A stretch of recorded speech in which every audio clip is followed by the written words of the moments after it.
But enough of this palaver. Let's get the show on the road. Why is E-Rock wearing a Green Day T-shirt? A Green Day concert T-shirt. He's already been chastised by everybody here. But he's trying to say he didn't go to see Green Day. So Yeah. why would he come in with the concert T-shirt? I don't get that. And not only that, but it's a shirt we've never seen him wear. No, he doesn't wear concert T-shirts. No, or if he does, it's not that one. And there's creases in it. Like he just bought it literally 5-6 hours ago. When did the concert end? Yeah, exactly. When did the concert end? When did E-Rock get home? Would you go see a Green Day concert? We used to be friends with those guys. Friends in a way. They would come in all the time and we'd have fun. If it was like in my backyard, I would. Well, Travis was trying to say that, I don't know, that they're... Travis, what were you trying really to say? Low for some reason. The what? Phones got really low. Headphones? Mine, yeah. I don't adjust yours, do I? I don't know. It went down. Something got adjusted. That's better. Yeah. Really? Yeah. Oh, my God. Now we're rocking. All right. It just got low again. It's like it's impossible to adjust this. Impossible. It's one of those things, man. You just touch it, goes either really loud or real soft. Yeah. There's no easy way to do this. How about that? How about that? Go louder even. Yeah. Yeah. Look how much I'm barely moving. Crank this thing. it. I don't know if I like Green Day, is what I'm saying. A few of their songs, yes. Yeah. But they pretty much, I don't know. I think they have enough 40. hits. They have 40 or 50 songs that sound very similar. They're one of those bands. Yeah, they got enough hits where I would go see them. Yeah. Yeah. But you need a if little... it was local, I wouldn't go crazy. You need a little tempo change, though. What do they do? Time of My Life or whatever that song is? Yeah, we got that slow one. Which I could never hear again because we played it at my dad's wake. That was great. That was a smart move. That's good. Yeah, nice way to destroy a song and have that memory every time it comes on the radio. And we could do that bit someday. Yeah. A song you really like, so you decide, you know what? Let's bring it to a wake. Let me taint it now. All right, forever. Forever and ever and ever. I used to like that song. I'm like, yeah, all right, let's play that. Yeah. Now, every time I hear it, brings me back to a time I'd rather forget. Exactly. Travis, why do you like Green Day? Travi. They write catchy songs. I don't know what the big deal is. They've been around, 20 years? But when you go to a show, don't you want, like I said, tempo change? You want them to be rocking out for a while, song after song after song, and then they slow it down a little bit, and then they do, you know what I mean? They go in different directions. Like, maybe for, an arena show, but if I'm going to, if I'm going to Irving Plaza or something, that Irving Plaza, that's not really bothering me if they don't, change the tempo. But they're not a band that I would go see at the Garden. They're more of, a band that I would want to see in a small venue. Yeah. Which is why I would probably never. An intimate venue. Yeah. Of course. But they haven't done that in who knows how No, many the years. last time I saw them was at Roseland, and that had to have been 10 years ago. Wow. How old were you then? 12? 18. Oh, my God. 18? Were you holding a cat, and did you have blonde hair? No. Bleached hair? No, I didn't bring my cat everywhere with me. Well, I assumed you did from that picture, that gay-ass picture of you holding your cat. We don't have to go there. Oh, well, we did. That was a long time ago. Well, we just did. What's your favorite Green Day song? I don't have a favorite Green Day song. Oh, See, everyone does. Thank you. That proves my point, by the way. Because they all sound the same, the songs. So why would you pick one? True. They kind of sound the same. But what happened? Travis is lying, though, because we sometimes Green Day comes up in conversation, and we both enjoy the first. Yeah, and you like the first two albums. Yeah. So you must have a favorite off of the first two albums. Dookie? Off of the first two. No, Dookie was the third album. Dookie was the third album? Yep. Wow, look Dookie. You got wow, 1,000 really? Yep, you got 1,039. I would have said second. Smoothed Out Slappy Hours. That was their debut record.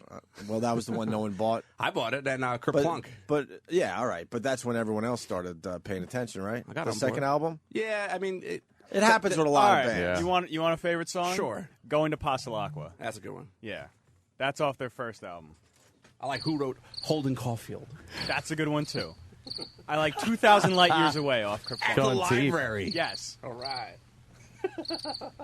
I really hate to be a pain, but these headphones just are. It's like they're not even don't- on. It's like they're not it even low? on. Yeah. See, all right, wait. Because this is It's pinned. like they're not even All right, get on. ready. Get ready. All right. Here's the Little adjustment. Bit. Little bit. How's that? That's a little better. How's that? That's much. Well, it's better. Yeah, but now it's like kind of. It's sharp. Is it? Yeah. Can you turn yours down? I could turn this down over like here. turn that down, and then And you want me to turn you up more? just a little bit. Are you kidding? I swear, I'm getting like. We're past the marky mark, though. Oh my God! Are we really? That's about. I love how people think. That's about it. I love how people think like I'm like the ultimate board op. I just go with the marky marks. It's like wherever the marks are. I call them the marky marks. Marky marks. That's good. Right there. I'm getting some volume now. All now right. it feels like I'm actually talking into a microphone. Playtime of your life at Grandma's wake. Justin in breakfast. San Antonio. What's up, Justin? The funeral song. Hey, what's up, guys? Hey. Hey, man. Yeah, I played not at the wake, at their funeral. It was my grandma and my aunt after they were murdered. Jesus. Yeah. So every time we hear that song, my We whole gotta family- play Time of Your Life, Sam. It was murder. Why were they murdered? My douchebag is my aunt's second husband. He kind of snapped, I guess, and murdered him. Oh, that's wonderful. How'd he do it? He called him and said that he wouldn't be at the house, and I guess he was hiding somewhere in the house, and yeah. What a ghoul. No, I mean knife, gun. What do you use? Oh, gun. Yeah, say we got to take the There you go. guns Yeah, get the guns away from people. Everybody. Say because it causes bad things. Bad things. Yeah, I did a whole thing last night about that 14 people I guess were shot in Chicago in one night. Really? Yeah, 14 people just gunned down in Chicago in one night. Well, that proves we got to take the guns away. Yeah, you know what the gun control law is in Chicago? You're not allowed to have one. Right. That's the law. You can't have one. How much more gun control than you cannot have one can there be? And it kind of proves that it doesn't work. Where are they getting all the guns from? I don't know. Not from the legal friggin' gun owners because there aren't any. Are they stealing guns from people that have them legally from other states and whatnot? I don't know. But you know something? People in Chicago aren't allowed to have them. There's strictest gun control law ever. 14. And there's people just being gunned down because thugs are always going to be able to get the guns. Always. In one night, 14 people? Yeah, different situations, too. Wow. Like 5 here, 3 there, you know. Yeah. All neighborhoods with famous people's names on the street signs. You know. MLK. Usually some reverends. What are some of those names? Some of the Martin Luther King Boulevard. Malcolm X. Malcolm X Boulevard. Frederick Douglass Boulevard. George Washington Carver Boulevard. Place. Right off the Peanut Butter Court. Justin, so you played Time of Your Life at Grandma's wake after she was murdered, right? Yeah, after they were murdered, yeah. Yeah, so you don't really like hearing that song either, huh? Yeah, I totally have to agree with you. Yeah, it seems like a good idea at the time. I don't think we've ever done this break on the air. Another song I can't hear. What is it called? That Zeppelin song, Boogie with Stew? Is it called Boogie with Stew or just help me out with the title? I think Boogie with Stew. Boogie with Stew. And the reason, because my brother's roommate in college, his name was Stu, and he was a terrific fella. Yeah. And he decided to, drive from Geneseo all the way back to Long Island. And he was in a head-on horrific car accident. Great. And Stu was no longer with us. So we all thought it would be a great idea to have like a little memorial at the college and play Boogie with Stu. So that's another song I just don't feel like hearing ever again. You know something? I am just realizing I have one of those too. You do? Yeah, a friend motorcycle square into a telephone pole, just dead, closed casket, dead. Oof. Yeah, real bad. So there were just pictures of him and stuff like that. And Freebird? And no, but close enough because right when I walked in, and it didn't matter any songs that were playing after that because they figured they would just play a bunch of like mellowish tunes of kind of But things like that. there's the one song that brings it all together. It was right when I walked in, and peaceful, easy. I got a peaceful, easy feeling. The Eagles. Yeah, was playing. So it's like that song. every time it comes on. Yeah. And I'm talking probably 25 years.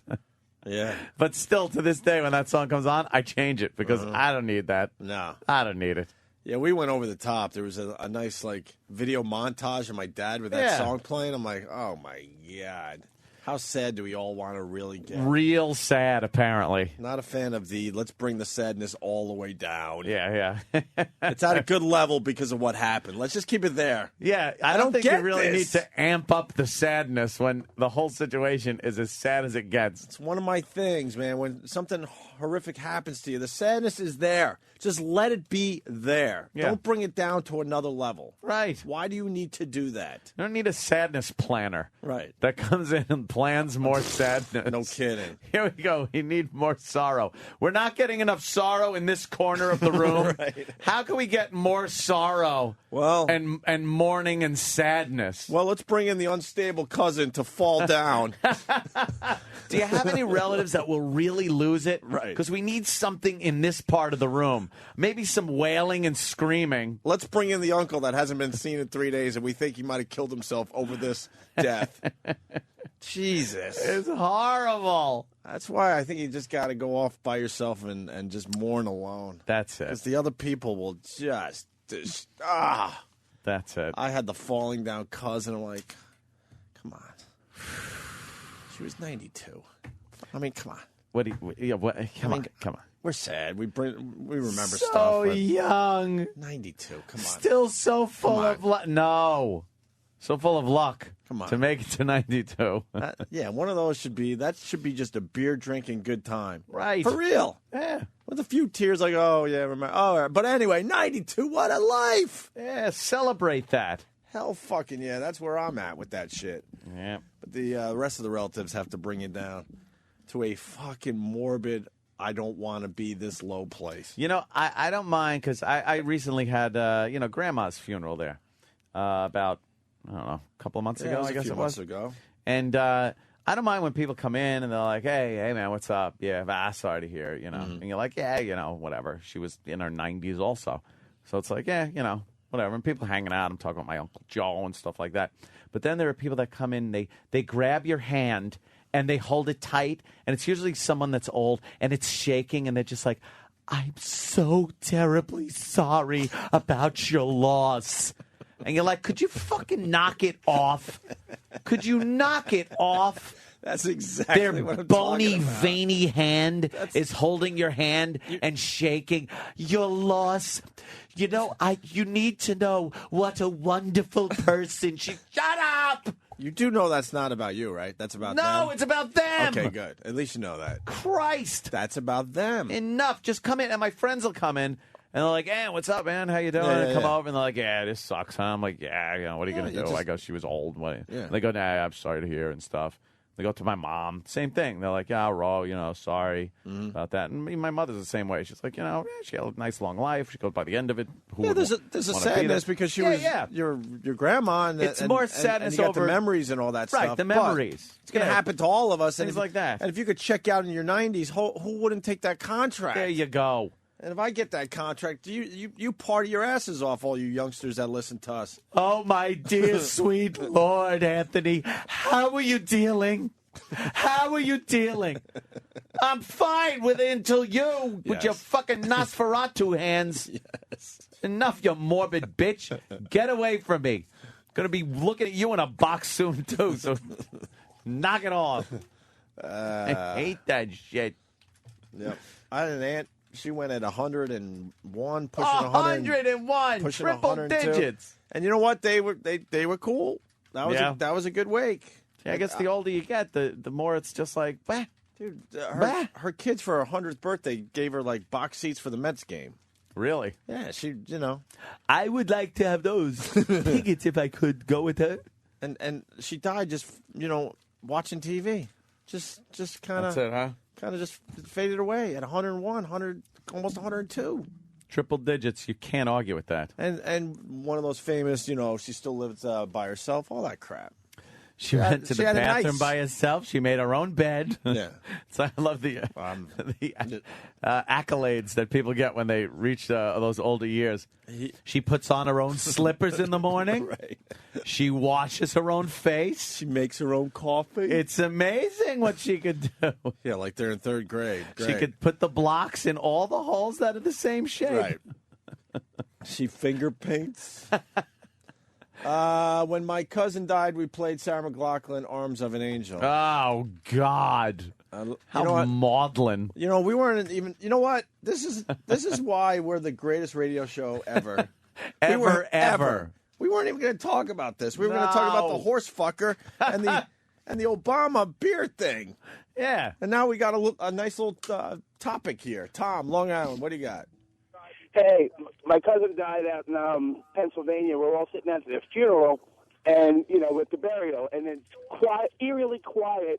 The priest is with his head down. It's all windy, and out of nowhere, my cousin turned the car radio on, and Sarah McLachlan and the Arms of the Angels. So every time I hear that song, talking about it now, my skin crawls. See?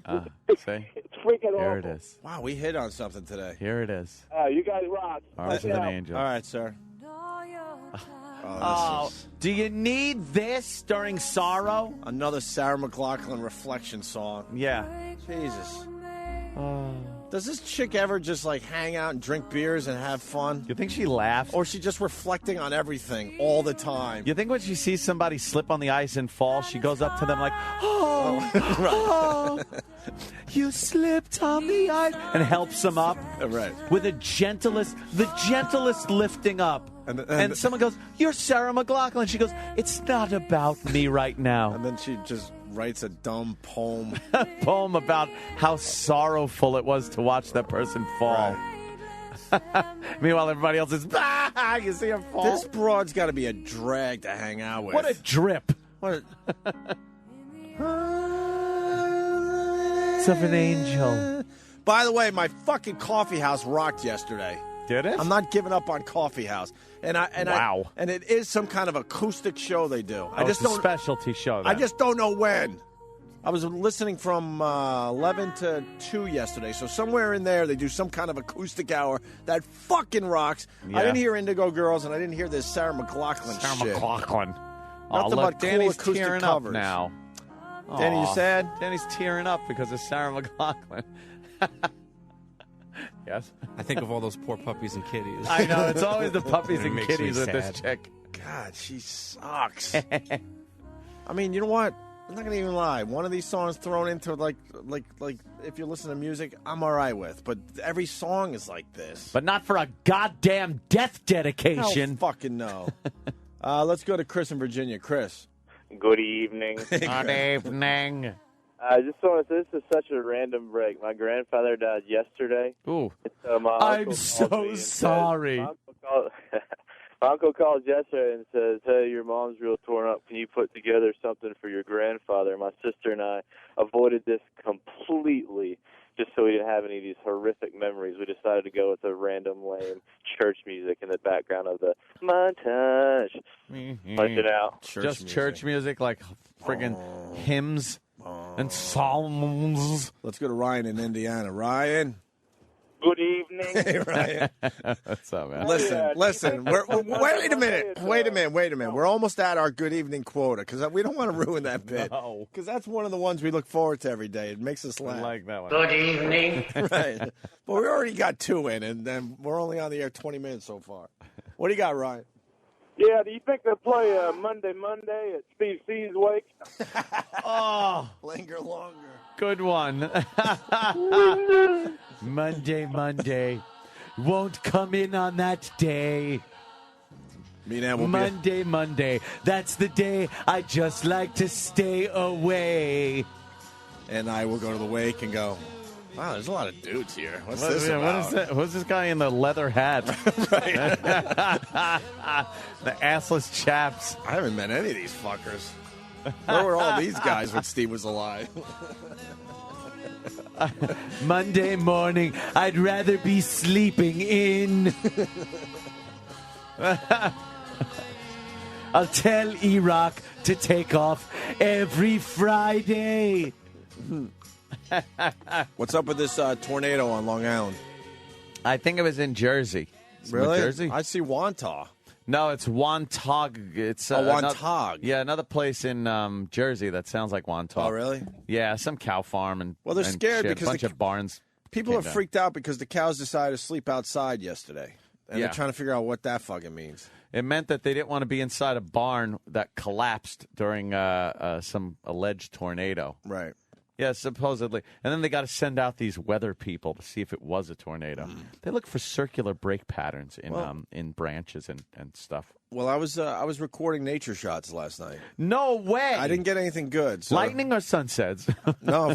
Well, actually... What about a sunrise? I actually posted 4 sunset pictures, and one guy said, I saw all right, you fucker. What did that guy write? I don't even know if he's a fan or not. I saw that He's one. like, enough with your fucking sunsets. Enough with the sunsets. No, the footage isn't good enough to do anything with, but I'm filming every day because we got thunderstorms, we got lightning, and then someone wrote me and go, you better have your camera set up. They're saying tornadoes might hit Manhattan. I'm like, what? Can you imagine if you see one of those fucking things roll in? Why not? That sounds impossible. Because I don't think the wind can work itself up in that kind of city environment. No. I don't think with the buildings, with the way it kind of diffuses the wind. What if it comes in from Jersey because it's nice and flat and just gives us a nice quick hit? I don't know. I don't think it could build up like that. I think it's a. I don't think New York, even Jersey, like around New York, like they get tornadoes in Jersey, like what you just saw, that fucking farm, right? Shit. But around big buildings and stuff, I don't think you get tornadoes. We might have to get a weather really expert. Can't. I don't think the weather can build up to the point where you really, the conditions are right with the rising and falling air, the hot and the cold. I think the city holds too much heat. I don't know what it is. That's the sky yesterday afternoon looked like it was literally alive. Yeah, it really was. I creepy. love seeing the sky, whatever. But when those storms are coming in and you see. You're like, that fucking thing is alive. Yeah. Is that gonna be a tornado? Is that gonna be a hailstorm? What is that? Monstrous. Just really high, dark, grayish, black clouds just kind of moving in. We were talking about stuff, I believe it was off the air yesterday, when we were talking about lightning and that if you sent a probe, if we didn't have lightning here on Earth and never saw it, knew nothing of it, and sent a probe to a planet, like we do every so often. We send a Mars, Venus, Saturn, whatever. And you just and NASA scientists went, by the way, every so often, without any warning, bolts of electricity come from the sky and hit the ground at millions of volts. You'd be like, I am never going to that planet. Why would you go there when randomly huge amounts of electricity come out of the sky and slam into things? Mm-hmm. But because it happens here, we're just like, oh, it's called lightning. It's pretty cool to see. But we would be like, we'd be petrified of a place where lightning comes out of the sky and just hits the ground randomly. And why haven't we been able to figure out how to take that energy?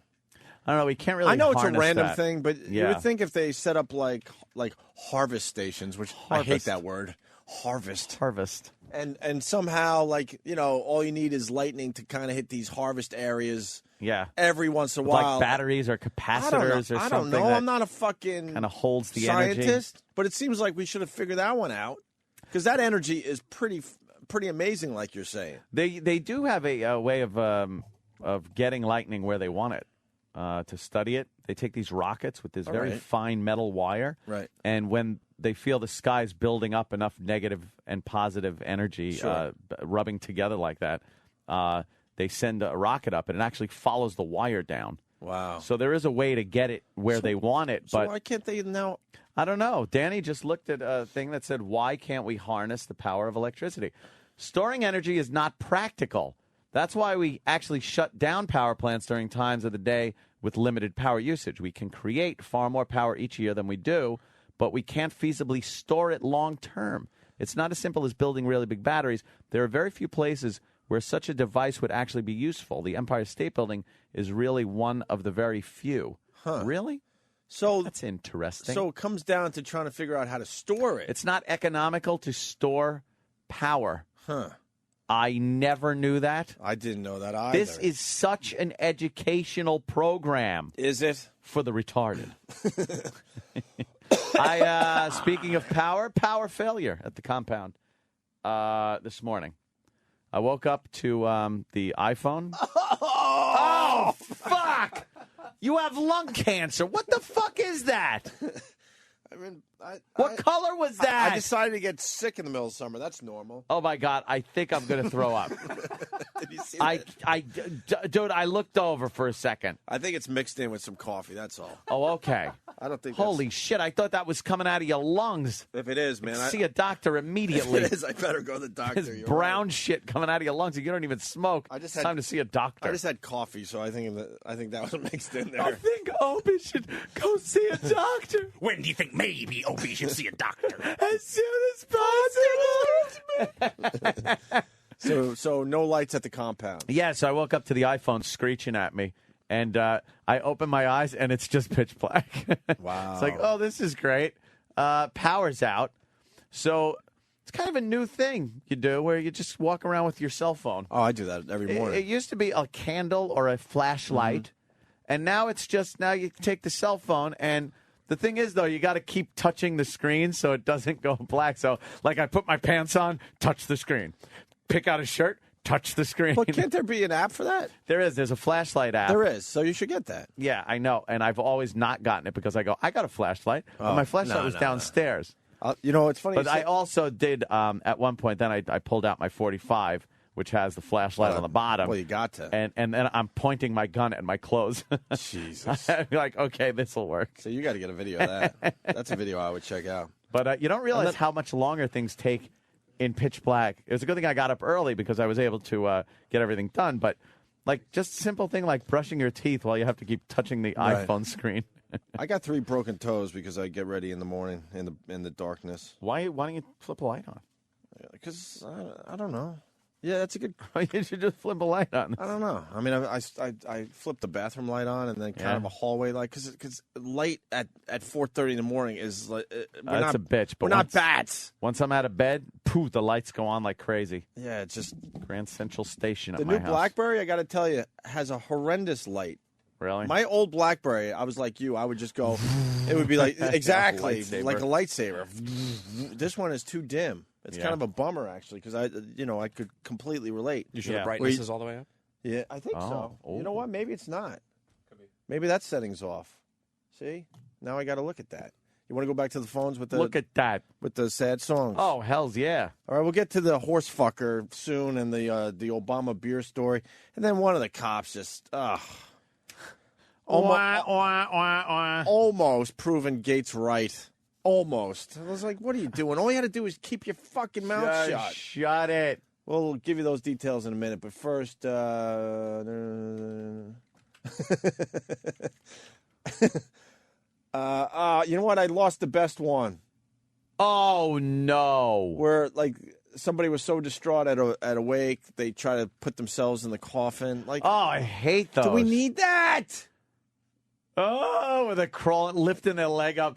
I just want to be with them for one leg. Oh, they're crawling up into the coffin. And everybody's turning around like, oh, fuck, I don't want to see and now this. The responsible uncles have to get involved and like, no, it's okay, it's okay. For a minute. Yeah. That's because I got the lung butter. Got to get a little more lung butter out. You know, Tom in Virginia. That is disgusting. Lung butter. Tom in Virginia. Yeah, my cousin committed suicide by sitting on the railroad tracks. We're sitting in church, and the same train came by blowing the horn while we're sitting there during the mass. Oh. You know that was the devil, right? Yeah. That was the devil going, devil's train. Man, you can't control this shit. Yeah, that's fucked up. Wow, he decided to bail on that. Yeah. All right. He got hit by a train. My grandfather, when he died back, I believe it was late 70s or something, you know, kind of kid. Walking up, funeral going on. And that one, he wasn't, old. Wasn't a kid or anything, but he wasn't an old guy like my grandmother was when she died. So, it was a little more sad and everything. And, people crying around the hole in the ground, and they got that stupid festive tent up over everything. Oh, really? The tent, because it was raining. You went old school? It was so like, no, it's because it was raining and everything. I've never, well, I've been to enough, so I guess it's not even a knocking on something thing, but I've never been I've never been at the actual gravesite for the ceremony. What? It's always been somewhere else. Well, the funeral where they actually lower the goddamn hell coffin on the fucking ground. no. You've never been to the hell cemetery? No. Wow, yeah, that is a bad part. When my dad died, it was worse than the wake. When my dad died, it was a military thing, and they have an area, and then it's like, all right, you're free to go, and then you go back. Oh, I got you. You go back later. When my grandma, I told you the story at Pine Lawn. Yeah. They have an area which is like, it's what do you call that area? It's like a shack, like a. Yeah, it's like it's a holding area. Yeah, it's a little holding area. And I told you, me and my brother went out the back door to see the Mexicans waiting to, fucking drop the coffin in the ground so they could have lunch. You never did the thing where you pick up the rose and you walk past and throw it on the coffin? Yeah, that's in the holding area. I've never had to do it at the right actual... at the hole. I've never had to do that one. Wow, no, we do it right at the hole. No, I've never done that. Oh, man, they put that fake AstroTurf around the hole to make it so you don't see dirt. They cover up the dirt pile with, like, AstroTurf. Make it all nice. Or something so it doesn't look like a big pile of dirt that you look at and go, well, they'll be under that for eternity. Within an hour. Yeah, within an hour, and then, right. Until the jaw drops. Sorry, but I interrupted yeah, you. But so, I've never been at one of those. So, yeah, my grandfather, and then right when he goes, and we commit his body to the ground, this giant whirling wind just started out of nowhere and got everybody like going. They start crying again, like his spirit was there. Right? You know it was that, a gust of wind. Oh, thank you. That was just a coincidence. Of course it was. I don't know your grandfather, but I don't think God singled him out that day. He sat on his ass and watched the Mets game while he drank Schaefer. I don't think he's conjuring up fucking tornadoes at his funeral. I'm kind of a fan of the symbol, but then you think about it, all right, what, God decided to single out my dead relative today? Yeah, you know how many other people are dead today alone? He's putting little weather things at everyone's funerals. Just stop it. But, and then all of a sudden, it would have been the same thing if it was cloudy and all of a sudden clouds broke and the sun shined through. Mm-hmm. Oh, really? Although when John Lennon died, it did snow in New York like for an hour and then stopped. That was pretty. Well, that's happened. Any old school New Yorkers, do they remember that? That's happened. That was kind of creepy. If it was July, then it would be creepy. But then again, John Lennon said he was, more famous than God or whatever the famous quote was. So yeah, more famous than Jesus. So maybe that was God's way of going, oh, yeah, can you make it Watch sound? this. Wow, I messed up that word, too. It's still, you know what? It is early still. No, I said we got to realize. I said you can only give us a break to what, 6:30? That's true. But God's saying, yeah, can you make it snow? I can. Yeah. Why is he calling me out on this? Bro in Iowa, I don't know your name. It's not on the screen. What's up? Call you out. This is Josh. You said you never been to the cemetery for a funeral, but didn't you watch your aunt get buried by the Mexicans that time? No, I just told the story. It was my grandma, and I didn't actually see what I. All of a sudden, is it a priest or whoever's at the cemetery? Yeah. Says this now concludes our broadcast day. Basically. And then it's an eternal beep with a test pattern. So I'm like, what do you mean? We just all leave? Because we're in the moment. The casket's there. The roses are being put on the casket. Yeah. The light is shining nice because it was a nice sunny day. It was a nice moment. And then all of a sudden the guy out of nowhere goes, that's it. And everyone's like, that's it? No, we got to do something else. We can't. What? You can't just say it's over. Please leave. So me and my brother kind of went out I keep saying the back door, but we went to behind the holding area. And we saw the Mexicans basically like kind of standing on their shovels with one foot, kind of looking at their watches like, come on, let's go. We got lunch to get to. No, she's dead. It's time to leave.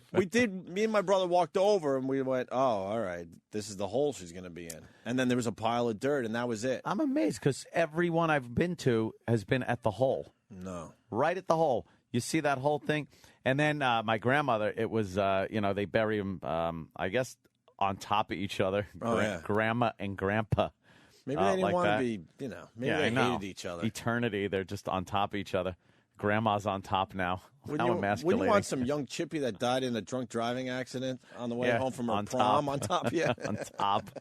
They used to do the side by side, but I guess that's more expensive than the up and down. What's the difference? I know. So they dig the hole, and you look at the tombstone there, and there's Grandpa's date he died and stuff like that, born and died, and then Grandma's is born, and then the died isn't even in yet, and they're digging up the old grave to put her on top, and it's just morbid.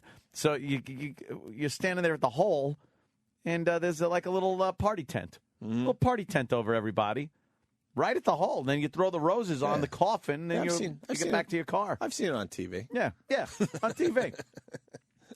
I don't know. Yeah, and then you go back, especially if you're Italian, you go back to the house and make like no one died, and it's just Thanksgiving. You go around and you eat, and then you drink, and you start laughing and forgetting that you were sorry about anything. Yeah, it's just like Thanksgiving, but you're like, man, someone's missing. Someone's missing. Hey, Grandma, could I... Oh, that's right. That's why we're here. Oh, no. No, she's dead. Oh, she's not going to be bringing out the pie. Oh, boy. I'm sure she's hungry about now. But she doesn't get to eat ever again. She's not. You're eating, and she's in a closed box with a piece of, silk an inch away from her nose.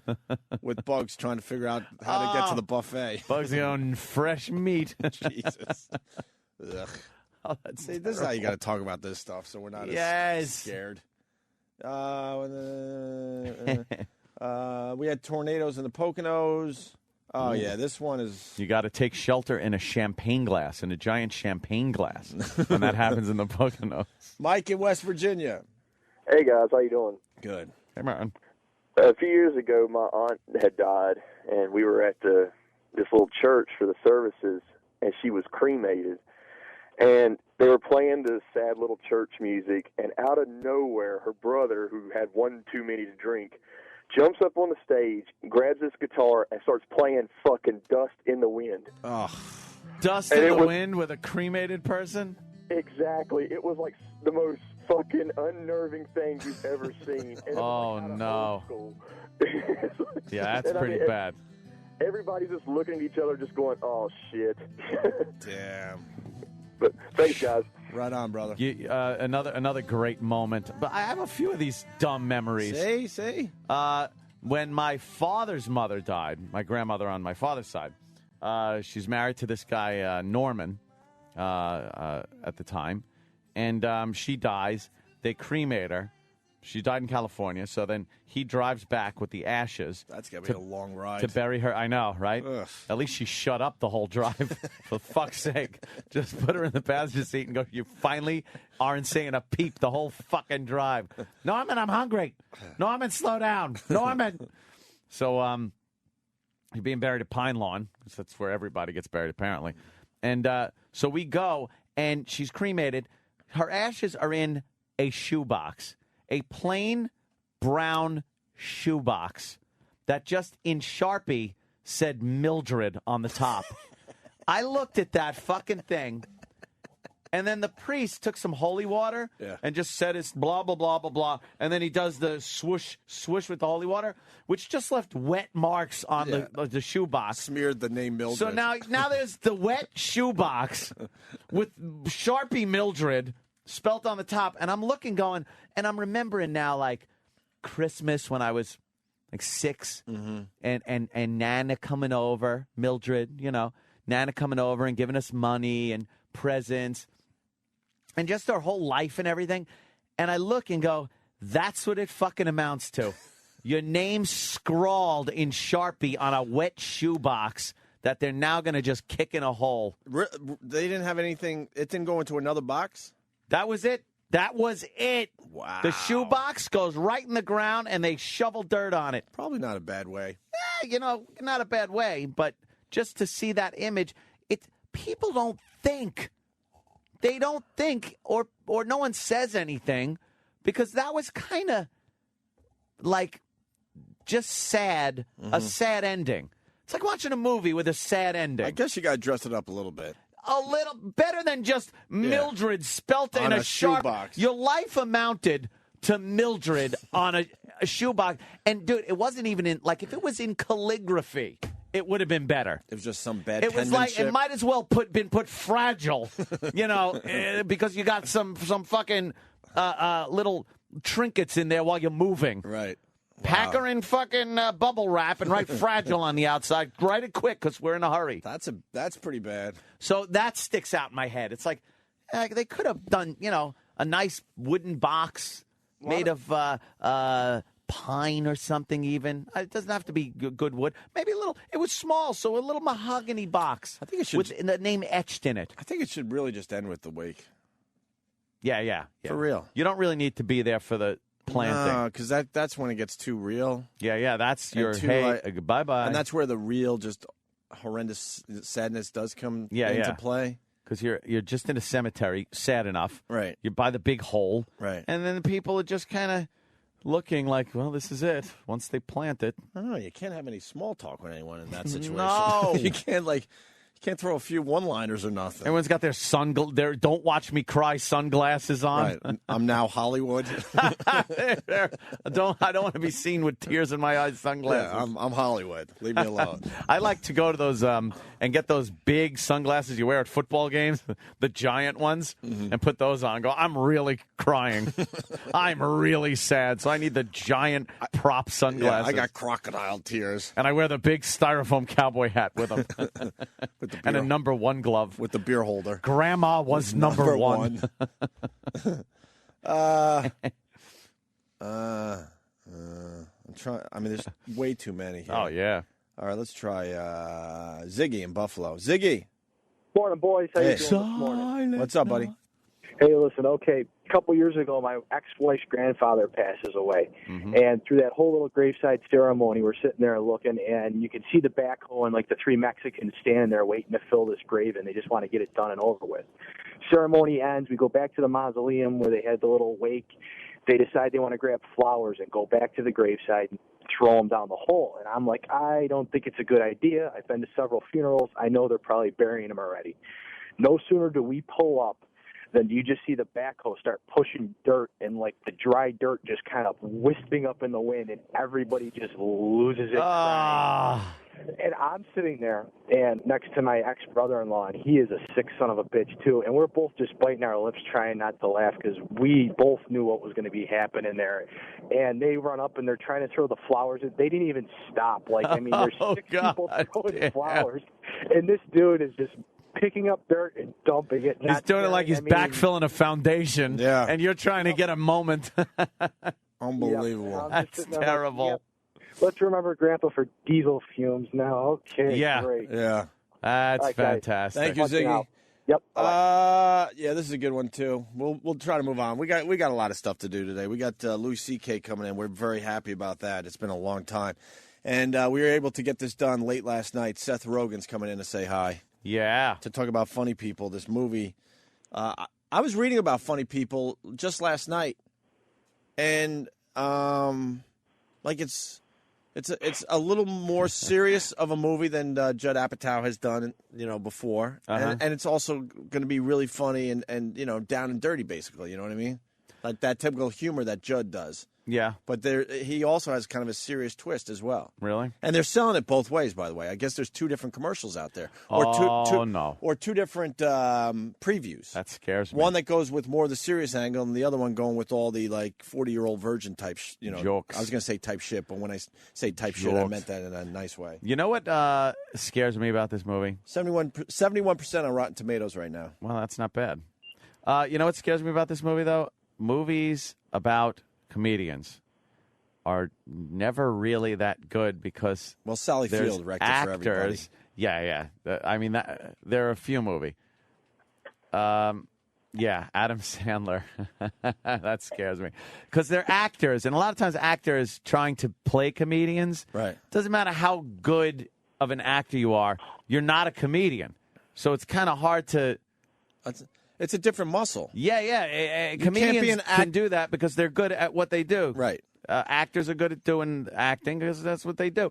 The crossover, it's easier for a comedian to be an actor than it is for an actor to try to look on film, especially to film an act that looks like a natural occurring comedy act is very, very difficult to do. Yeah. Who did that? Tom Hanks and Sally Field. And Sally Field. She was horrendous. What was that movie? Terrible. Punchline? Punchline, right. Punch her in the face. And Hanks was horrendous in that, too. Yeah. He couldn't pull it off. Yeah, they just can't really do it. It's Jonah Hill, actually, I saw an interview with him yesterday, too. It's all about funny people, I guess. It's, it's everywhere. And he said when he had to, become a stand-up comic for his role in the movie, and he said at first it was easy. Like, I was like, wow, this is pretty easy. And then he realized how hard it is to be a stand-up and gave stand-up comics a lot of props. I love the slug line on that box there. It says punchline. Have you heard the one about Sally Field and Tom Hanks? No. I actually tried. Tell me. I tried to watch that movie a few years ago. Oh my god. Unwatchable. God. Oh my god. Because even Rupert Pupkin there, when he finally gets up and you finally see De Niro doing the act. But it's like he only pulled it off because Rupert Pupkin was such a fucked up character that would have been kind of the act that he was doing. Right. But some of the movements he was doing, and it was old school kind of comedy. He had the confidence of a stand-up comic. Yeah. When Sally Field and Tom Hanks did in Punchline, they were so terrible. uncomfortable in their skin, and they weren't supposed. I don't think their characters were supposed to be that uncomfortable. Yeah. Why are we talking about Punchline? No one has seen this movie. Because it's the only comedian movie. Yeah. That don't have comedians in it. Well, ask Seth Rogen about it around 8 o'clock, I think. 8:15. Jared, what do you got, buddy? Wow. Hey, guys. No, it's funny. We had every phone lit. We start talking about Punchline, and we see him going disappearing. Boink, boink, boink, boink, boink, boink. What do you got, Jared? Hey, Anthony, you'll probably appreciate this one. I was probably no older than 10, and my grandfather died. I didn't really know him all that well. We lived kind of far away. But so we went out for the funeral, and he was a military guy, full career on thing, active, when he was after the war and all that stuff. He was a general, so they had the full, huge military honors. They had the caisson. They had the horse with the boots backwards, the full the honor guard and everything, the rifle squad. They had a flyover and everything. It was like a movie. It was the coolest thing ever. Very cool. Now that's a funeral. Yeah, absolutely. Yeah, that's the way to do it. Yeah, and I'm a fan of just trying to do it different than everyone else has. Like when I got married, I try to do it that way. I don't want the same old. And I don't think that's a money thing either. I think you could get very creative with some of this stuff and make it different. You just don't want the agony. The agony that people get put through is unnecessary. Yeah. And you don't want the agony to be something that sticks in your head forever and ever. Right. Because that is just horrid. Mm-hmm. Ugh. Someone has a very good question here. Dan in Middle Island talking about stand-up comedy movies. Dan? Morning, boys. Hey, buddy. Yeah, I was just wondering what you thought about that movie. What, the Man on the Moon? Yeah. Jim Carrey as Andy Kaufman. I don't know. I haven't really talked about this a lot, but I'm a huge Andy Kaufman fan. So it was really tough for me to see anyone play Andy Kaufman. But I think Jim Carrey, was very believable as Andy Kaufman. He pulled it off. Also, Andy Kaufman wasn't your standard stand-up comic, so when he did parts of his act, it wasn't like he was just trying to be a generic stand-up comic. He was acting like Andy Kaufman. It was also a biography of him not on stage. Right. And Jim Carrey was a stand-up. Right. So he knows what it's like to be on stage and actually be a stand-up comic. They made it too. The movie was too Hollywood. I wish they made it. I wish they made it a little more gritty and a little more underground. If, they were just going for a mass audience, which I guess you gotta. Yeah. But I don't know. I think he did pretty good. It was okay. I wasn't blown away by the movie, but it was all right. I stopped in a Brewer show on Friday. Yeah. And I gave him my Andy Kaufman theory. I should say it on our own show. You have a theory? Well, you know how everyone's like, he faked his own death. Oh, my God, Andy Kaufman is still alive somewhere. Coming back in 80 years. If you know anything about Andy Kaufman, he was always trying to, fuck with the audience, obviously, and fuck with his friends and everybody around him. I believe he knew he was going to die before anyone else, obviously, and then went, well, this is what, then started telling people, I'm going to fake my own death.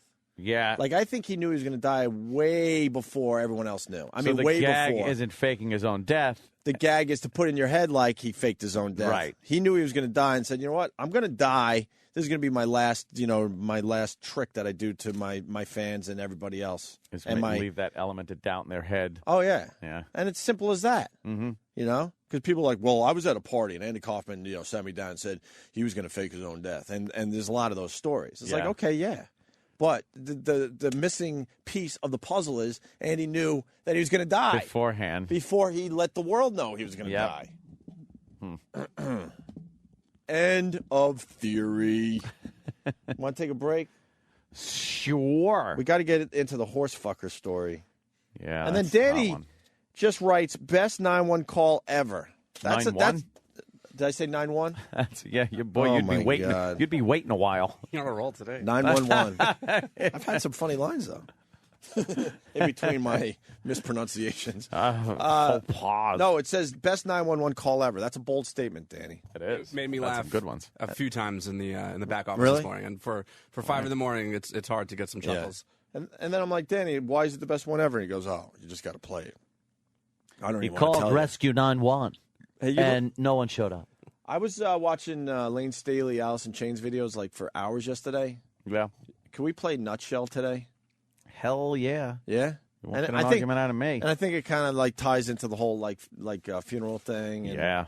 All right. Travis, could you get Nutshell by Alice in Chains? You want the original or the unplugged? No, it has to go unplugged. Okay. Has to. It's one of the best unplugs ever. Although, you know what? If you're an Alice in Chains fan, Nutshell is my favorite song by far, and Alice in Chains had a million great songs. But then all the people covering Nutshell on YouTube, holy shit, is there some talent out there. It's worth checking out. Really? I think so. And then I ended with Aaron Lewis's version, the dude from Stained. Yeah. He does an amazing job with Nutshell as well. But we'll do the original so many today. people covered it. Oh, yeah. And doing a pretty good job with it, too, because it's not an easy song. No. Hit it, Travis. We'll be back. Opie and Anthony. Right on. Opie and Anthony on your radio dial. Radio dial. Everybody is writing. You guys have to address, and when I mean everybody, 3 people. Wichita, South Carolina, and Honolulu. You guys have to address Jimmy's phone message, eating his own cum. Oh.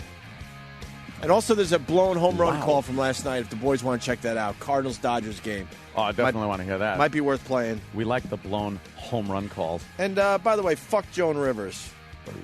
In her, where? In her shitter. Right, in her dirty shitter. In her old dirty shitter. Which might make Jimmy bummed. But you know what? She's taking shots at Jay Leno.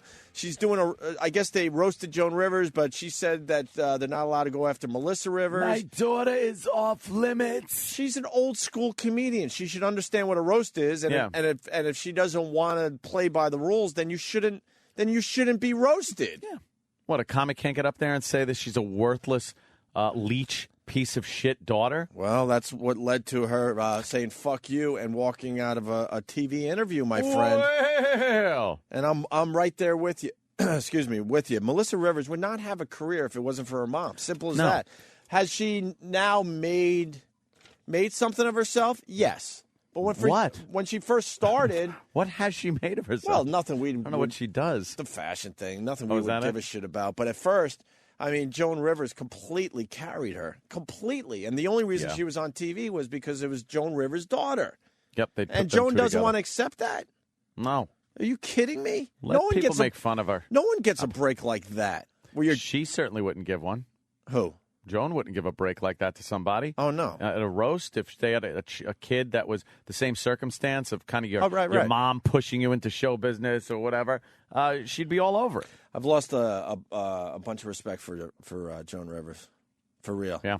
I mean, because she's takes on everybody and isn't shy to say what she's thinking, and she's gotten in trouble over the years. Good trouble, though. It's a good kind of trouble. And then to tell everyone, if you're going to roast me, you can't go after my daughter. Leave her alone. She's been through enough. You're kidding me. With my husband Edgar's suicide, she's been through enough. Can you make fun of Edgar? Probably. Really? She wouldn't mind that? I bet you probably not. Bunch of little booze bottle jokes or something? I bet you the guys didn't go that way either. Yeah. So this is what Joan Rivers did, I think 2 days ago now.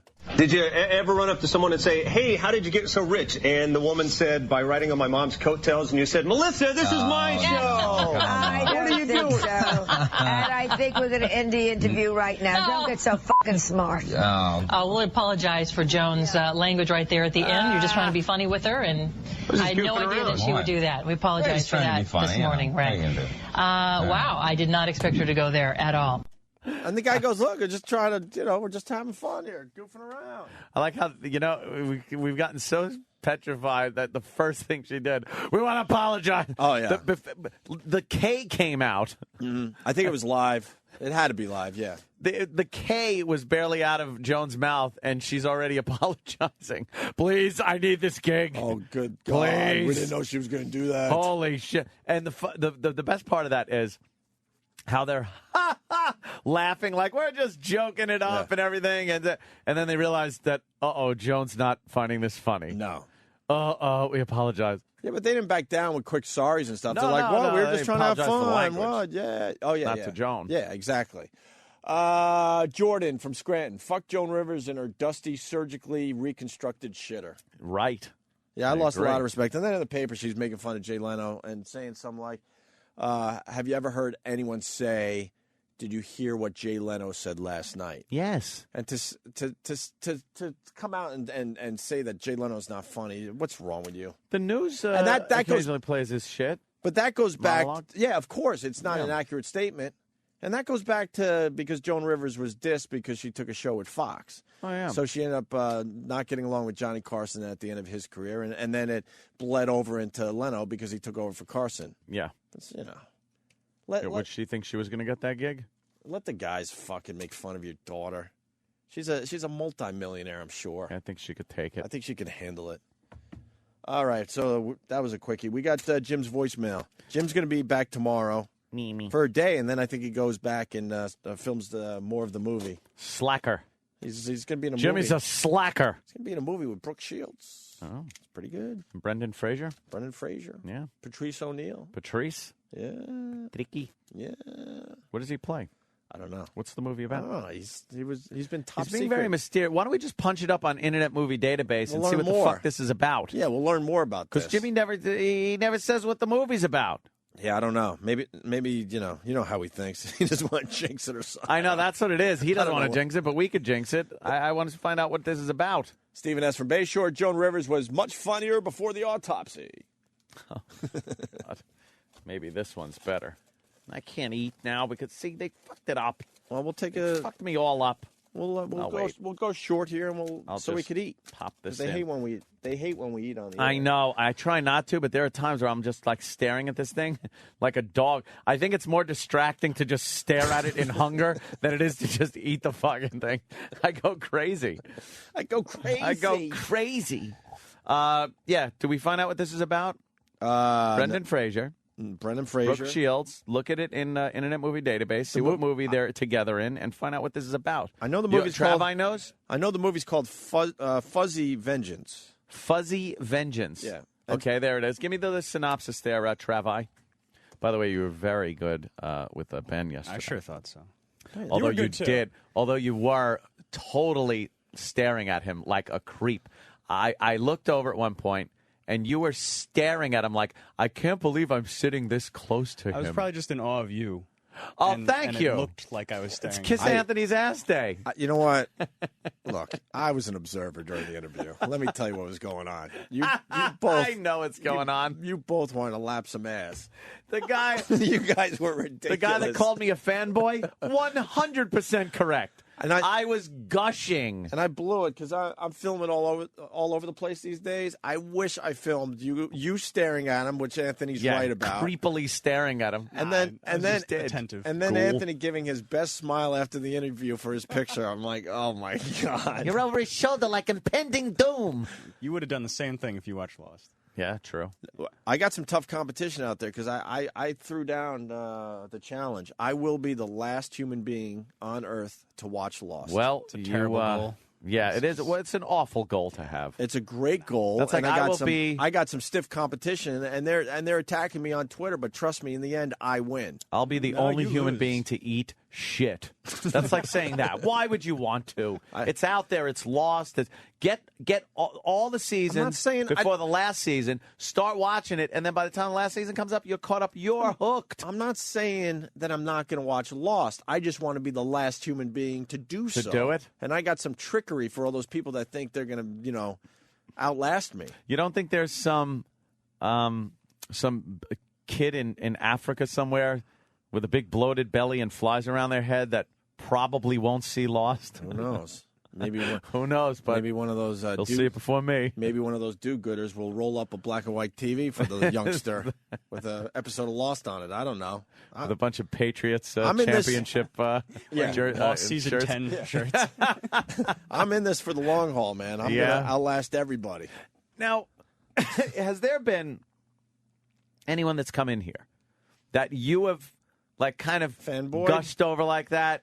I'm trying to think. I would assume there would have to be with this many years in radio. Because I go in there. There was another one. You're more me. It was George Carlin. Fuck. Who else? That really freaked me out. You know what? I have to think about that. Yeah. Because I was like, all right. I know I do that, and I just find it fun because I'm like, ooh. Dude, I love this. You're like on a show I watch. I'm an asshole. You just heard me fanboying about Alice in Chains and Lane Staley. I never got to meet Lane Staley. Yeah, we've met Jerry Cantrell and Sean a bunch of times. If he obviously ain't happening anytime soon. Yeah. But if Lane Staley was on our show, oh my God, I would have lost my fucking mind. Yeah, that's a biggie. Kurt Cobain, I would have lost my fucking mind. Like Chris Cornell, I become fanboy. Chris Cornell, yeah, that's a biggie. Yeah, I become fanboy with Chris Cornell. I also became Mila Jovovich. I was completely just fucking. She's coming in tomorrow. I know. And she was a great guest. Remember, she fell off the chair. She was fell laughing off so her hard. chair. She was laughing. I hope she remembers us. Mila. Yeah, I totally was gushing fanboy over her. Little Shawnee Smith. Yeah. Yeah, you're more of a TV guy. I'm more of a music guy. Yeah. Chris Cornell is a biggie for me. That whole grunge thing for me, I don't know what it was, but I was hooked. And he's so handsome. Hooked on the whole grunge thing. What about Locke? John Locke when he came in. That was crazy. I'm trying to think anybody in Locke TV was that really insane. blew me away. Yeah. Well, when we were on Letterman, that was like, wow. Yeah. That's fucking David Letterman. It sure is different being on the show, though. Yeah. I mean, when you got to interview a person coming in here. It's easier if they're in our environment. Yeah. Because we can control it way better. But it was, it was also kind of, I wasn't a gushing fanboy, but it was pretty cool, was Richard Dreyfuss. Really? To have him in. Because it was just because. That's a good one. Because it's Richard Dreyfuss. I mean, some of my favorite movies, Jaws, Close Encounters. Right. That's just. Shatner had it. Yeah, Shatner too. Was a biggie for Shatner's huge for me. And the good thing about William Shatner being in the studio, I can be the gushing fanboy, and it becomes part of the bit. Because he's just, calm down. Right. Calm down, Ed. Me, it's comedians and musicians. Yeah. So, when I met Sam Kinison, holy mother of God. Yeah, that was a biggie for me. It's a biggie. That was a biggie. Yeah. I'll think of others. I'm trying to think of one in TV or movies that really got to me. I can't remember all the people. We're lucky. I know. We've had hundreds and hundreds of people. In and out I'd have of to go look at my journey. pictures. I'll get back to you on that. Absolutely. Steve the Whistler? Steve the Whistler. I remember you were just gushing. Oh, God. I still. Top 10 favorite bits of all time Dude, for me. I can't listen to that without just cringing and laughing. And I told you, I walk past him every once in a while because he lives in the neighborhood. Does he? I can't even look at him. I don't even want him to know it's me. I just look down and go, oh, that's Steve the Whistler. With his douchey whistling CD, with him on the cover, with leaning against his car, it just looked like a piece of Long Island or Jersey trash. Oh, Ed Asner was a biggie for me. Yeah, that is a biggie. Yeah. He's calling it the Destroyer, of course. The Wire guys were big, but there wasn't one main focus. Well, the one guy I would have lost my mind over, I was sick that day. Yeah. It was Omar. Omar, yeah. That would have been big. I would have lost my mind if I got to hang with Omar. Steve the Whistler on his car picture. Yeah. Leave it to Danny. He's collecting so many pictures on the desktop, it's hard to find the ones he's downloading. Steve the Whistler is one of my favorite bits we've ever done. And his license plate is WHISTLR. Whistler. He deserved everything we gave him. He's on the back of an Aurora. It's an Oldsmobile. It's an Oldsmobile. With vanity plates. With vanity plates. And he's wearing what could be the worst sweater I've ever seen in my life. Yeah. It's a multicolored, almost a Indian blanket look to it. It looks like he's wearing fire. He should I was going to say it looks like somebody vomited sherbet. What a douche. Chaz Palminteri. That was pretty big. That was pretty big as far as actors go, but not a gushing big. Chaz made me look like a fucking rock star. Did I ever tell the story? No. You left my wedding a little early, so we're hanging. Very important things to do, like lose tons of money. It's safe to say now I got married at the Ritz-Carlton in Philly, and we had a great wedding, as you know. And near the end, all of a sudden Kenny goes, "Come on, fast, fast, fast! You and Lindsay, follow me, follow me!" And in front of like everybody, Chaz Palminteri walks into the main room to congratulate me and Lindsay. In front of all my relatives, all the ones that think I'm Oh, fuck, didn't I hear that? I never told you? Wow. And in front of all my That's relatives, huge. and I know half of them think I'm a piece of shit because of the type of radio we do. But that moment made them all go, it's like, wow. Go, Opie knows someone that looks just like Chaz Palminteri. Even the ones that don't want to ever give me an inch in my family about what I do, they were even like, whoa, That they is were impressive. impressed. I go, that's right, fuckers. Now stop asking me for money if you don't like me. Louis Beans. Oh, Ron Howard. There you go. That was I was out of my skin. That was about okay. Because my whole life revolves around his name from his old name. I that I definitely have saw now made my own. Steve the Whistler. Steve the Whistler. We got Broadway more? and Beyond. I guess it's a new album. Broadway and Beyond. He whistles Broadway tunes, I guess. Oof. You know what? What a useless talent this guy has. You want to hear an excerpt? What do you got? Well, Danny Boy, St. Louis Blues. No, we've done all these. Let me see what Turkish else you got. Rondo. You gotta Turkish Rondo. Do the Star Spangled Banner because it's got to be a song that everyone The knows. Star Spangled Banner whistled? Yeah, this is Steve the Whistler, everyone. Hopefully it works. One of our favorite guests of all time. For all the wrong reasons. Yeah. Because he sucked an ass. His mouth looked like an asshole puckered up. Oh, whistling. Quentin Tarantino. Mother of God. That was a biggie, too. See, the listeners have to remind us of the big ones. I know. What about Ray Liotta? Ray Liotta was pretty big. He's sitting right there. When he did the laugh, it was like, holy shit, that's Ray Liotta laugh. Ladies and gentlemen, Steve the Whistler. Please take your hats off and rise. Get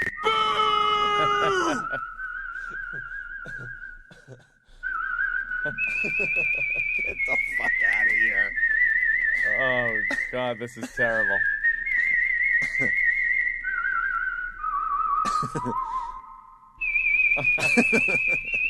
Oh. Every dog is twisting its head right now. How does he think this is good? Or that anyone wants to hear it? Is it almost over? Everybody who's listening that has a dog, tell me what your dog is doing during this, because it's got to be freaking out, twisting its head, doing that cute dog thing. Oh, here it comes. I want to hear Home of the Brit. Yeah. Yeah, it's coming. Where's that cursor? Oh, Here it comes. Fuck, we got a ways to go. Jesus. He slows it down again. Here it comes. High note.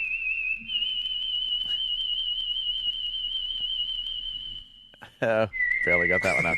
Got enough reverb on that douche?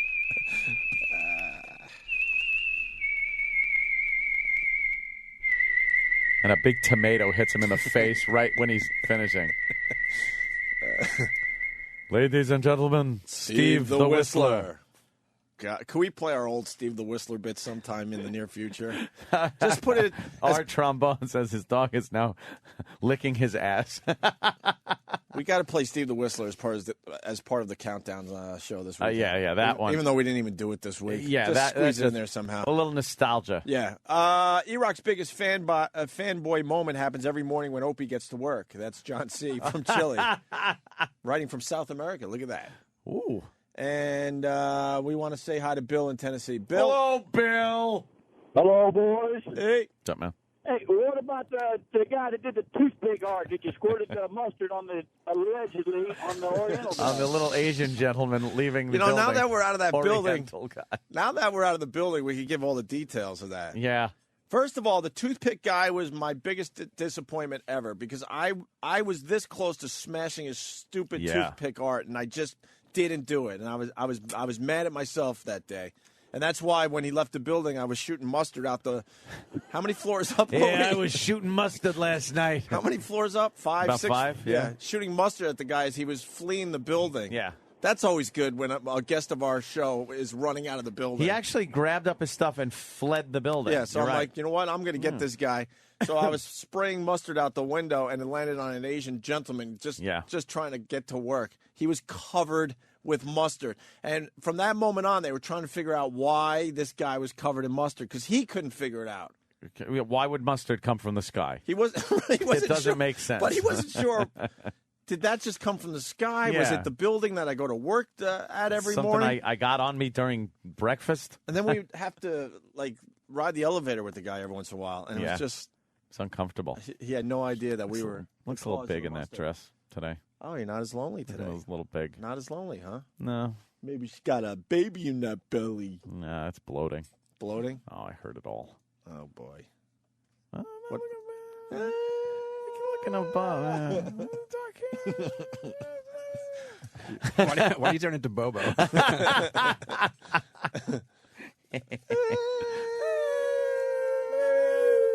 Oh, this guy. Hold on. Before we move on from Steve the Whistler and Anthony's loneliness, James in Pennsylvania. James. Yeah, hey, y'all were playing that Steve the Whistler thing, and right as Anthony mentioned that everybody's got a dog, I've got Jack Russell sitting on the seat next to me in the truck, and she started growling at the radio. Growling at the radio? Growling at the radio. Yeah, too bad you can't get your dog to bite off a testicle of Steve the Whistler. Steve the Whistler.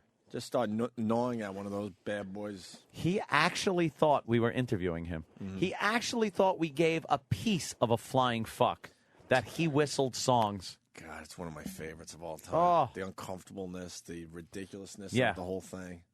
That all came together nice Oh, it was that day. perfect. I was so embarrassed. Danny's finding.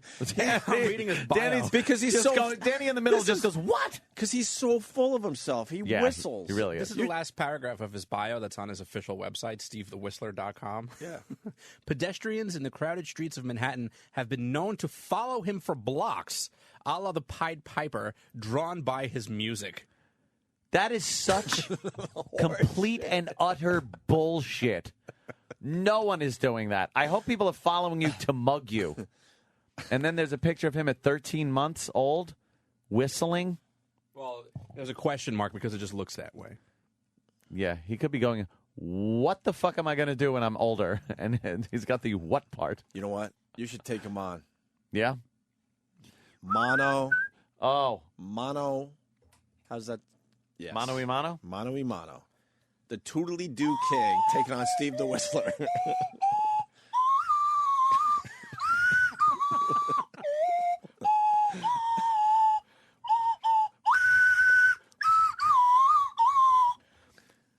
Toodly doodly, toodly, toodle-doo, toodly doo, toodly doodly doodly doo.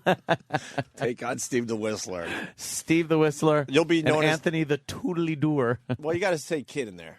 It's Toodly-Doo Kid. I'm the Toodly Doo Kid. Yeah, taking on Steve the Whistler. We should pack out some dumb fucking place. Pack it out. Have Steve the Whistler and you. There's a picture of him now in the woods with the same shit on that he had on the back of his bad Aurora. That's one of those cheap photo shoots, you know. Yeah. You hire a photographer, they go, hey, wait till fall We'll go in the woods. We'll take some fine pictures that you can hang up on your wall. Should have left him in a shallow grave. Worthless. Terrible. All right, so Jim Norton's doing a movie. He'll be back tomorrow. And he's been leaving voicemails for everybody, which is very nice. The first one, meeting Brendan Fraser. Hey, it's me. I'm in my honey wagon, as they call it, back on the set. We had a late call today because we got called in at 5:50 yesterday morning. And because the sun, they wanted to shoot us, but the sun was like just too bright when we wanted to be shot. So we didn't start shooting until after 5 that night, last night. So today I got in, and me and Patrice sat down, had lunch, and Brendan Fraser sat down with us. I think we have a scene together. And he's actually a really nice dude. Tough crowd fan, it turns out, so we're all talking. And I'm such a fucking nervous Nelly that I ran out of things to say, and I panicked. So I just started talking about Crash, like uncomfortably so, because I loved it. I just kept saying, what about Don Cheadle? How great was he to work with? And then Alex said, "One guy, who are you guys against that? You won the Oscar. Did we surprise you on the Oscar?" It was fucking embarrassing. He finally just looked straight ahead. Like I had just confessed to childhood rape, and I made everyone uncomfortable. Crash. It's just fucking complete weasel. I did good for a while. Patrice was so disgusted, he finally just got up and left the table. And I'm just sitting there with Brendan Fraser. And as soon as Patrice got up, you could see Brendan just wanted to get up and leave with him. But I ruined everything. He was just sitting there googly-eyed. Jimmy's complete lack of confidence in anything he does. As he's doing a movie. I know. That's what amazes me. Yeah. No confidence as he's sitting doing a movie with Brendan Fraser, Brooke Shields, That's Patrice funny. O'Neill. Supposedly Dick Van Dyke's in the movie someone was writing. Really? Yep. It's a biggie. This thing could be a big thing for Jim Norton. I would have talked about The Mummy or Encino Man. When you were doing Encino Man. You think he likes Pauly Shore. You think he likes when people bring that up? No. No. Hates it, I bet. Talking to Brooke Shields. It's me again. Well, it's about 6:54 a.m., and I've just been driven back to the hotel from the set. They're doing what they call covering the set today because of rain. It's fucking shitty Boston weather. So the first day we shot literally for 5 minutes after 12 hours of waiting. Yesterday, we didn't shoot at all after 6 hours, and today it looks like rain. I think what was happening is those 2 nice days, they were trying to squeeze all of Brendan's and Brooke's stuff in because they finally had daylight, like sunlight. They've had shitty weather. So that kind of makes sense as to why me and Patrice were waiting because they were shooting probably the bigger scene. And it's funny, I was talking to Brooke in the kitchen, and she said she had a charity event in Texas, so they probably knew they had a schedule with her. At least that's what Brooke told me. I don't know. Well, who knows? You know how it is with these crazy Hollywood types. All right, well, so I'm just going to sit in my hotel and eat eggs and fucking just look at myself in the mirror. What a fucking pig I've been eating like. Little fat piggy boy eating ice cream on the set. Special treat. So I always think because I'm on a set, it won't go right to my tits and hips. I'm like a fucking girl. I'm just having a weekend away with the girls. I'm like a housewife. The husbands are away fishing, and me and the gals are eating. He's too fucking much, man. Oh, my God. Unbelievable. Goddamn Jimmy. And I think this is the one everyone's talking about today. This next one and the last one from Jim Norton. From the set of Fuzzy Vengeance. Hi, it's me again. I don't know how I forgot this, but I ate my own cum for the first time last night. All right. What? He's on a movie set. Yeah. He's on a movie set. This degenerate is on a movie set. And he's How about you wait till you're not on a movie set to do that? He's got like a real part. Right. And what is he doing? Eating his own cum. Hi, it's me again. I don't know how I forgot this, but I ate my own cum for the first time last night. Young lady had requested that I do it, and I'd always been kind of shy about it, and I was just feeling kind of dirty. So I put on the old Mac cam. She couldn't see it. I just videotaped it, and boy, oh boy, you should have, what a little licky-loo I turned into on the old fingers. Odd taste. By the way, this is not about plugging the Manhattan Comedy Club tonight in Middletown. Tomorrow and Saturday. It's not important. 845-346-4242. 2 shows Friday, 2 shows Saturday. Who gives a shit about that? This is about me eating my own cum out of my hand. It's an odd feeling to do something like that. It's kind of hot in the moment. Like, I know she's going to like this. And it doesn't taste that bad. I am happy to report But the aftertaste is horrendous. Horrendous. So to all you girls out there who I've lied and go, yeah, I'll tell you, and I didn't. Apologies all around. Yuck. That was fucking brutal. It's just the whole back of your throat is numb. I don't know why I just decided to do it. And then I kind of felt like a silly goose. Yep. The kid ate his own cum for the first time in 41 years. Yay, me. He's out of his fucking mind. They're going to kick him off the set. There are certain things. Make sure Brooke Shields doesn't find out about this. I hope that wasn't the girl that was telling him to do it. Hey, eat your own cum. Out of your own hand. I don't get it. I got to say, the closest I've ever even come to that was, you have sex, shoot your load, you wait a little while, you're all sexed up, go down on the chick for a little bit. Holy Not sticking. Now, hold the phone. Yes. Not sticking your tongue inside, but just licking the clitoris. What about the leakage? Well, that's just it. What about the... It could be a little leakage. Yeah. But it's gravity kind of... It backs up. And the girl kind of cleans up first, you know? But there is a little, something there that ain't girl. You know, I'm not sucking anything out with a straw. Right. But you just kind of know there's a weird taste going, but you're in the moment. You're all sexed up. And you jam it in and leave some more. For a guy that doesn't want to have kids, you take a lot of chances, my friend. Huh? Jesus. Me? Jesus. Nah. Oh, here we go. I like the pill. Pill or pull? That's my fucking logic. That's your motto? The pill or the pull? So Norton will be back tomorrow. We're going to have to get into that tomorrow with him. Oh, yeah. I want details. Seth Rogen's coming in soon, but we want to squeeze a couple things in before that. Yeah. Fucking Obama is drinking what you drink, my friend. Yes, a Bud Light. Are you a Bud Light guy or a Bud guy? What's the tap? I'll drink either. The tap is Bud Light. Bud Light. So you and Obama finally have something in common. Yeah. That's our common ground. We'll see how much you hate Obama. You're going to change beers now? Bud Light. Well, I was thinking of changing the tap. It's easy because I can just put any keg I want in there, really. Knowing you're going to change. It doesn't really matter. Is Budweiser losing your business because of Obama's choice of beer? No. They're calling it the Beer Summit? The Beer Summit. Ugh. No, it's not that bad. He has some good points. You understand? 'Cause some people are like, why'd you get Bud Light? That's like water. It's like no, it isn't. First of all, I like the taste of it. And when it's nice and hot out and you're just hanging out outside, I'd love to hear about beer, Ant, but they're calling you the Snowball Kid at this point. No, I wasn't snowballing. Blue Wheeler from Kentucky. No, and everyone else saying you have officially did some felching, whatever. No, not felching it. No. There wasn't gobs of. So you don't want them to call you the Snowball Kid? No. There wasn't gobs of jizz. I love how these fuckers take a little thing and make it. And just, yeah.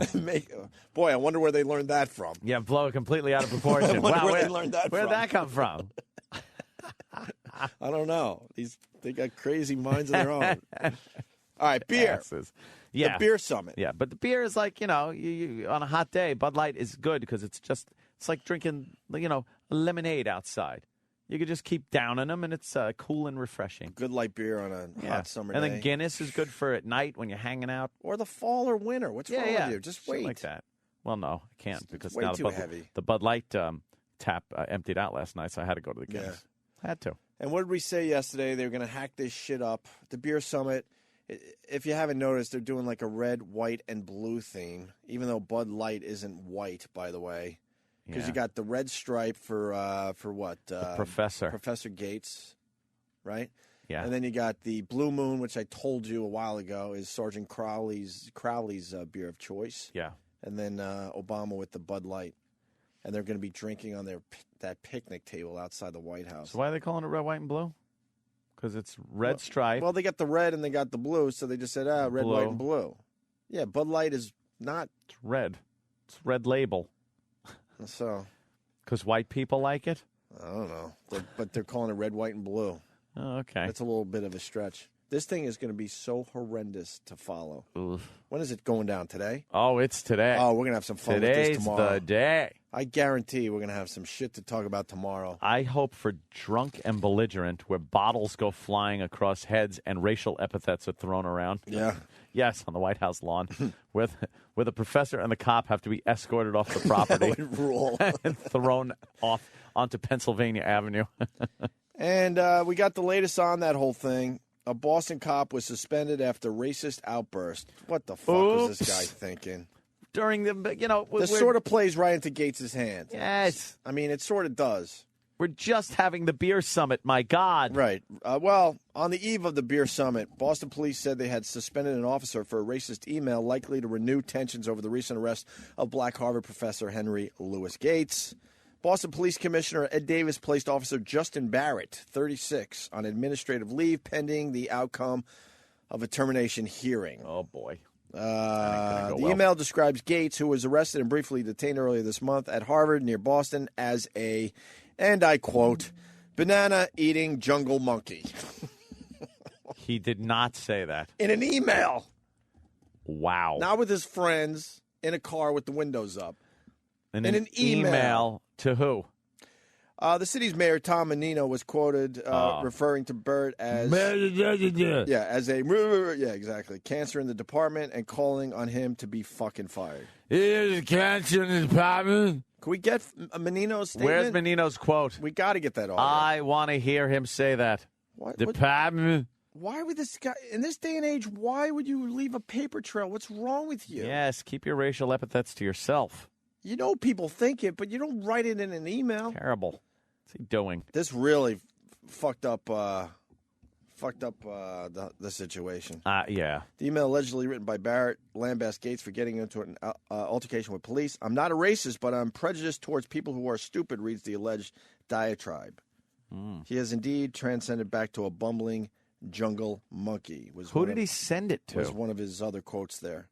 I don't know. Like, why? Who could you send that to?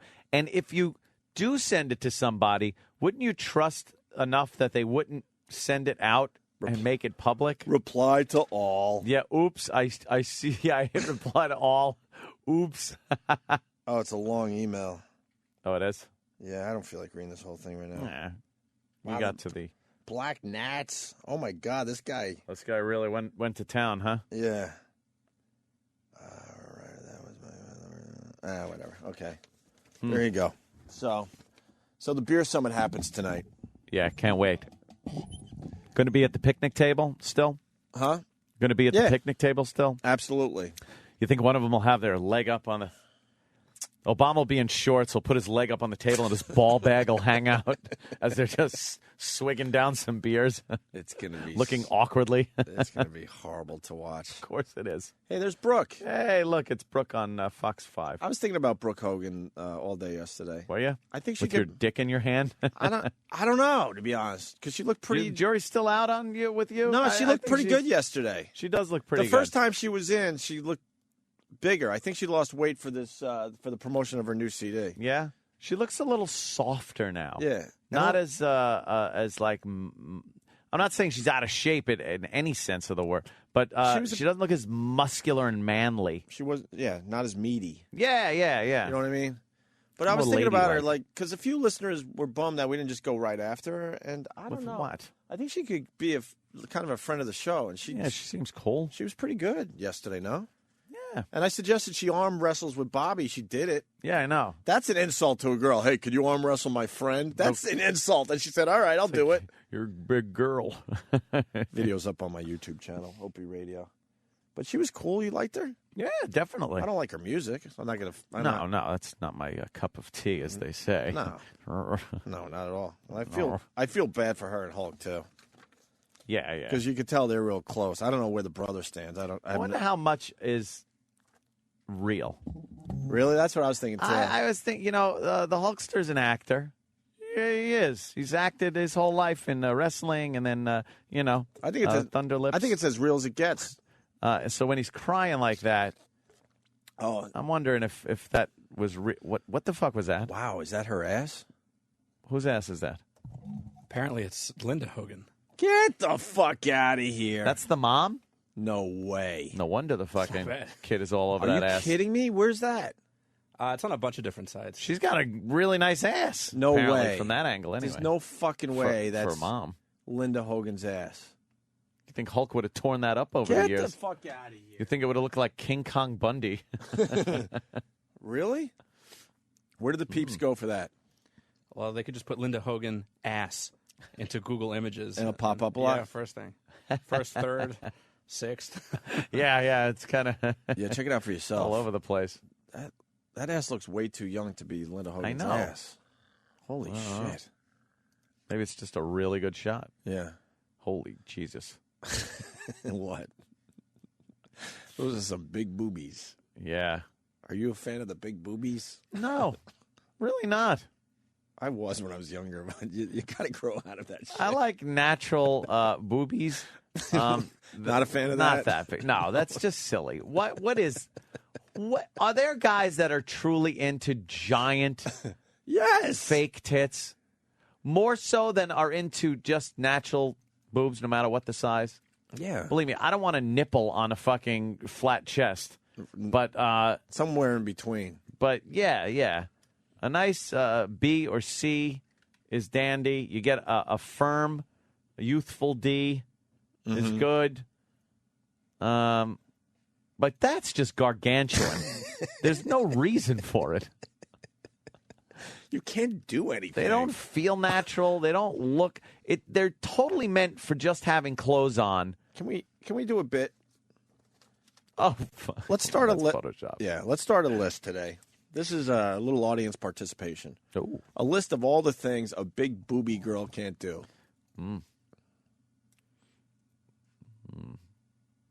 We could start simple, running. That isn't Jimmy licking jizz off his hand. That's got to be like that. That's a setup. Come on. But he said there's a picture of Has Jimmy nothing to do licking with- his palm. And what is he saying? This photo has nothing to do with the last Say Now message I left. Honest. No, look. I see a glistening on his finger. Jesus, Jimmy. And stuff. Did he lose his mind in the last 3 days? No, there had to be some, extenuating circumstance where he's just all fucked up and some girl tells him to do. Look at his eyes. Looks like a madman. He is in a sex frenzy like sharks get into bloodlust and feeding frenzies. Look at his eyes. Yeah. There's no reasoning with that there. No. He's licking his own jizz off his hand. He's probably got his other hand on his dick. And there's some girl somewhere just ordering him around. He's got the eyes of a madman. Yeah, absolutely. Big booby girls can't play golf, too, Ant. We'll add that to the list. Yeah, golf, So archery. running and golf so far. Archery. We want some more creative, creative answers to the question. Best 911 call ever. Can we squeeze this in? Because we got to take a break. Slip and slide? Slip and slide. There you go. Be a little hard for big titty girl to slip and slide. Yeah, they can't break dance. Break dance, You no. can't do the worm too good. The worm, ow. Tennis, of course. We know that. Yeah. That lovely tit monster, we don't even want to acknowledge that she ever lived because she got a reduction. Do we have new pictures of her yet? Who cares? How depressing is that? Yeah. That girl had a smoking body. Great. Just quit tennis. What, you were gonna win Wimbledon? Natural. Shut up. Look at that. Jesus H. Save the Christ. titmonster.com. Has to go away now. Natural. Big. Oh my God! The God. bounce Look at this around. girl. I Jesus can't. Christ. I can't even. This goes against what we were just saying about the big boobs, but this. But this is just again. This like was what I was saying. She's got the youth on her side, and they're natural. the really nice legs too. Yeah. Not too muscular for Whole a package female is athlete. really good. But those things are just anchored down. Nice connection, Dan. Right? Goddamn stupid internet. Yeah, we're having trouble with that. Intertube. All right, the greatest 911 call ever. Well, let's squeeze this in because Seth Rogen's going to be in here in minutes for just like 10 or 15 minutes. I'm still staring at my sandwich too. You want to wait? Yeah, we could wait for that. All right, we're going to have to wait because honestly, he's going to be in here any moment. We got to take a break, get some food in our bellies. Yeah. Best 911 call ever on the way after the Seth Rogen interview. Okay. All right. Oh, he's going to be 15 minutes late. So we could do it maybe right out of break. All right, right out of break, we'll squeeze this in before Seth Rogen. Stay there. Opie and Anthony. Can we just listen to this song? Opie and Anthony. Hello. Is this on? Yeah. What the hell? All of a sudden it's low again. Oh, maybe it's me. Hold on. That's a little better. What happens? I don't know what happens during commercials. All I was doing was eating. You got to glom down everything in one break. I'm waiting for my food. Shove a sandwich down your throat. I'm going to pass out soon if I don't have food. Food, all right. Food. We're waiting for Seth Rogen. How many more minutes there, Steve? What? Just use hand signals, please. 10 minutes? What, are we waiting for the king to release him and then we get him? Then the wolves get him. Huh? He just was released, and he's doing one other show, then he's coming here. Okay, good. Seth Rogen from Funny People in studio within moments. A few more minutes. Actually, we get to squeeze in the best 911 call ever, according to Danny. And he won't tell anyone what this one's about. He's like, just trust me on this. So Yeah, I mean, there's not one particular thing that's going to, blow everybody away. But it's just the backpedal. No, it's not. It's just the entire call was good, and it made me laugh multiple times. Okay. Damn it! Problem? Chris C. from Virginia seeing Tool tonight. Fuck! Tool. Where's Tool playing?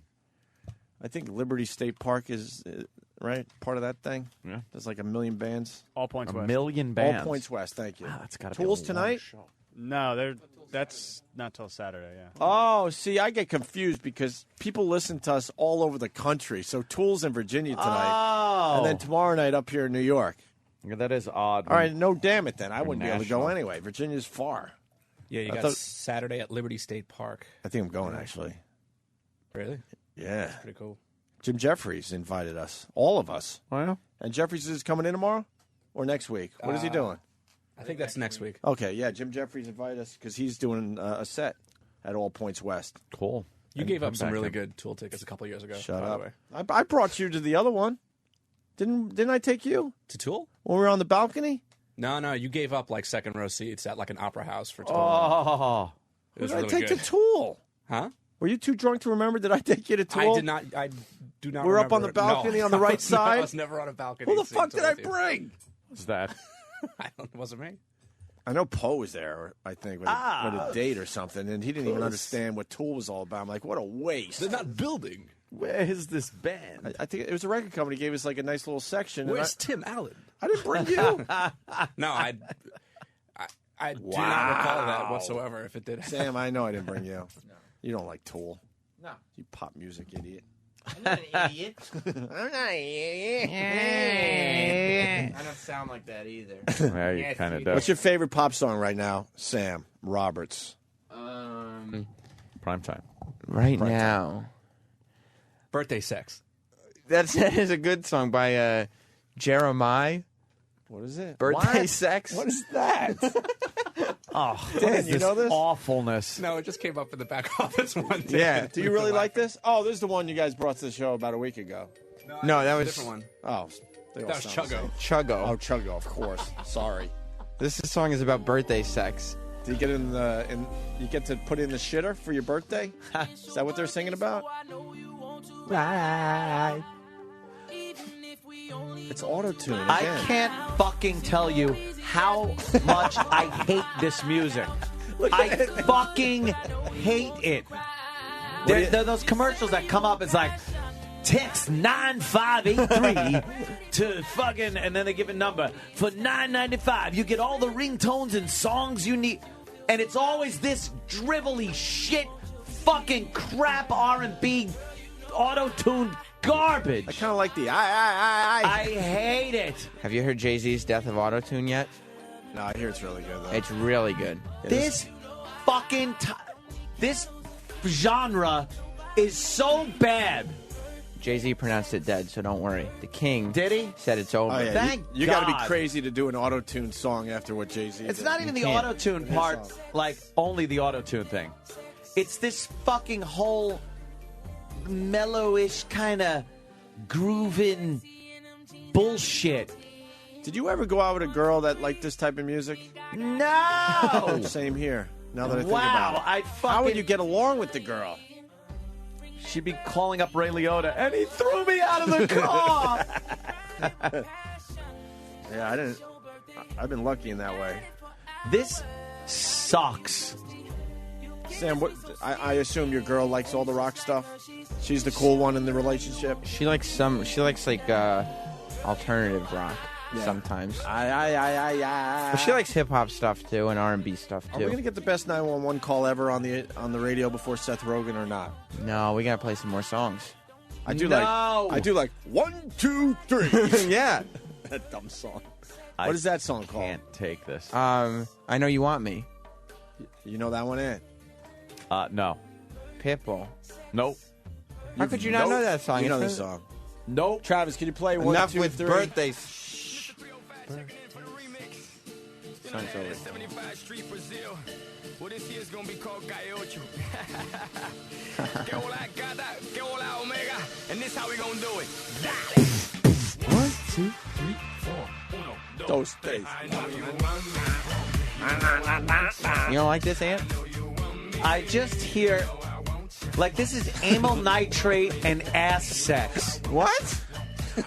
Like, this is just gay sex happening The to best this. is Anthony gets really, really annoyed. I hate this. It's just catchy, dumb shit. Well, this Nothing isn't wrong even with catchy, dumb shit. By the way, this isn't even the type of music that I was just criticizing. No. This is something totally different. That I don't doesn't- like this part. I It just like doesn't the annoy 1, me as 2, much as 3. the other shit.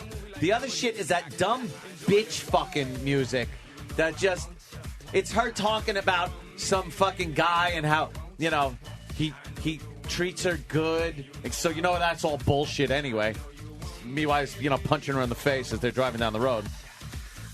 2, 3, 4. This is awful. All right, let's get the best 911 call ever on the air for everybody, please. I hate this music. Shut up, Randy, you auto-tuning son of a bitch.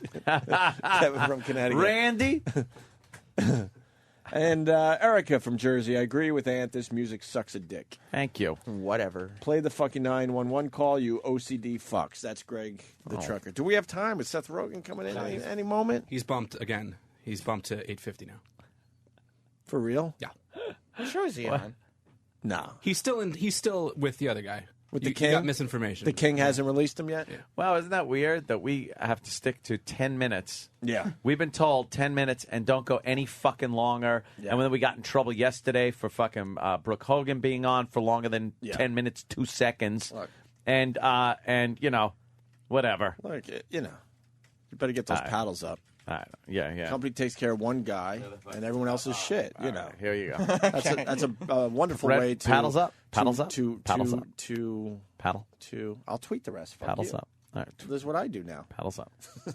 But there is a grave injustice. Oh my God. I'm paddling myself now. But then I give you a green. Hold it. Brilliant Here way we to go. run it. I'll hold it way back here so we both get Brilliant red way paddled. to run a company. Anyway, not greatest 911 call ever. Yeah. As per Danny. So when is the king releasing Seth for everybody else? Probably pretty soon, but then he's got to do another show before he comes here. Right. You know what? I might have to say something. I might have to say. It's not. Let me write it down it has for Ant. nothing to do with him. Let me just write this. I don't think it has anything to do with him. You want to play Write It Down, Sam? Write It Down, Sam. And this I is love Write this It Down. game. This is Write It Down, Opie, though. No, this is Opie playing Write It Down, Sam. Yeah. Write it down, Opie. All right. Just write it down. Okay, here it is. Opie was writing. Yes, of course. Got to write it down. Segment music playing. This is what I say today. Write it down, Sam. No. What? No. What? That could cause some problems Who's in the writing future. next? Who's writing next? I will. Oh, it's Write It Down, Sam. Write it down, Sam. Oh, Sam is actually just writing write it down. Wow. No. You can't read Write It Down, Sam. Oh. That's why it's Write It Down, Sam. Nikki wants attention. Nicky. That's the first time little Nicky walked by. Little And we Nicky. didn't acknowledge him, so he waved a lot, hoping we missed him. would notice him. And you want to write something down? We're in the middle of Write It Down, Write Sam. it down, Sam. Yeah. Let me write. Yeah. Oh my God! Write it down, Sam. You put the cap on too tight. Smell that I'm Sharpie. very strong. Smell that Sharpie. Whoa! Should write Mildred on a cardboard box with it. Opie and Anthony, Give a few dance hours. party weekend. Huh? All right. Write it down, Sam. Although Anthony's doing the writing. We're going to change the bit. We can't have it write it down, Sam. It's got to be write it down. Really? Yeah. Here it is. I got one more thing to write. All right. Write it down, Sam. Yay.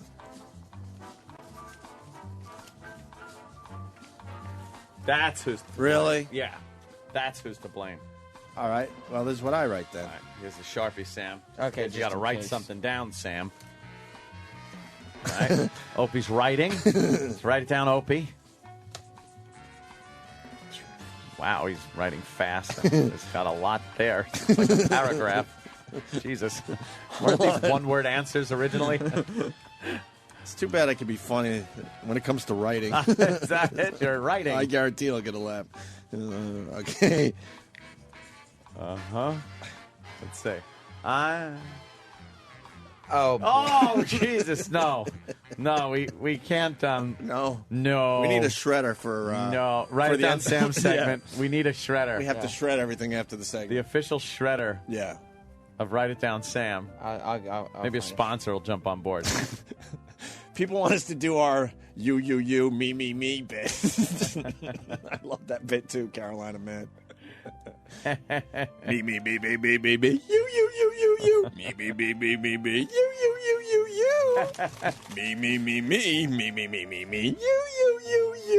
You. When is the King releasing them, really? When he's all finished. Yeah. He's got to go somewhere else, though, anyway. So. Really?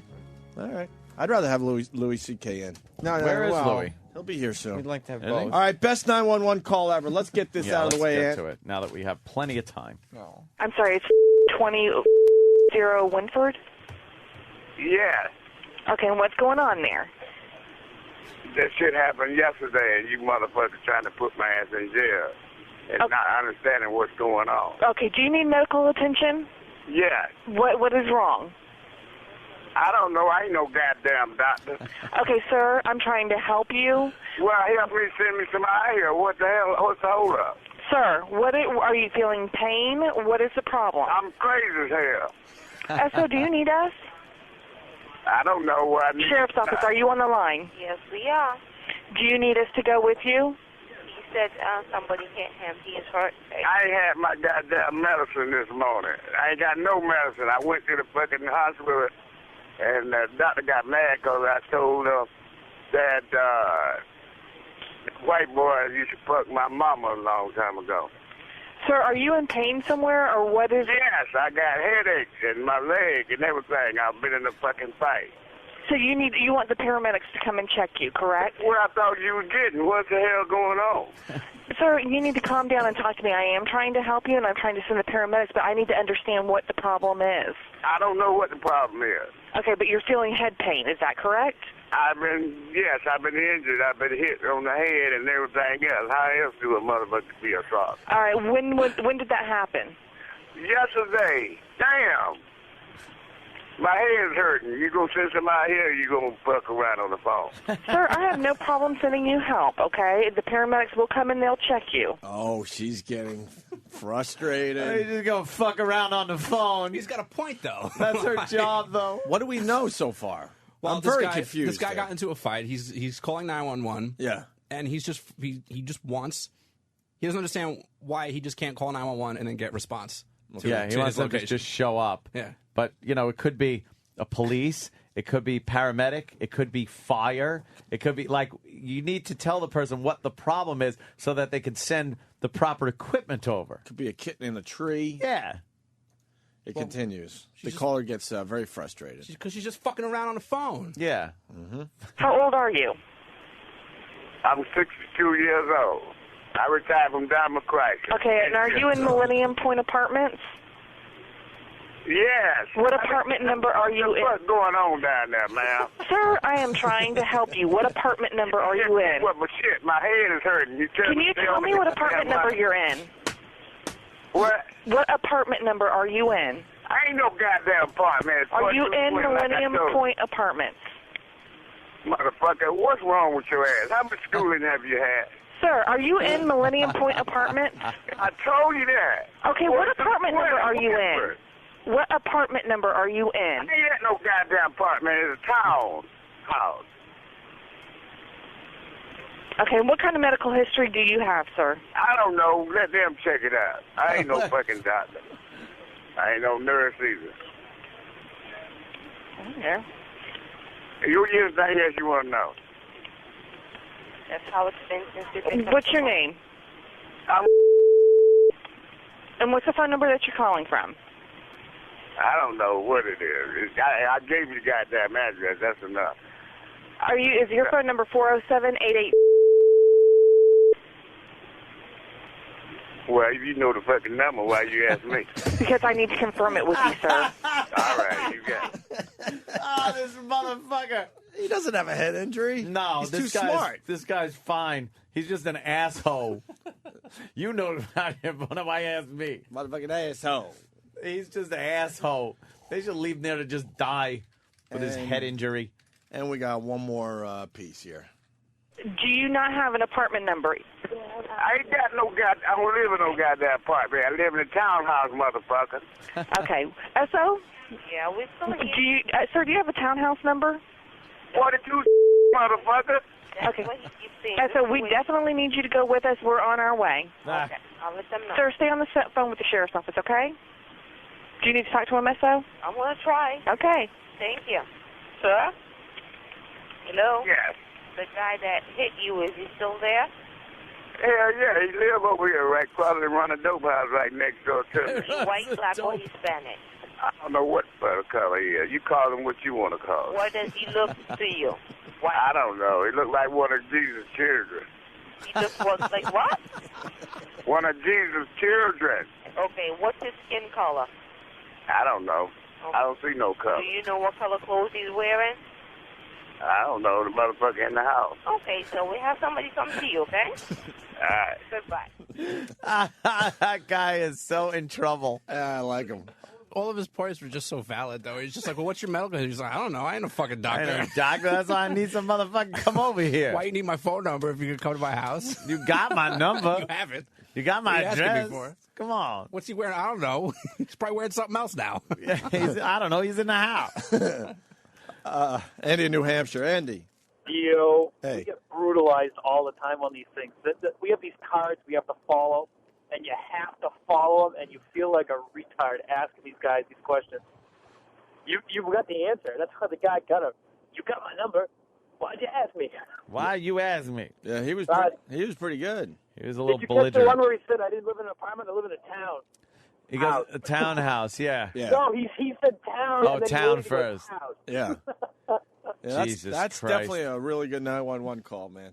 Yeah, it's not like All it's right, not like sir. a 24-second call like where there's this No, I one know. main It's- idea. It's like just The as whole a body, whole. the whole body of work is what you gotta look at. Motherfucker. Motherfucker. He's calling him motherfucker. I ain't no fucking doctor. What a disrespectful douchebag. Or nurse. I kind of liked him. Did you? You didn't like him? You have him over your place. I kind of like the guy. In the raw audio, I don't know how old the call is, but in the raw audio, it gives his phone number if you want to try to get Get a hold of him. Yeah, like that number is actually working or his or paid for.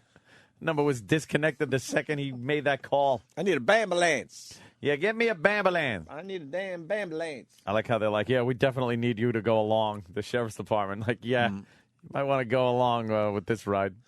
All right, we're in a speed round because we got Louis C.K. here. We got Seth Rogen coming in a few minutes, hopefully.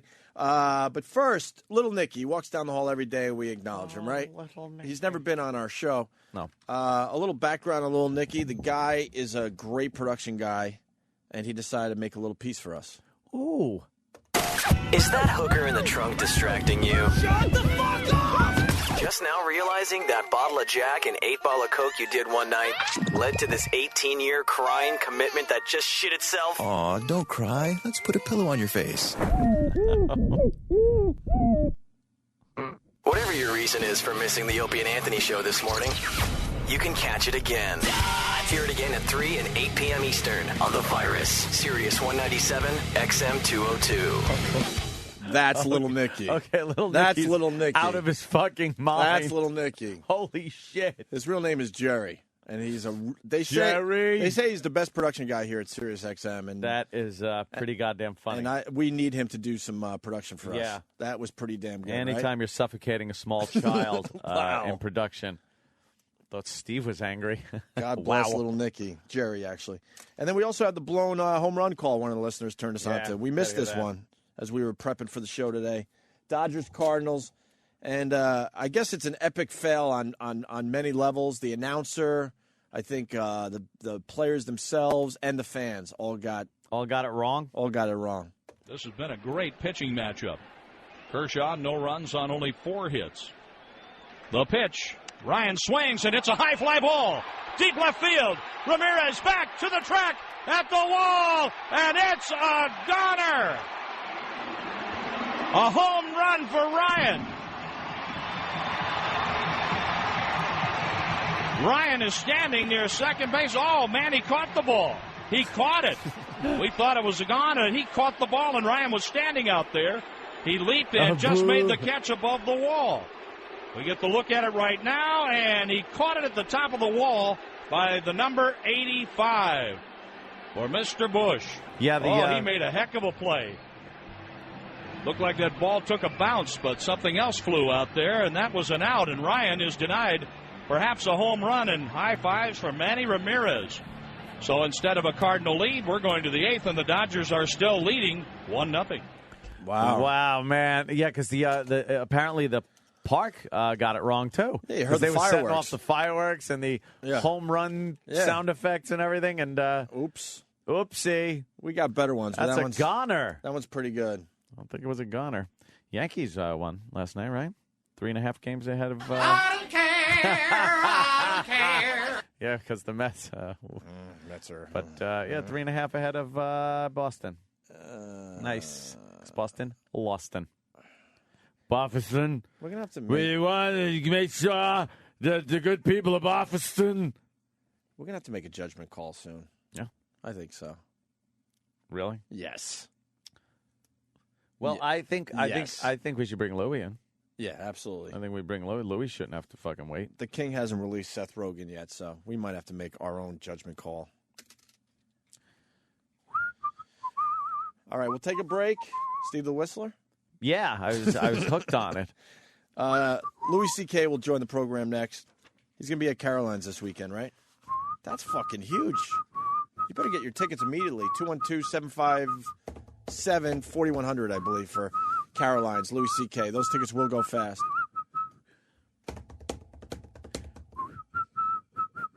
I'm doing Doyle Hargrave's song. Oh, shit.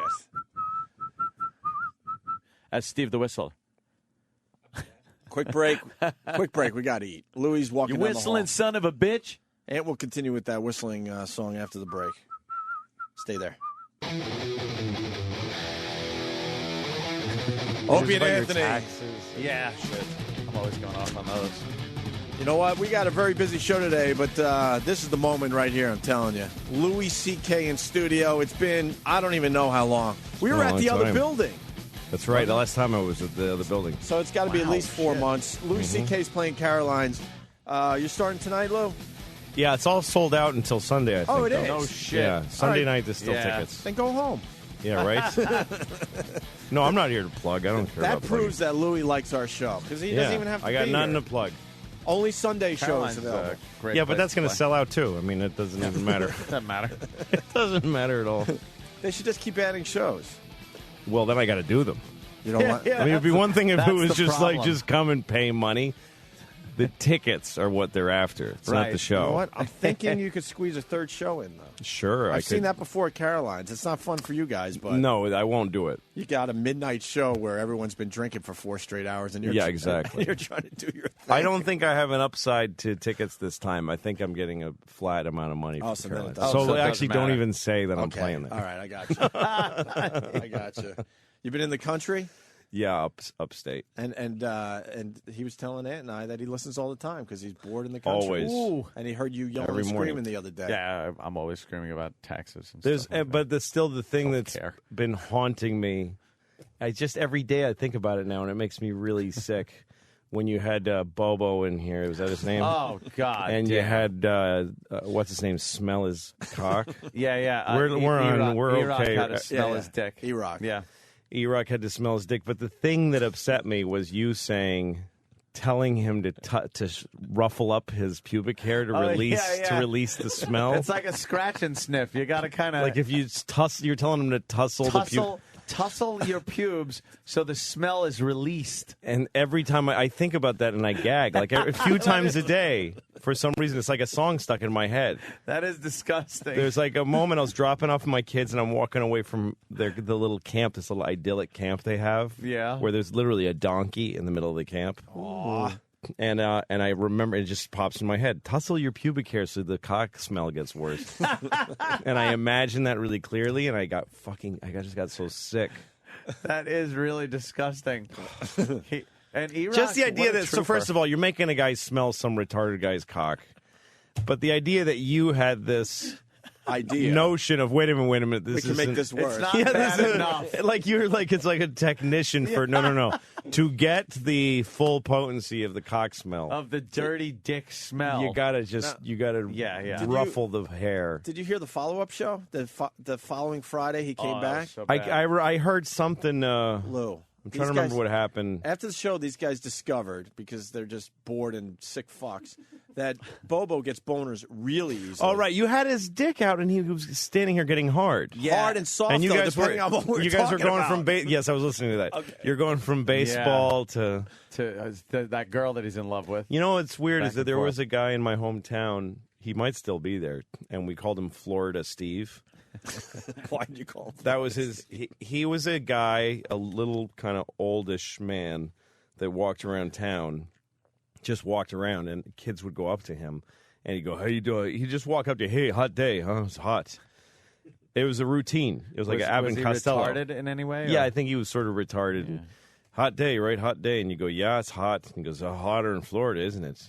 Yeah, it's pretty hot in Florida. He would guide you to what he. What's it like? What's it like down in Florida? It's nice. Girls down there. What are the girls like down there? Oh shit! Well, they got nice girls in Florida. They got big tits. And you go, yeah, they got big tits, Steve. And then he'd put his hand in his pocket and he'd just start jacking off right in front of you.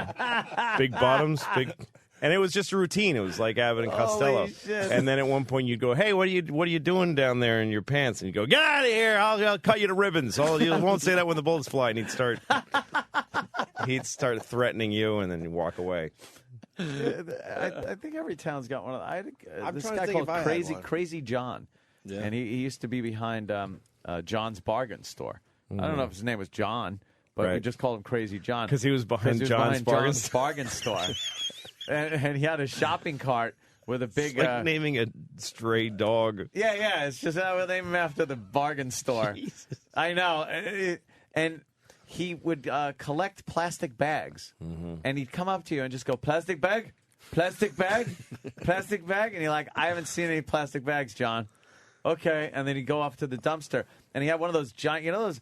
big plastic sunflowers people put in their lawns that spin around in the wind. Sure. He had that on his shopping cart, and he'd push it around looking for plastic bags. Crazy John. Remember Eddie at WNEW? Oh yeah, another Eddie worked at NEW when we were over there, and his whole job was to empty the garbage from offices. Yeah, and he loved tits. Yeah. Where he would uncomfortably stare at tits. Oh, God. Yeah, he had no switch where it's like, you shouldn't do that. You take a glimpse. Because if you go, "I like that girl. She was pretty cute. I like that." And meanwhile, he's just looking at her tits, and the fucking girl's all creeped out. I brought him to somehow the guys talked me into take him out for lunch, so I took him to the Brooklyn Diner, and the waitress happened to have nice tits. Oh, no. It was so awkward. Jesus. We could barely eat lunch because Eddie just had to stare at tits the entire time. Horniness plus retardation is a bad. Bad combination. Bad. There's no switch. They just like. Yeah. What do you got at Brooke Hogan? I was wondering if Brooke Hogan, what she sounds like acoustically, or is she lip syncing? No, she's probably. What can we do? Can you pot it up? Very one, interested. Heard this name of the song is "Hey Yo." That time okay, but I had to let you know, just in case it didn't show. Oh, some say love and friends, they don't mix, but I Boo. Boo. I know you and me, it seems weird, but Who is that faggot? Who is that Jerry curled faggot who's playing with her? He's got shiny jeans. What a fruit. No, I'm not. Oh, God. What is with him? No, you're not. Oh, my God. This is horrible. Yeah, I will if I hear this anymore. Yeah, this is really bad. I promise to show you I love the can win. He could go over. Oh. How does he go over anyone's house and sit in their on their couch? Yeah, exactly. How's he a person? Fucking wet all over there. All right. I'm sorry I even brought it up. That's one of the worst things I've ever heard in my life. That's really bad, huh? Really bad. That's horrible. Oh, boy. I'd rather listen to my mom beg for mercy while somebody kills her. That was horrible. And people are also That was reminding us horrible. that Eddie also was in charge of the mail and getting it all wrong. Oh, no, he used to get it all wrong. Yeah. For Hey, some reason, they made does the that guy's retard wearing like a glovey What? thing? What, a Michael Jackson glove? No, it's worse. Look on his left hand, on his guitar hand. It's yeah, like a hand brace, but it's sparkly.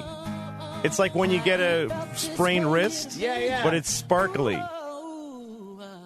No, that wasn't good. You can't stop the song for your shit note that didn't work. It's your crappy. He's just making it up now. Yeah. All right. All right. Look at his hand. Look at his hand. Yeah. He's got sparkly wrist So the new brace album on. is out Oh. right now in the stores. Oh, you ugly What can you tell whore. us about Fuck the you. album? You fucking retard. First of all, he's very talented. He's really, really talented. No, he's not. Neither are you, you we're good fucking friends. We stupid have a cunt. blast together, and we love making God music damn together. it. When do you hit the road, Colby? You guys Fucking gonna actually boring, fucking stupid, ugly, common, fucking two-bit stripper. Yeah, I'm just doing She comes over and says, "Do you want a private dance?" And I go, "No." I go, "No, I'm waiting for somebody interesting looking." Talk with us about her family life coming up. Fucking Plus, we have author, dime a dozen blonde, fucking Holy shit. father famous for being a buffoon, idiot. Fucking. She even knows the guy isn't talented because she had to go, yeah, he's really talented. Yeah, exactly. Oh, really? That's what I just heard was good? Oh, thanks. Yeah. You know the shit you just heard? That's like everybody that has a boyfriend where they're like, oh, yeah, no, he's really great. Really? Yeah, he's great. It's funny because I just heard him. Oh, thanks for telling me because it sounded like shit. It sounded like it wasn't good. Oh, you. No, he's really fucking great, oh. funny. I love when No, people I tell listened you to people are her funny. on this show. She was on, and I was like, she ruined my morning. I hate her. Yeah, because my morning, I dropped my kids off in this fucking crazy camp, and then I listen to you guys on my way back. I got nothing else to do. I look at the same shit strip of fucking country road every morning, and I listen to you guys. And it was her. And there's trying to be funny and fucking. We had her arm wrestle, though. I didn't get that far. It's the first time I've switched. I switched the fucking station. That's not good to hear. You gotta. Well, She arm wrestled. keep that in Probably mind. would've She makes people like me turn your show off. That's good to know for next time. We go, hey, Brooke, would you arm wrestle Robert Yeah. Kelly? And she goes, yeah. Yeah. Isn't that kind of insulting to ask a girl to arm wrestle a guy? Why? What do you mean?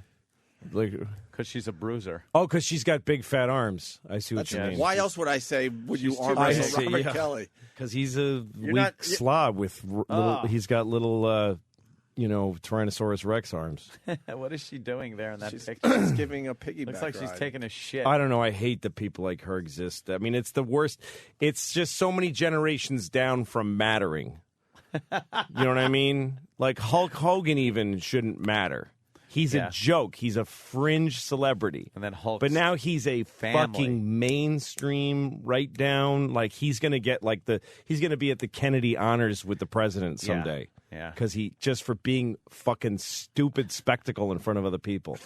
And his fucking daughter, his grown-up cum, gets to be on TV and play a song with her faggot boyfriend with sparkly jeans. And everybody's got to act like it's good. Has sparkly wrist brace. And she comes to this building, and you guys have her. Everybody has to have her on and act like. And so then, what happened with your dad? Who gives a shit?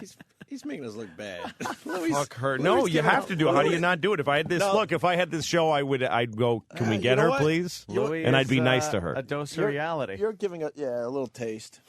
There's no problem there. That's why we do like you. Louis is a dose of reality, man. Yep. He's right. He's right. Fuck what we think. You guys, we get caught 3 up in the hours moment. with Bobo is worth a lot more. It's well, true, yeah. Then don't go to the message boards Then because they don't like Bobo either. They don't. Well, I'm in the minority there. I love Bobo, but you go to the message I'm in the boards, Bobo camp. They can't take they're him. like enough with Bobo. They're listening. But they listen. They listen. Yeah, I assume. Did anybody write and say she's awesome? Keep her on and have her on again. One person. Well, there you go. One there you person go. did. All that response for Bobo. One response for her. Yeah.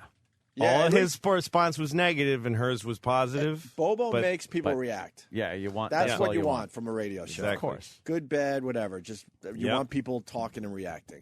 Yeah, we didn't get much reaction after the Brooke Hogan interview yesterday. No. Louis C.K. It's Now we sleep. feel really bad about ourselves as broadcasters.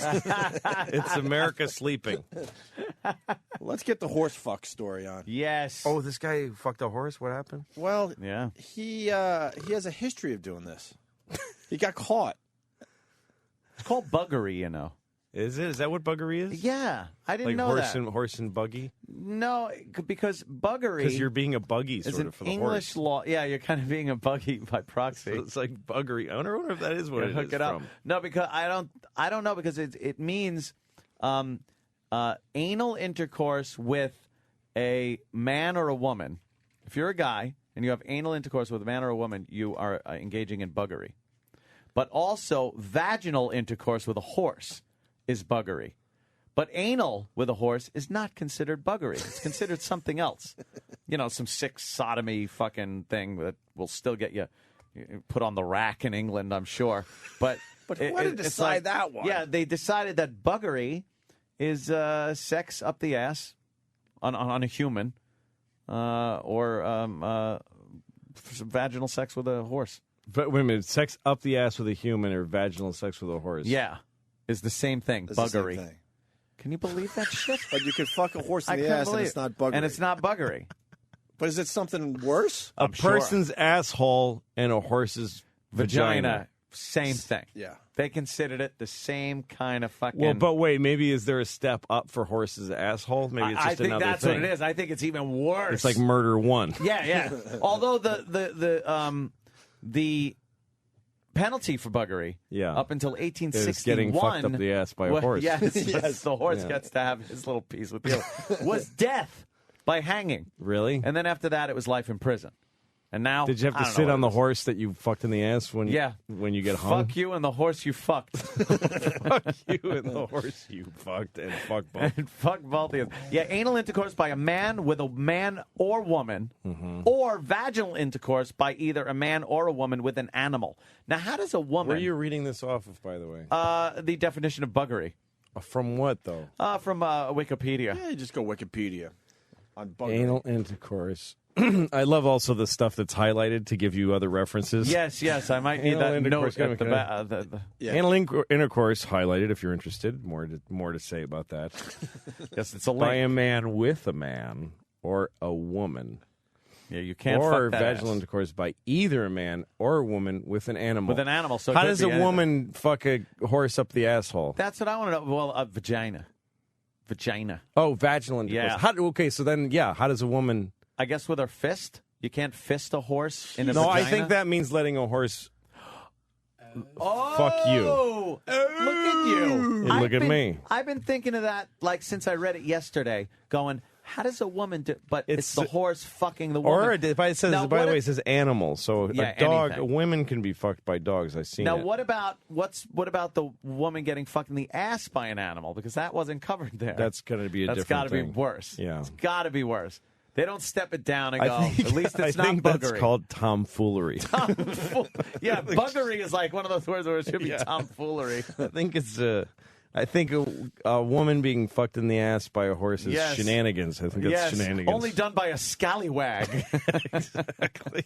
Wow, they just said shenanigans. visiting this website may harm your computer. That's all these words that used to be horrible, and now Yeah, they yeah. don't matter anymore. Now it's just funny. Yeah, it turns out, if you really look up the yeah. epitomology or whatever it's called. Shenanigans. Turns out a horse coming in a woman's mouth is called silliness. It's just that it's been softened over the years.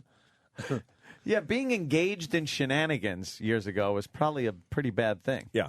Now it's funny to say. The word itself is just shenanigans. You can't be serious when you say it. Well, you want the update on the horse fucker? Buggery. I certainly You gotta do. hear this one.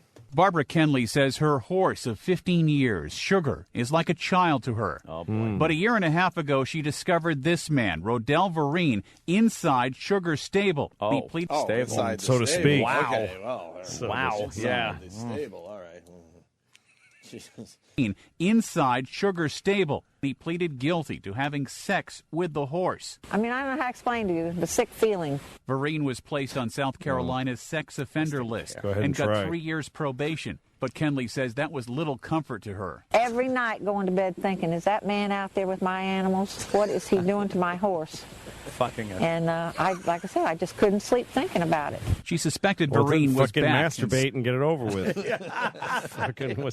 Rub one out and go to sleep. That's what I do when I think I'm fucking the horse. Who cares if someone's fucking your horse? I just couldn't sleep thinking about it. She suspected Vereen was back and secretly violating Sugar again. When I come to feed the next morning that I hadn't sat out here waiting for him, and she'd been molested again, it was devastating. Kenley says she would sometimes spend the night inside the stables with a shotgun to keep an eye on Sugar. With her ass perched up waiting. Why not me? There's a perfectly good fucking woman in the room. Yeah. He's fucking my horse. First of all, you don't name a horse Sugar and not expect it to be fucked. That's just a sexy name for a horse. Got to give it a bad name. God. Oh, this is one of our favorite pictures. Lou. Horse You gotta check- vagina. This is horse vagina. Is it really? Yeah. Shit. That does look like I it. get it. You know, I get it. If you had to. But it looks like it's got balls above it, though. Yeah, that's, It looks that's upside the down. asshole There's above something- it. yeah. And then there's sort of what looks like the alien that wrapped around that guy's neck tail. Wow. It Yeah. doesn't look very hairy. It's really like a... Looks like a Geiger painting. They're all pink on the inside. Yeah, it looks like a galaxy. But you could see how it would probably feel good on your cock if it wasn't, attached to a It doesn't horse. look very wet. Well, you gotta just you gotta slobber some whisper shit in its on ear. Yeah, you fucking hot. Oh, you fucking... Yeah, you with a shotgun to With a keep an eye shotgun. on Sugar. She says she thought about shooting Vereen, but didn't want to go to prison. That's when she installed this. And moving my camera in various spots. And then I finally got a good picture She of should have it. been arrested Police for filming bestiality. Wouldn't that be great if they arrested her? You can't Yeah. film this shit. No. It's like fucking, I'm going to catch a child pornographer for I'm going to film him having sex with a child. No, that's illegal. Oh, dumb. Dumb woman. Yeah, this woman is just, she deserves to have her All that horses work. fucked. Yeah, what does she do? How does this woman have a horse in a stable and Yeah, well, a shotgun and a camera? All these fucking props. she's got a bunch of shit going on. Yeah. And then I finally got a good picture of it. Police arrested Vereen on Monday after he was caught on tape earlier this month molesting the horse. He didn't resist or fight back or deny. Now, he The did horse? Oh, yeah, the horse loved it. Yeah. The horse doesn't. Have you ever seen another horse fuck a horse? Yeah. It's probably one of the most Pretty violent violent. things I've Yeah, it ever is. seen. We had this horse named Concho Pete. Concho Pete was one of the few horses at our stable that wasn't a gelding. Who's- And they used what are to you breed talking it. about? This is when I lived out in California. You I had was horses? Around horses. Oh, Horses, yeah. fucking. I was Gardens. Mr. Cowboy, equestrian guy. Doing buggies, Oh, I had Dreamweaver. horses. You had I was everything the out there. I was the shit. I have pictures of me with boots, the hat, the whole fucking Wow. deal. I was a hick fucking cowboy. But I was, 14 years old, so I was a kid. Wow. Grew up that way, yeah. It was You fun, though. grew up in Massachusetts and you're... No, I grew up in New York originally, and then my father moved out to California, so I went to live Oh. with him. And then, he wanted to be a cowboy. So Danny's going to find some horse fucking videos. Concho Pete would bite the back of the neck of all the mares and just Oh, stick really? this giant cock. Wow. I don't care. I know the guy was of a certain ethnicity, this criminal that was molesting the horses. But no way it's as big as a horse. Look at this horse boner. And they just How the shove fuck it does in. he guide that? How does he guide that into anything? I think the people have to guide it in. Like, look, they can't just let them fuck. They're tying this horse up in a certain... I guess that's so it doesn't completely kill the mare. But how do they get it done in They nature wrap before the we got tail up. involved? Wrap the tail like a boxer. Yeah, they got to wrap the tail up. Why do you That's have to the wrap female. Why do you have to? Yeah, but why do you have to wrap the tail if the two To get the horses tail out. were in the... Oh, my God, look at this. Look at this fucking... Oh, man, Jesus. holy shit. Then Look he's at all coming that already. spurt. He's fucking coming already. Horses can't... yeah. Look at his neck. And he's biting the horse's neck. And the horse is just standing there like... Horses have no staying power. All horses prematurely ejaculate. There's no pleasure for the female, huh? Look at that. Female No. doesn't know what the fuck's What a going on. rod he's got, though. Female's like, it's bending. just He's do trying to it. find how to get in. Good technique on the horse's part, Yeah. huh? But that's two Boom. pumps and he's done. Boom. Two Ugh. pump He's chump. he's the two-pump kid. Oh, it's all fucking yellow. God damn, he is fucking like- in there, too. He's a good 2 It's feet like inside that vagina. His cum looks like the wood glue that he's going to be in a couple of years. From glue to glue. All right, he's done. Get him off the Ashes fucking to thing. ashes, glue to glue. Now he's just, that was good. See, you think that guy, you think the horse felt that fucking guy is all limp now? Do you think the horse felt the... And then they of a talk to human? a dude. Then they talk to some dude. Never. Well, and then he fucks her and comes all over her Eh. fucking cunt. What a creep that And guy then a little is. horse comes out later, and I fuck it. Now we got a montage. Like here's of two horses just at a park somewhere next to a Little League game. It's like-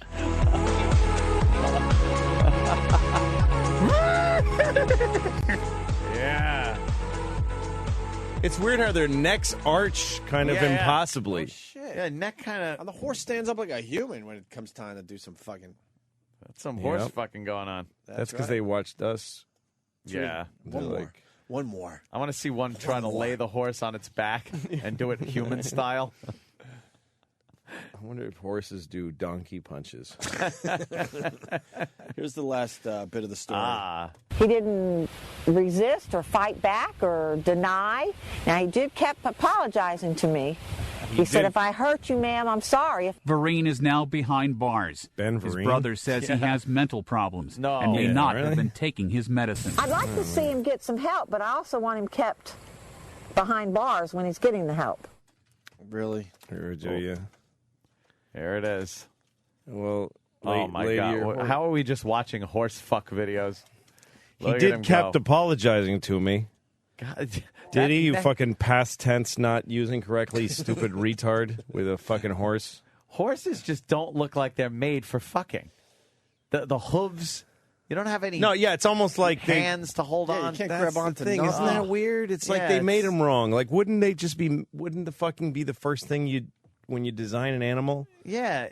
Just to make like- sure that you can keep making them, you make them so that they can fuck. Yeah, so they can fuck easier Why are they than that. awkward when they fuck? That should be an egg-laying animal. Yeah. That's like, it should just be, I know Horse it's a eggs. mammal, but it should just be an egg-laying animal. It's not built for fucking. What is it? What is this? Oh, they're doing that weird mouth thing when they smell. Is that a Shetland pony or something?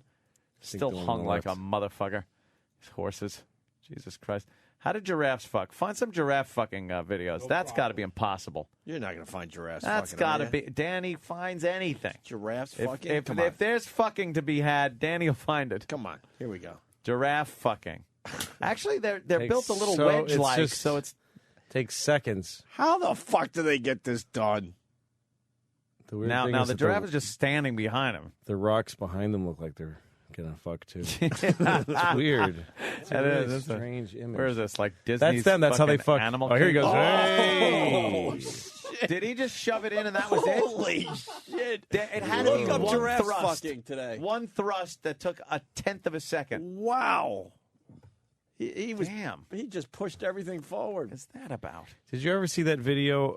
It's a lot of people have watched it of the like the wild. What do you call those animals that got antlers? Fuck. Oh, elk or Say some kind deer? of weird Rams. bison or something by a river in Africa, and these cougars come and attack them. Yeah. Did you ever see this video? And then they end up Antelope. fighting with with an alligator? That whole thing. It's one of the greatest things I ever saw. The alligator comes out of like nowhere. Yeah, Well, but then water. the elk come back and then they fight back. It's crazy. It's one of the coolest things I ever saw. And there's really no way for them to win. I forget. No, but they do. The elk win? Yeah. Against one of an the coolest things alligator? I ever saw. I'd take the alligator over the elk any day. UFC style. Alligators are good grapplers. You got to get them on the ground. They're not good on their feet. Louis, she's still on TV. What? Louis, she's still on Jesus. TV. What is she? Yeah. You're on pretty good terms with your dad. Who Great gives terms a with my shit? dad. Let's hear from the whole. Can we? Sure. Here we got some sound. Sure. The whole. You've been married to somebody for 23 years and you're crazy and in love with them. You've had children with them. You know, it's a situation. Nobody that, gives a you shit. wish You're for the one best, but fucking we've, human being. We had so many. You're tough one. things going Oh, on, who with cares? business and, situations that happen that we just got torn apart. He's talking like he's the fucking president. Like this is how seriously we take this. He has been doing this for a long time, so I think he's Wasting America's time? Jesus.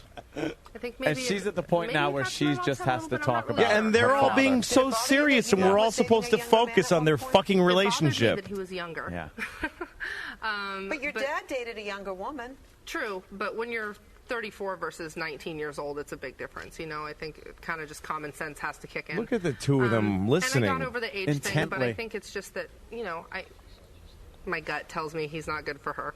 I think it's pretty obvious. And they're talking about it on national. This is a fucking personal relationship. News show, by the way. Yeah, this is the news, right? Yeah, right. What about this? Was there pressure? I mean, self-imposed pressure. You got cameras there. They want to take pictures of something. They want to show. They want drama. Was that somehow? Did that influence you to create these Good moments, question. perhaps? Good question. Nice work. It's kind of embarrassing because we asked all these questions yesterday. Yeah, of course we did. Why wouldn't we? But you keep created flaming an on. album about it. We deserve it. That's the hag she's And gonna this look fucking like. footage, like it's newsreel footage.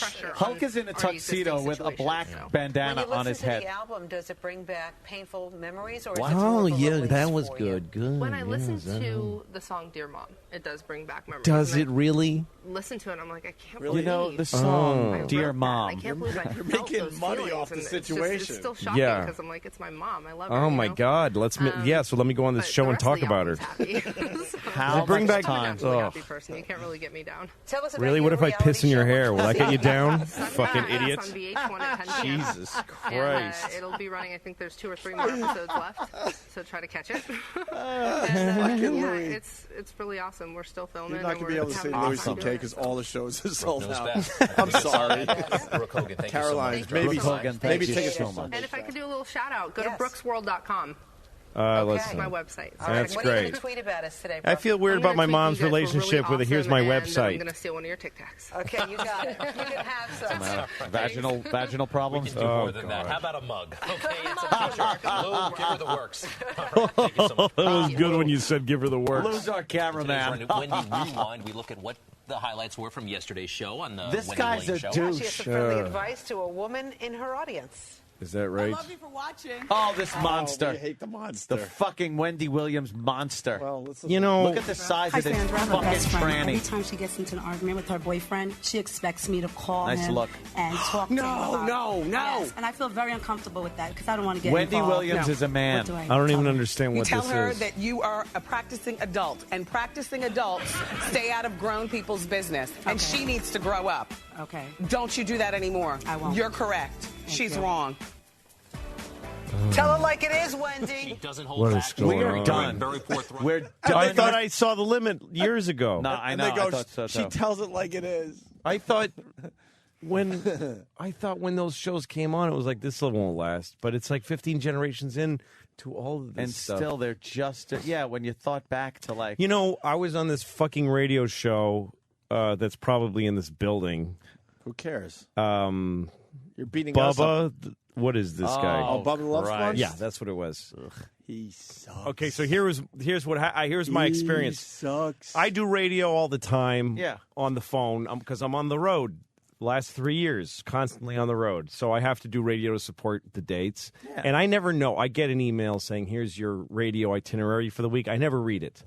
It comes down to I'm walking down the street with my kids, and my phone rings and I'm on the radio somewhere in America. I don't fucking know. It doesn't really matter. No, why would it? No, and it's funny to me when people like they go, "Hey, we're calling in from whatever, Baltimore." Oh, okay, Baltimore. Oh, you didn't even know where we are? No, I fucking didn't. Why am I supposed to know? You think I'm training like Rocky all year for one date in Baltimore?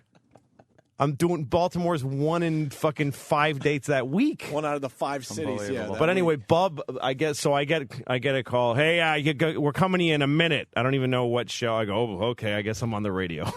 So then I'm on hold for a while, and then this guy comes on who I don't know who the fuck he is, and he goes, "Hey, sorry, we made you wait for a while there, but we had the Hulkster on." And I go, okay. I'm not really aware that Hulk is what he's doing or whatever.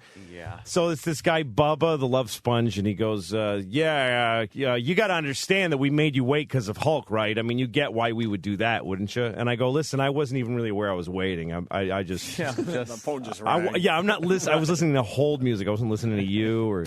And he goes, yeah, okay, but what's your take on what's going on with Hulk? And I go, I don't know what you're talking about.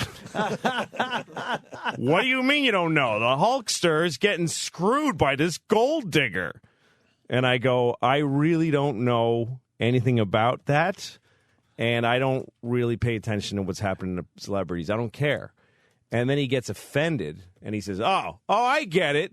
Oh, I get it. You comedians get to just leap around a stage being a jackass, while I have to sit here and be responsible to my listeners. Are you shitting No, I'm not me? kidding. What like, he takes it as like a personal responsibility to know what's going on. He's a stupid in hillbilly. Hulk's personal life. While you have the bells on your hat and your toes. Right. And you're Yeah, just, exactly. I'm just being a douche on stage. Yeah.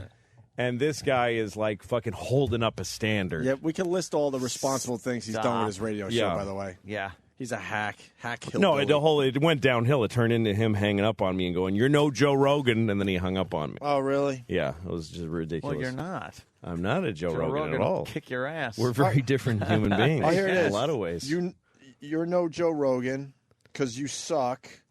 Yeah, and then I called back and we got into it. It was fucking stupid. What an asshole he But is. the thing, yeah, I mean, the whole dispute I had with him that ended up hanging, I didn't even care about that. The thing that I remember is the idea that that's some kind of a serious responsibility to be up on all this reality show shit. Yeah. He's like being he deserves the Edward R. Murrow Award Award for telling people really what the Hulkster's up being to. prepared for the Hulk interview.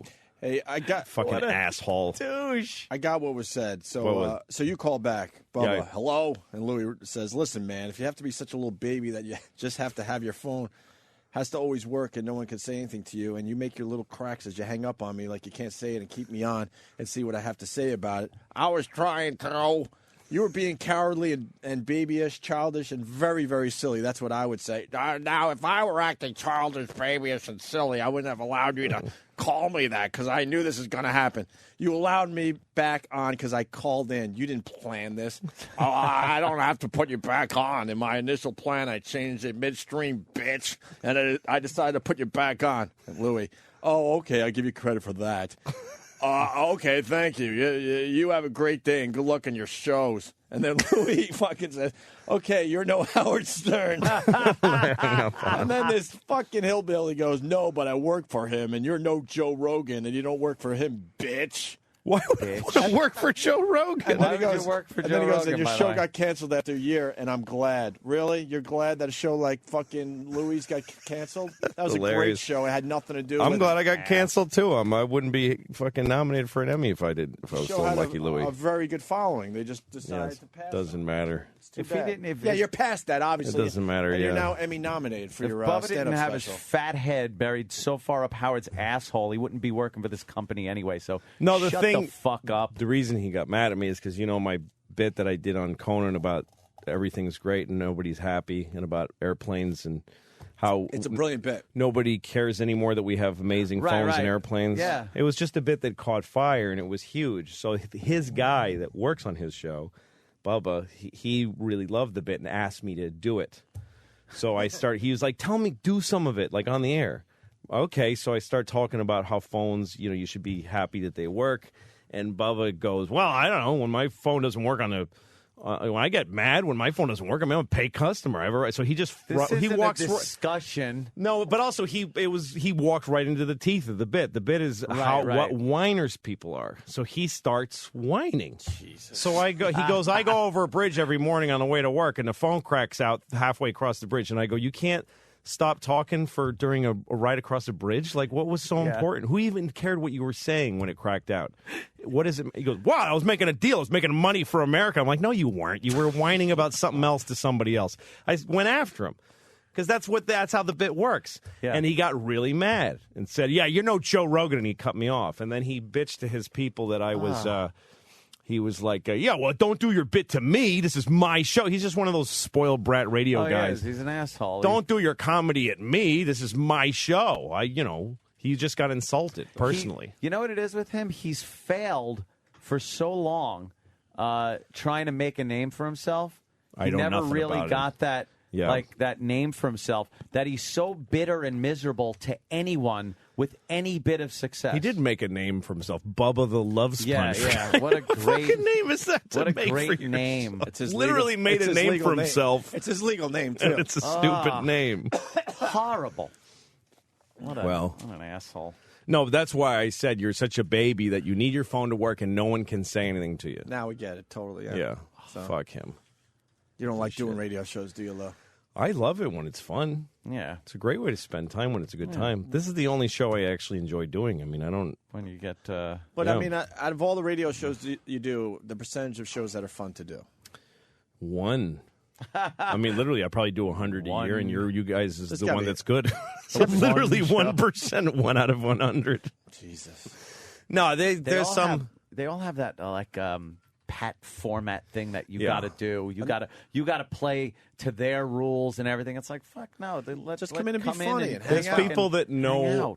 When I did that movie, Ricky Gervais's movie, this side, it's called The Invention of Lying now. But the Entertainment Tonight or one of those shows came. I don't even know which one. Extra, whatever. Yeah, one of them. Doesn't matter. Doesn't fucking matter. No. And they asked to talk to all of us. So they talked to me and Ricky, and Jennifer Garner was there. So they did me and Ricky first, and I went up and just got into shit with the woman. I ended up getting in an argument with this lady. She's just asking me these questions. And I'm like, what is that supposed to mean? Like, I didn't understand how the thing operated, She was like, said something about my weight or something. I'm like, you're going to call me fat on your show? What's wrong with you? And she's like, what? And it was a mess. And then Ricky sat down. Ricky's a pretty smart guy, and he ends up going, what on earth is that supposed to mean? And Ricky gets in a fight with a woman. Pardon me. That's all right. What happened? Shit. Where did she Holy fuck, a Dude, person in the anus. Who is she? She from the front, too. God. Dude, she was really cute. Oh, my God. You know who she is, Danny? Who is that? Yeah, find out. Do some recon. You're Find right, out Lo? everything. Find out everything. You're right, Lo? Oh, my God. The back of your head just hit the microphone. You all right? Oh, do you know? Of course, Sam knows. Sam knows? Sam knows. Who is that? Who's that? That's one of Covino and Rich's intern. I think it's Covino's cousin. Oh, my God. Well, how about we get her to intern for our show? Yeah. Do you guys want me to go grab her? Why don't you make her the program director? And bring her in on the show. I'm just kidding, guys. Yeah, let's talk to her. let's talk to her for a couple of seconds. We're gonna fuck up everything, you know that. Okay, let's talk to her for a couple of seconds. Let's see this. Oh my God! Look at Sam running. He's running with and he that. runs with those feet too. Yeah, he's got floppy He's got feet. like duck feet. It's like clown shoes when he runs. We're gonna actually see him intercept. Yeah. Look at this. Here comes the intercept. The gaunt. It's 10 miles. We already out of breath. It's like he's out of breath already. Completely across the building. Like, hey, could you? Opie and Anthony want to talk to you. Would you come on the show for a minute? Can you come over? They want to talk to you for a minute. Yeah, she came walking by this way. And I saw her coming through this way and was like, "Who the fuck is that?" You're gonna make a. You're gonna. What? You're gonna play? Make a move. Make a play. Make a little play. I don't know. Lou, you dating? I sort of not the last few month or so, but I was, yeah. You were doing all right out there? Yeah, man. Young girls like weird guys. Yeah. Turns out. And that's I've something. learned a lot from divorce. Yeah. Young women take it in the ass. I had no idea that shit was going on. When I was a kid, it was like, I don't know, maybe if you, like a woman that was a hooker and now she's 45, she might let you fuck her in the ass. Yeah. But women in their Holy 20s, shit. women in their early 20s are like, It's just a prerequisite. change the subject. Hi. Hi, we got it. How are you? What's your How name? are you? What's your name? My name's Jamie. Jamie. Hi, Jamie. We had a real important show going on, and then you walked by, and we don't even remember what we were talking about. You Changed the derailed the program. program. Yeah. Aw, you're sweet. Derailed the Thanks. show. You came walking by this way, and it was like, I'm not even wearing heels who today. the fuck is that? Okay, it doesn't matter. It doesn't Aw, matter. it's great to meet Like, you guys. who is that? Now, where the hell did you come from? I actually. Where in holy hell did you Where emerge in from? Goddamn hell did Yeah, basically, most of the broads around here. Well, not I much to was look at. I was interning with another channel, and now I'm with my cousin Steve Covino on the Covino and Rich show. Really? Yeah, I'm having a good time Where's too. your cousin? Because we're making a trade. Sam, Is he Sam, you're overprotective? done. I would love to work with you guys. All right, you know what? I'll give you my See? schedule. How easy that is, Sam, fellas. why don't you get on Wow. mic and say goodbye to the Opie and Anthony audience? Yeah, go ahead. Look, I'm Sam. very valuable Take to the it show. easy, Say Sam. goodbye. I'm very Say goodbye. Stay alive, Just Sam. goodbye. Just There's other goodbye. guy. Just You're goodbye. Goodbye. Kenny, Goodbye. where's Kenny? Drag Goodbye. Sam out. No, I by wanna his go. fucking afro. Kenny, you know how much I No. do. Yeah, Say Kenny, goodbye get to him the out. audience. Get him out. Just get him out. Goodbye, You're Sam. done. You're done. Have fun on the Maxim So channel. done. So Yeah, go long. ahead. There he goes. There you go. Bye, Sam. So how long Oh, have you I been with feel them? so bad. Don't feel just bad. probably a couple weeks. I Yeah, think. because I've Yeah. seen you around. You'd have been like noticed. You think? Yeah, you'd have been noticed. You don't know you're hot? You got. Well, Yeah, she You gotta knows. know you're She hot. does. No. She knows. She goes to like a bar and everybody's like, oh, She's not wearing a sweater. Right. Yeah. She knows she looks Like good. I know I'm an asshole. You got to know you're hot. Well, thank you. I try to keep good head on my shoulders. Yeah. I'm just trying to lurk around, the No, you don't even have studios to and find try. my You got place a here, so- you got a boyfriend? No, I don't actually. Oh. I don't. Oh, do you go out a lot? I try to. I work a lot now since I'm interning Do ya? here. That's so good. yeah, so Oh, I you, have a bartend. regular, you have a regular job too? You bartend? Yeah, I do. So Oh, it's cool. kind of like going out. Is Only it- the it guys is. can't really hop behind the bar and get you. Well, they can, must but- just like. Oh, They got to keep behind the bar. It's a I rule. think every girl I've ever gone out with has been a bartender, and they like. It's good you know, money. You go there, Good, it's good quick money. But some of the guys you're dealing with there are, woo, they just do not let up. They don't let up. Do you? It's true. I used to be a shot girl, like the cocktail waitress Oh, thing, yeah, and that was yeah, a lot more invasive. I'm like, yeah, sure, you can see my butt cheeks if you give me $100. You know? Yeah, grabbing. It's terrible. It's is that really price bad. still on the market? Yeah, it's a Figured little I'd- bit it's a little more invasive. Yeah. But I like bartending though. It's good. Yeah. What? Like what? How old not are you? exactly, but I live at the Jersey Shore. Jersey Shore. Yeah, I'm 24. 24? Yeah. That's the surprise, isn't it? Yeah. I get mistaken. She looks for like younger, 19. though. Yeah, you look like 19. Yeah. You probably get proof Depends on all what the I'm time. wearing, Yeah. Like Yeah. if I have like What a makes you shirt look- with the sleeve showing, people are like, "Oh, you're like Yeah. a little bit older." I gotta take an awkward picture. So Yeah. okay. I gotta let everyone know Yeah. Also, that we fired Sam for could you. Could you take a picture? She's like a celebrity. Then I put it on my. hilarious. I know. put it on Where my- is it? Where are all these pictures I put it on my going? classmates and say you're my girlfriend. Yeah. Okay. I should have worn heels today. See, I should have tried to look. sexy. No, it's okay. This is what happened to Anthony. He wants everybody to think. Let me just get one for. So I put it on classmates, and I have a different girlfriend. Should I bite his nipple? Ooh. Wow. Well, if you want, sure. Thank you. Oh, you well, guys, no, thank you you so still much. hang out. Oh, okay. I know The you whole want show. to. You want to meet Seth Rogen? We actually, I saw him, but he walked right past me. Why would he walk? Wow, by he must be a gay. homo? I don't know. I wow. think he was. I think he was Say in it a right now, rush. Seth Rogen's a homo. Are you guys interviewing him now? I think we're supposed to. Yeah, we Are might. you? We might blow him off for you though. Cool. Well, hell I would yeah. love to hang out and just Wait a shake his second. hand. Yeah. He's my favorite. Why not? I your came in favorite early what? today just to meet him. Did so you? I And did. and he didn't even notice you. No. He's your no. favorite They get what? so jaded. He's my favorite, like comedian. I don't Yeah. know, actor. I They don't get know. jaded. But he's these funny as guys. hell, so so I like him. Is he still your favorite, even though he didn't say anything to you when you walked by? I don't know. It depends. He's got second chance. Hmm. If he doesn't, then I don't know. Louis had a very good observation. Louis is dating, and you had a nice observation about a young girl. Did he? Yeah. Didn't you, Lou? Or you have? I was telling them that I was. Or do you have amnesia? I'm right now? interested. Are you? I am. Yeah. For real? Yeah, It yeah. turns out, and I didn't expect this, that young girls take it in the ass now and again. But I didn't know that. You know what? They really do. They do, right? Really do. They do. See, I had a feeling I could say that to you. It's terrible there wouldn't be a because problem. It's terrible. Like it's happening out in the streets. I wouldn't talk about it. Like it I stops wouldn't be like, traffic. hey guys, Yes. I got it in the butt yesterday. You know? Keep it to yourself, right? I Well, wouldn't it's just talk that they about it. offer it up a lot more easily, and it's like I got an extra cigarette, like offered like that. Like, hey, I take it in the ass, by the way, if you're interested. I know, it's so strange And to I'm me. like, it's the pornography industry. They ruined us. I think that's true. I think that's why. And guys always ask too, you know. Do they? I never asked once a girl if she'd let me fuck her in the ass. Never. And I You're a haven't done it still gentleman. because I don't That's really. Jeez. Stay in for Seth Rogen. That's the line. Cool. Thanks That's for what, grabbing me. No, guys. stay right there. Stay Bring in right Seth. here? Yes. Oh, okay. That's what makes you a gentleman is that you don't ask a woman to let you Yeah. fuck her in the ass. That's a really nice Would line. it ever be a Hey, problem? what's up? to, like, Dude, great to see you, man. maybe give you a call and hang out. Who? You, me. Oh, no, let's hang out. Would that be cool? Absolutely, Would you yeah. put your number in my phone? Yeah. Oh, fuck. We got to explain to Wow. Seth Rogen. Of course, you know Louis C.K., Opie, and Anthony.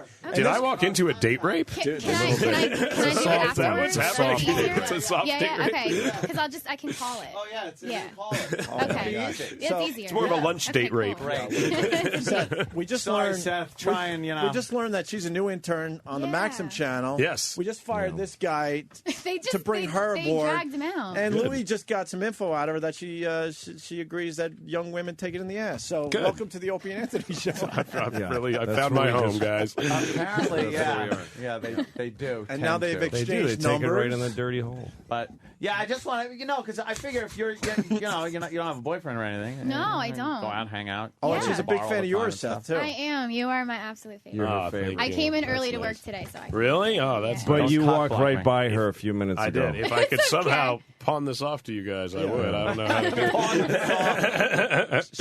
She was bummed that you didn't notice her when she walked by. I'm sorry. No, in a jiu-jitsu type I forget. redirection, I can. I totally forget. Do some Jedi mind trick. or Exactly. something. Help out. You got a question for Seth before you leave there? Yeah, will you go out on a date with me? I would. I can't. Oh, that was pretty nice. He has a I- girlfriend, I She's know. single? No, She's he's not, single? though. I knew this. I thought did you were going out with Anthony. She's allowed. I did my Anthony intern asked her out research. seconds ago. I know, literally. I'm Look, sorry, dude. Look, I don't. I'm not but, going to get. Hey, Seth Rogen. I'm Anthony from the Opie and Anthony Yeah, you show. lose It's to a Seth little Rogen every different. time. We lose to Guys Seth on every in a single lot of time. very popular movies. I don't have a show, though. Understand. true. Yeah, I know. It's So not you don't like a have to get up show. at It's nothing ungodly like a hours. show. Yeah, steady work. You have movies. He's that in do some very movies, well. but you have You a show. have a show. I have a show. That's the difference? Yeah. That's the difference. Yeah, on a daily basis, I could pretty much just say what I want. That's great, Yeah, man. I can't do that. Fantastic. No, I'd rather go to a premiere of a huge movie and go, yeah, I'm in that. Yeah. That's That fantastic. seems a little more important than this horse shit Than we this do every day. drivel. You must be just thrilled to death to be going around like fucking just being whored out to stations all day long. Yeah, it's true. Those Maxim guys wear some tight shirts. That's what I. We were just saying That's what I've learned today. They do wear tight shirts. Yeah. Do they think they're the girls? With I the know. tits That's or what something? Who wants to see They've that? been confused. Yeah. You're not doing the photo shoot this month, fella. Yuck. Now the new movie, Funny People. Funny People. Yeah. we were talking about movies though about comedians. Yeah. Don't usually do very well because people Don't have give a hard fuck time about us. Yeah, it's not interesting. People have a hard time playing comedians. Yeah. Like unless they are working. Louis will attest to comics. that. Yeah. It's like, He saw us try. No, he was good though. I saw him at the Improv. like I could see in LA. you doing that though because you're like a funny You guy did and it stuff, too, but- right? I did. I started out doing stand-up. Yes. So it's easy That's for the you. difference. But when you get someone, because what I always think of is that fucking movie with Tom Hanks. Oh, and goddamn- Punchline. We all talked about it. You had to have. Oh, yeah. Well, what's funny, the one scene we always talked about is such bullshit, and they all have lockers at the comedy club. And we all talked about, like, we just can't have lockers. And then we literally showed up to the set, and there was fucking lockers in there. And Really? Yeah, we're like, what the hell is this? And we covered it up with, like, a soda machine or something. But But yeah, I mean, we were really scared. I mean, it was hard, for me. I mean, I had done stand-up. So actually, for me, it wasn't that hard. It was more like just writing a shitload of jokes for the movie. That was the challenge. But like Jonah Hill had never done stand-up and had to look like he was good at it and been doing it for years. And one night, me and Jonah went to the Improv. And we were both like, we did our sets. We're like, that wasn't bad. And then Louis went up and like just fucking annihilated. It was crazy. And me and Jonah were just in the back, just like, oh shit, that's so much. What are we doing? Why are we? I felt like how an actor must play when they play like a baseball player, and then like A-Rod shows up, and they're like, oh, there's real baseball players here. And, like, in the movie, they've been making it look like I could hit a home run. But what's funny is that Jonah did stand up for like 6 months for the fucking movie, and then he's literally, if you see it, he's in it for like 4.5 seconds. Really? Stand up. Yeah. And after all that work? After all that, and it's not even a joke he wrote. It's a joke Sandler wrote. Really? Yeah, I feel so bad about it. And he's never going to do it again, right? Never, ever going to do it again. You killed him. He always told you. Louis killed him. All his confidence away. Louis crushed him. I remember that night you guys came in, and it was like... You had to assert your power over us. No, definitely.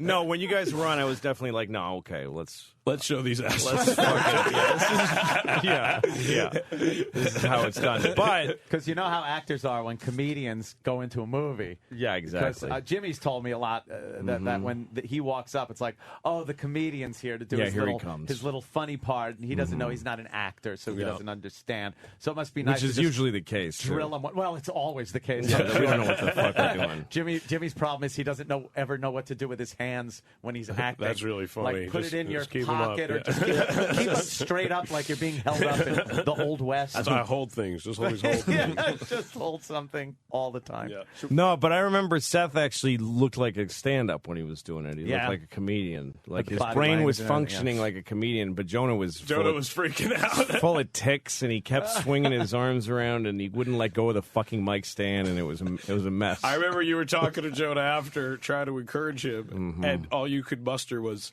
at the end, you said, "Nice to meet you," to the audience. That was very polite. Yeah, that was good. You did compliment his jokes, merely his demeanor on stage. Yeah, at least and then it was polite. Yeah. The best part was when he left. Not rude. Exactly. You weren't funny at all, but you were not rude to the audience. Rude to the audience. A cordial gentleman. That's nice. You were cordial in your bombing. About as good as it got. You have another question for Seth? Yeah, I was just kidding, by the way. I know you have a girlfriend, so I'm not trying to. Oh, no, don't worry. Don't worry. She's just lovely. You want to go out with Louis C.K.?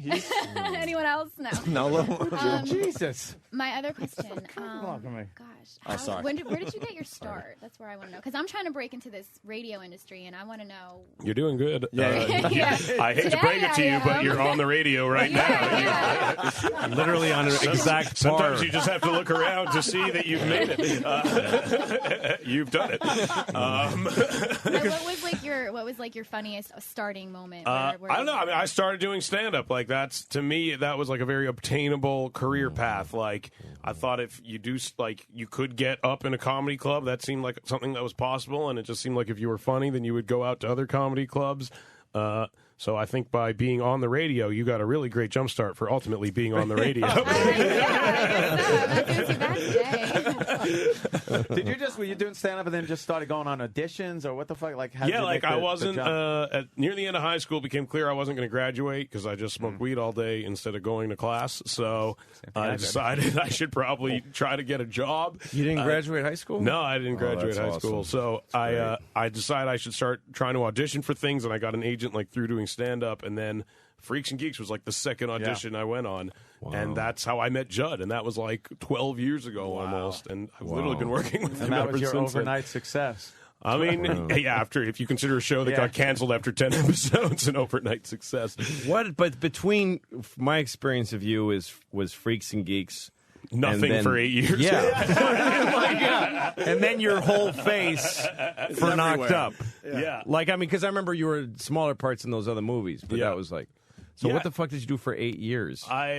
We did another show called Undeclared, which I was a writer for, and then I started writing. Oh, that was on Fox, Yeah, right? it was on Fox. I forgot that existed. And, many people did. Yeah. And Then I would help Judd rewrite movies, and then I wrote for Sacha Baron. I wrote for the Ali G show for the second season. Yeah, I didn't know that. And I was just kind of like a writer for hire. And then 40-Year-Old Virgin coincidentally just kind of came up, and Judd put me in it. Yeah. Did you want to write, or was it one of those like, goddamn, I'm sick of doing this. I want to get in front of the camera. No, honestly, like when there was very little precedent for guys like me, and I literally remember like looking at guys like Vincent D'Onofrio and being like, maybe, like he did it, maybe I could do it. But no, I never assumed that they would ever want me in front of the camera. I was more than happy being a writer. I mean, did you do stand-up during any of that time, or just writing? I stopped pretty much when I moved to L.A. because the game, it was just hard to get so on stage different. there. Like, also, I just remember thinking it was so loud. That was like really the weirdest. Like, I remember thinking like all these stand-ups are so loud. Like that's in true. Vancouver, everyone. You just wrote your jokes and you told them it was very much about the writing of the joke and like kind of just making the other comics laugh. And then I got out to LA and I was like, oh, all these people just want to be on sitcoms and they just want to like show instantly like what the show would be. And it's like, oh, I'm a Mexican guy, but I got white parents. Like, and like, I just remember like thinking I could never do that. And so I just kind of stopped. It was smart. Yeah. No, it is. It's very desperate comedy in L.A. Yeah, and it is like that. Everybody's first 5 jokes is who the members of their family are. And it's you go, like, oh, I see. That's who you want. Yeah, it's like, here's what the sitcom would be. Yeah, he's literally casting, and they doing impressions of the people and shit. And Horrible. And then I had jokes about like waiting for the bus and like it was just like. But what's the show about? Yeah, exactly. A guy waiting for the fucking bus. Yeah. You get well received in the movies. Did you ever think getting in front of the camera that you'd have the ability to actually do it? I mean, because you say you didn't really think you'd be chosen to do that because I don't know what the way you look. You think you don't have the look? I was not good at it at first. Honestly, like if you go back and watch old Freaks and Geeks episodes, like I really sucked at the beginning. Like it was a real learning curve for me. Like I have a hard time watching myself. Like I was not good at it when I first started. Yeah. I definitely got better as time went on. You know. And I did more and more stuff. So, yeah, no, I never assumed. Like, I would watch myself on those Freaks and Geeks episodes and be like, what the fuck? Why are they doing this? Yeah, like... Never acting again. My voice just sounded so weird and loud, and, like, it just seemed very strange. Do you look at message boards and criticism of yourself and shit? Because... I do sometimes. It's really entertaining. Well, what's funny is, like, someone's like, look at the funny people reviews. And I went online, and I only read the bad ones. Like, of course. That's literally all... Now you skim through brilliant, whatever. Brilliant, genius, and then it's like Seth Rogen's a useless idiot. And it's like, oh, wow. Give me more. It is fascinating to picture a person really, like, typing hard on the keys that they hate you and just stuff. Mad. They're so mad. I mean, it's really amazing. They get angry. People genuinely get angry at Well, it's the somebody. only passion anymore is hate. I mean, nobody really loves anything. No, it's it's never true. like, this movie is wonderful. It's all like, yeah, it works, except for this fucking asshole in the middle exactly. of it. So it's just... Or they're always just indifferent to it. They're always just like, meh. Like, oh, God. No, it goes, all our standards go from C to F. That's it. Yeah. It's either passing, it's fine, it's good. Or fucking piece of shit. It's not like this is brilliant. This is brilliant. I know. You're getting quite the little rat pack going with the same... You know, some of the same assholes in every assholes movie. Yeah. I know. It's annoying. What's funny is, like, I remember I was at, like, a test screening for Meet the Fockers, which was, like, the 15 millionth movie that Ben Stiller and Owen Wilson were in together. And, like, the director after the screening was like, who's just sick of seeing these guys in movies together? And I was like, I am. I never want to see these fucking guys together again. And now me and Joan, this is, like, our 19th movie together. And, like, I'm sorry, we did it. We fell into the trap. If it works, what the fuck, you know? Yeah, right on. Do you just look at each other and go, when the fuck is this gravy train going to be up? Exactly. I know. We do all the time. And that's why, spend now, right? Yeah. Bob Hope and what's his name? Bing Crosby. Bing. Yeah, exactly. I was watching a movie with Charlton Heston about a circus. I forget what it's called. Oh, yeah, I saw that one. But it's a serious movie. It's like a serious movie about a circus, and there's a scene. It's like a first mistake. Yeah, exactly. And there's a woman on a high wire. Yeah. There's a woman on the trapeze, and she's doing something really serious and very scary, and they pan the audience looking up at her. And in the audience is Bob Hope and Bing Crosby. Really? Looking up, looking all scared like everybody else. And that's it. They're just in a shot. That's a cameo. And it must have been like they were in the lot just fucking around. Jump in. Yeah. That was the one where also Charlton Heston had that old time good body. Yeah. Where it was Like a back triangle. then it was good. Yeah, but now it like wouldn't wash. No. Yeah. He was the macho guy. Big hairy chest. The smile with the big teeth. Like, women found him a sex symbol and attractive, and you see him in Planet of the Apes. It's just fucking sad. He looks like a guy in a hardware store. Oh, really? That guy? We got to ask Seth, did you turn Kevin Smith on to smoking pot? Apparently I did. Because Kevin comes in a lot. He's kind of a friend of the show. That's what I've been told. He hasn't. He hadn't smoked weed in a long time, and then we did Zach and Miri together, and I'm a bad influence, I guess. And at the end of the movie, I was just, he had like cut the movie together almost by the time we finished shooting. So I was like, let's just smoke a bunch of weed and watch what we got.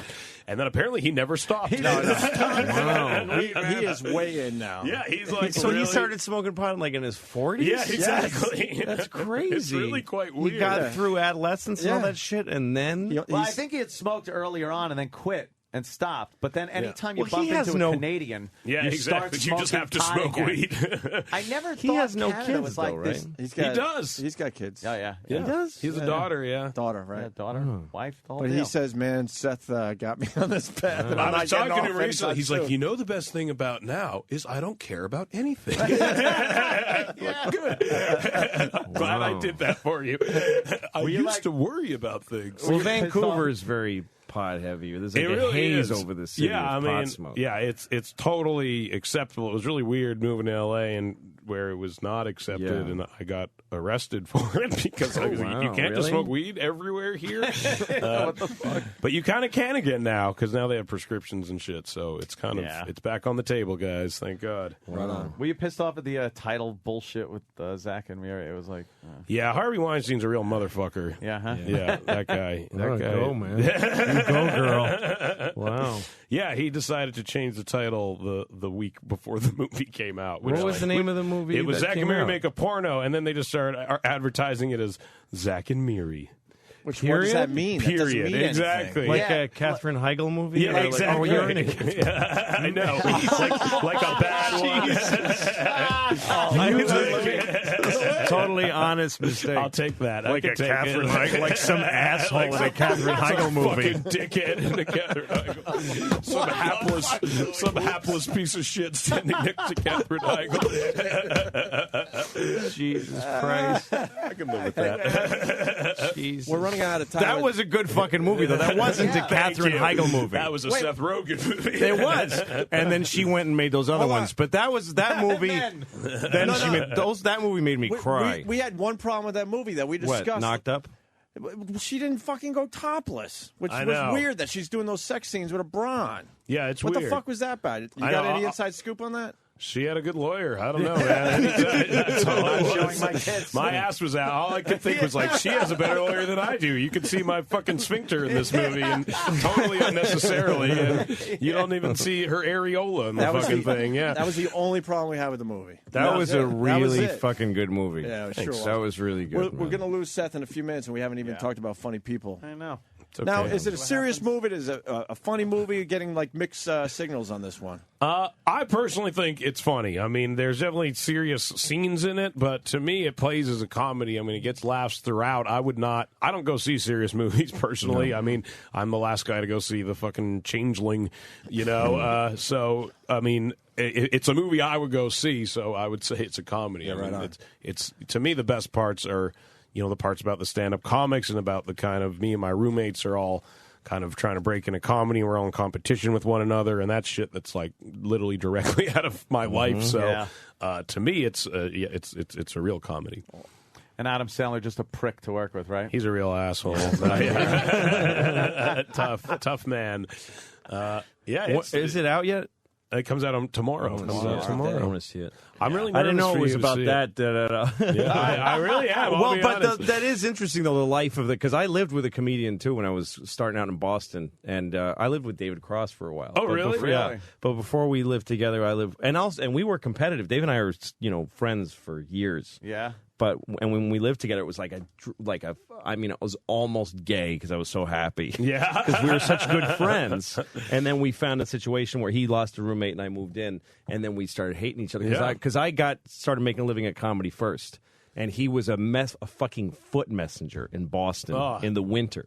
And he'd come home after a long day, and I'd still be asleep because I was doing stand-up for a living, and he hated me for it. That's exactly Hated what me. that is literally the dynamic that's in the movie. In it, like Jason Schwartzman's character's on like a really shitty sitcom, and he just rubs the money in our face. And Jonah's like a regular at the Improv, and I can't get on at the Improv, and we all kind of fuck each other over. And Anthony Clark was the first guy that we knew that started making real money, and he used to show us his checks to be an asshole. It's literally, that's a scene in the movie, man.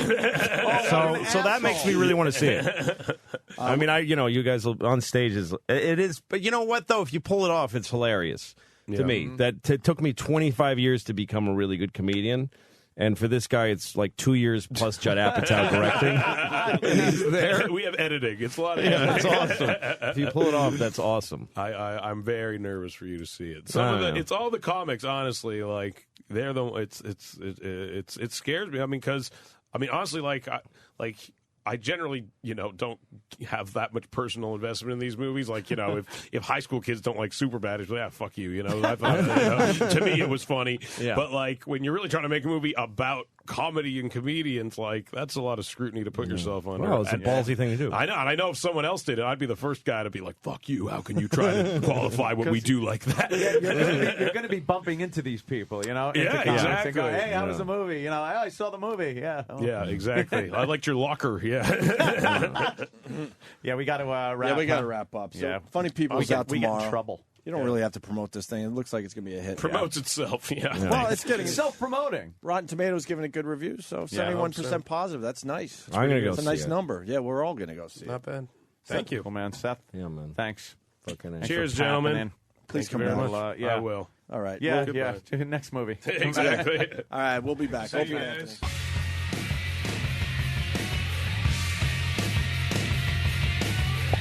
Fucking Louis C.K. That's what I say today. Opie and Anthony. Fucking that Catherine Hagel line. Oh my during God. the Seth Rogen interview was one for the ages. That was totally honest. Yeah, because I see that poster of her. The new movie, the chick flick. Well, she's the new Sandra Bullock. Right. She's the new fucking unfunny. Fucking here she is in a comedy. How the fuck did she get a comedy? Right. We lost Dan. Like an institutional. No, I was going to say. I was going to say we lost you. I think you're already texting to your new girlfriend. No, I didn't. I'm not texting. All right. No. Continue. I'm sorry. I just needed to know where that was. I had to adjust a setting. We're adjusting a setting. Louis, there's so many ugly broads. Yeah. Here that when one comes by the window like that, we just No, that girl was office cute. She was office cute. Go up to her in the break room with your heart fluttering. Is there any way we could go out? And she says, sure. And you're like, I can't believe it. Then you get her outside the building and you go, can we go back in the building? I got work to do, you fucking pig. Office.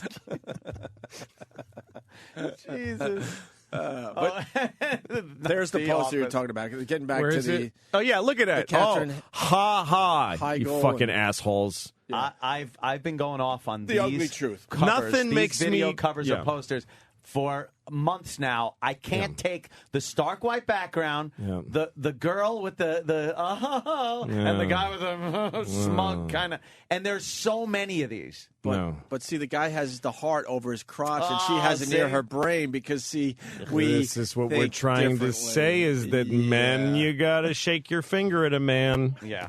He's a mess. Yeah. Shut up, phone. Say a command. And then you know what happens? I love these movies where it's the girl and the guy, and they're thrust together through some circumstance. Mm-hmm. And, boy, they hate each other. Oh, my God. They can't spend a minute with each other without arguing. Ugh. No, like fucking George Clooney and what's her stupid face? Yes. Yes. And they're in a cab, and they're, I can't stand her. I can't stand him. I wonder if they're going to fuck each other in their stupid cunts later. There's another one. Gee, There's another one. No reservations. Back to back. And then their backs are touching, and they're looking at each other with a smirk. That's how they all are. Don't you just love that? That's men and women. Then you got to live with them and with women. There's a moment where they midway through the movie where it's like, I think they're going to hook up. Something's going on here. Oh no, monkey wrench thrown in the works. And they were so close to actually getting together, but now they hate each other more than ever. But they're starting to realize there it is, another one. So much back in to common. back, back to back, white back. Does Hollywood fucking have any sense of originality, or do they just do the same thing over and over and over again? No, and when you see movies like that, I just see the executives over at their video monitor during the takes, and she's like crossing her eyes and falling down, and the executives are like, "She's funny. She's really funny." That's funny. Not only nerdy, ugly people are funny, pretty people are too. Like that's like the big code crack. Yeah, is that they desperately want. Like when you're in high school. When you're in high school, either you're a fucking dumb jock that gets to fuck the vacant cunt blonde, or you're the fucking clever, kind of gnarly looking but clever dude who fucking gets into her pussy through her brain. Right. It's one or the other. But the thing in Hollywood is that they're all, even the executives are good-looking people. The executives are all popular, good-looking people, and they desperately want to find... It's like Muslims looking for a blonde guy that'll go on an airplane with a bomb. They'll never get it. They'll just never get it. That's the ideal person. The most they could get is like giving that Mohammed Atta guy like a haircut, and he's got this awkward smile. But today he would never get on now. No. But they're trying to get a good-looking woman who's fucking funny. But why would she be? She didn't have to be. She didn't have to be. Anything she said, people would laugh at. It's not funny. No, not in the least. But they would laugh. But that, or good, same thing with the guys. He's fucking, George Clooney. Yeah. Him and Brad Pitt, when they try to do comedy, and they just talk like this, and they do it really fast, and they just and they make little jokes, and they're not funny. Like any of the Ocean's movies. Oh, horrible. Like, what the fuck is that? I don't understand. Here's 11 people who fucking suck. That's what those movies are called. Here's 12 people who fucking stink. Title? Yes. What was the last good movie you saw, Lou? But by the way, the original Ocean movies were like fucking fantastic. Don Rickles and Dean Martin and these weirdos who were fucking funny as really hell. Funny guys. Sammy Davis Jr. was not popular in high school. No. Got the shit kicked out of him by large white people. And now, he got his eye literally kicked out. But yeah. Literally. Then you could have, like you said, George Clooney and stuff just who never had to work at it a day in his fucking life. Pay people to say they're funny. What was the last good movie you saw? Or funny movie, even? Because what's going on in Hollywood obviously drives you nuts. I don't even give anything a chance anymore. You don't even try to I never watch really movies. go. Well, I go, I rent Crazies. I just... Oh my God! Ghost of God! Girlfriend's Again, Past. the back to back, dude. Look, formula. she's got a hold on. He's got the smile on, like I'm my own guy. I'll fuck whatever I want, and she's holding it by the scarf. That's going, what you think. I got you. Ugh. P.U. P fucking you. P. God damn it. Capital. No, I'll tell you the best movie I've seen recently. I want to hear was this. A French movie called The Pianist, or The Piano Teacher. Piano teacher. Piano teacher. There's this woman, Doesn't and sound she's very good, Louis. No, it doesn't sound very French good. and the title, I'm going, wow. All right, I'm going to ruin it for you so that it's worth talking about. Yeah, it's a French you have to movie. read? Yes, The Pianist. Oh, fuck that reading shit. French woman, and she's a piano teacher at like a high-end academy in Paris. And you think you're just watching a movie about a woman who's a really tough teacher, and she's very cruel to students that aren't good enough, that kind of thing. And she's very weirdly mannered, and she has her tea, one of these just like really strict, unsmiling French woman. And then you're watching this movie, it's like 20 minutes. You're like, well, this is an interesting world I'm getting to learn about. I don't know. It's fine. And then she goes into the mall, and she walks around. You're just watching her walk around a mall. And then she goes into this video store, and you realize it's an adult video store. Oh. And you're like, what's she doing in here? She's proper. Why? She goes into a booth, like a private booth, puts coins in, and starts watching like a ass fuck, black dick, white ass, and you come around behind her and you see this in the movie. You see the full on sex, and then there's a little bin, tissue bin. She reaches in and gets a cummy tissue and smells it while she watches Get the fuck the porn.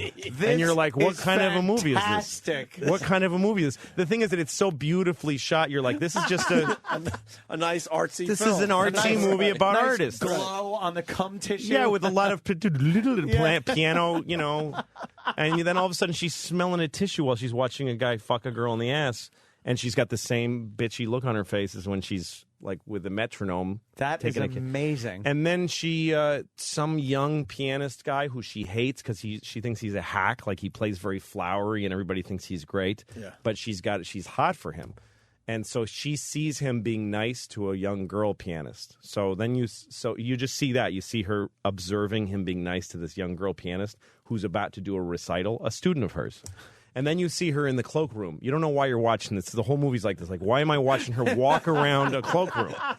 She finds a coat that she was looking for, and then she gets a glass out of the bar and she crushes it like at a wedding, a Jewish wedding. Puts it in a napkin and crushes it and puts crushed glass in the girl's coat pockets. Then the girl puts her hands and just her fingers are destroyed and she can't do the piano recital. What? This woman is this psychotic, horny, crazy bitch. People saying the movie was brilliant but very slow. I guess that would be the walking around part. Yeah, if you're a fucking American retard that watches Mel Gibson movies, it's slow. If you fucking take a breath, Fucking you just stop described. watching Hulk Hogan's fucking show. You might enjoy life. Something different, No, right? because I knew that right when Louis said, like, so I'm like, this is nice. I'm getting to know this world. Yeah. It's like, you can't just learn that You know what? in a 2-second clip. It takes a while. But I go to the artsy theater, so I totally get that. You're like, all right, I'm learning about something Right. I would have never learned about. Right. And then she's then all of smelling a a sudden- cum rag. Yeah, well, then it gets to something you know all about. It's sick. It's a sick, twisted Now movie. I want to see the movie. It's one of the best movies I've ever seen, honestly. Wow. And I see a lot of Really? movies. Yeah. I'm going to Fucking go fucking good. see that today. That makes good. my favorite movies. What's your favorite Like, movie? I feel like an asshole for them being my favorite Police movies. because Academy it's 3? not that. No, 2 was good. But, no, I like, Sling Blade, I always thought was really, really good. I thought Billy Bob Thornton What about a was recent really movie, good. though? And then recently, I really liked the Prestige. I liked that movie. Fuck, I still With haven't the, seen that That was goddamn pretty movie. good. Yeah, That yeah. was There's pretty a weird good. little twist there and the whole thing. And That was pretty Christian well Bale done. was good in that one. Christian Bale's good. Yeah, yeah. So those I liked. Yeah, there's no real, stupid. Your astronaut farmer was fucking killer. Oh, horrible. That was great. And I look at something like Sling Blade, and written, directed, produced, everything by Billy Bob Thornton. And you go, this guy was one more of those away from being brilliant. Yep. Like one more, if you had one more Sling Blade in him. Even a half a Sling Blade.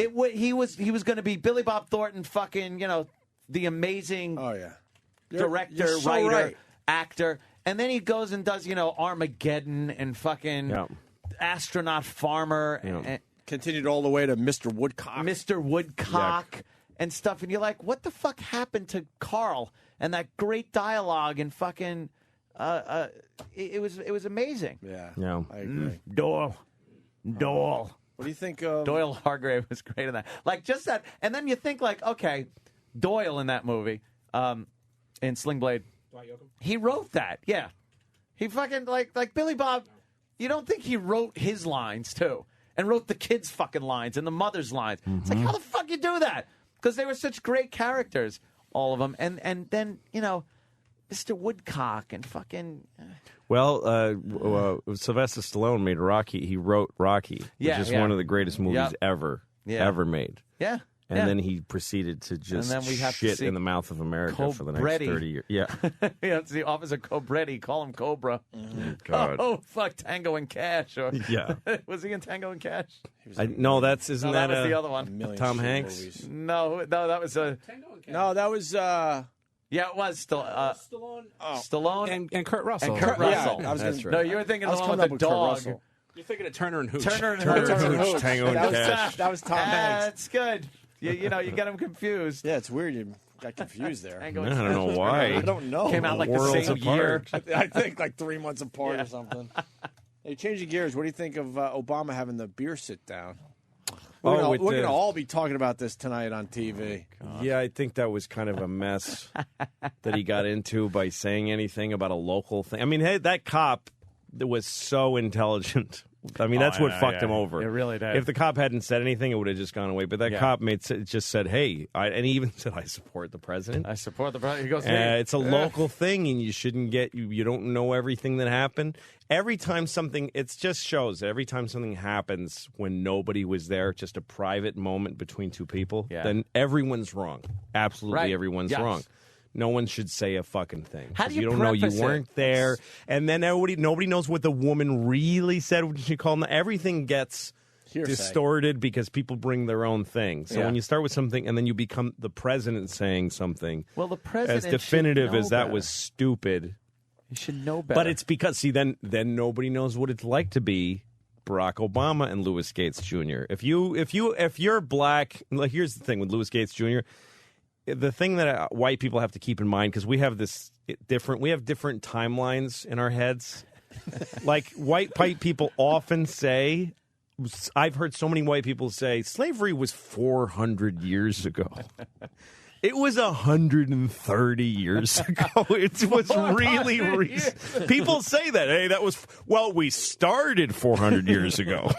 Slavery began. We kind of mopped up. Yeah, we got a couple centuries in. And also no one hit the lights until about 130 years ago is when it really stopped. And also, it didn't stop, and then things have been just awesome for black people since. That's the last bad thing to happen to any black person was slavery 400 years ago. That's what we think.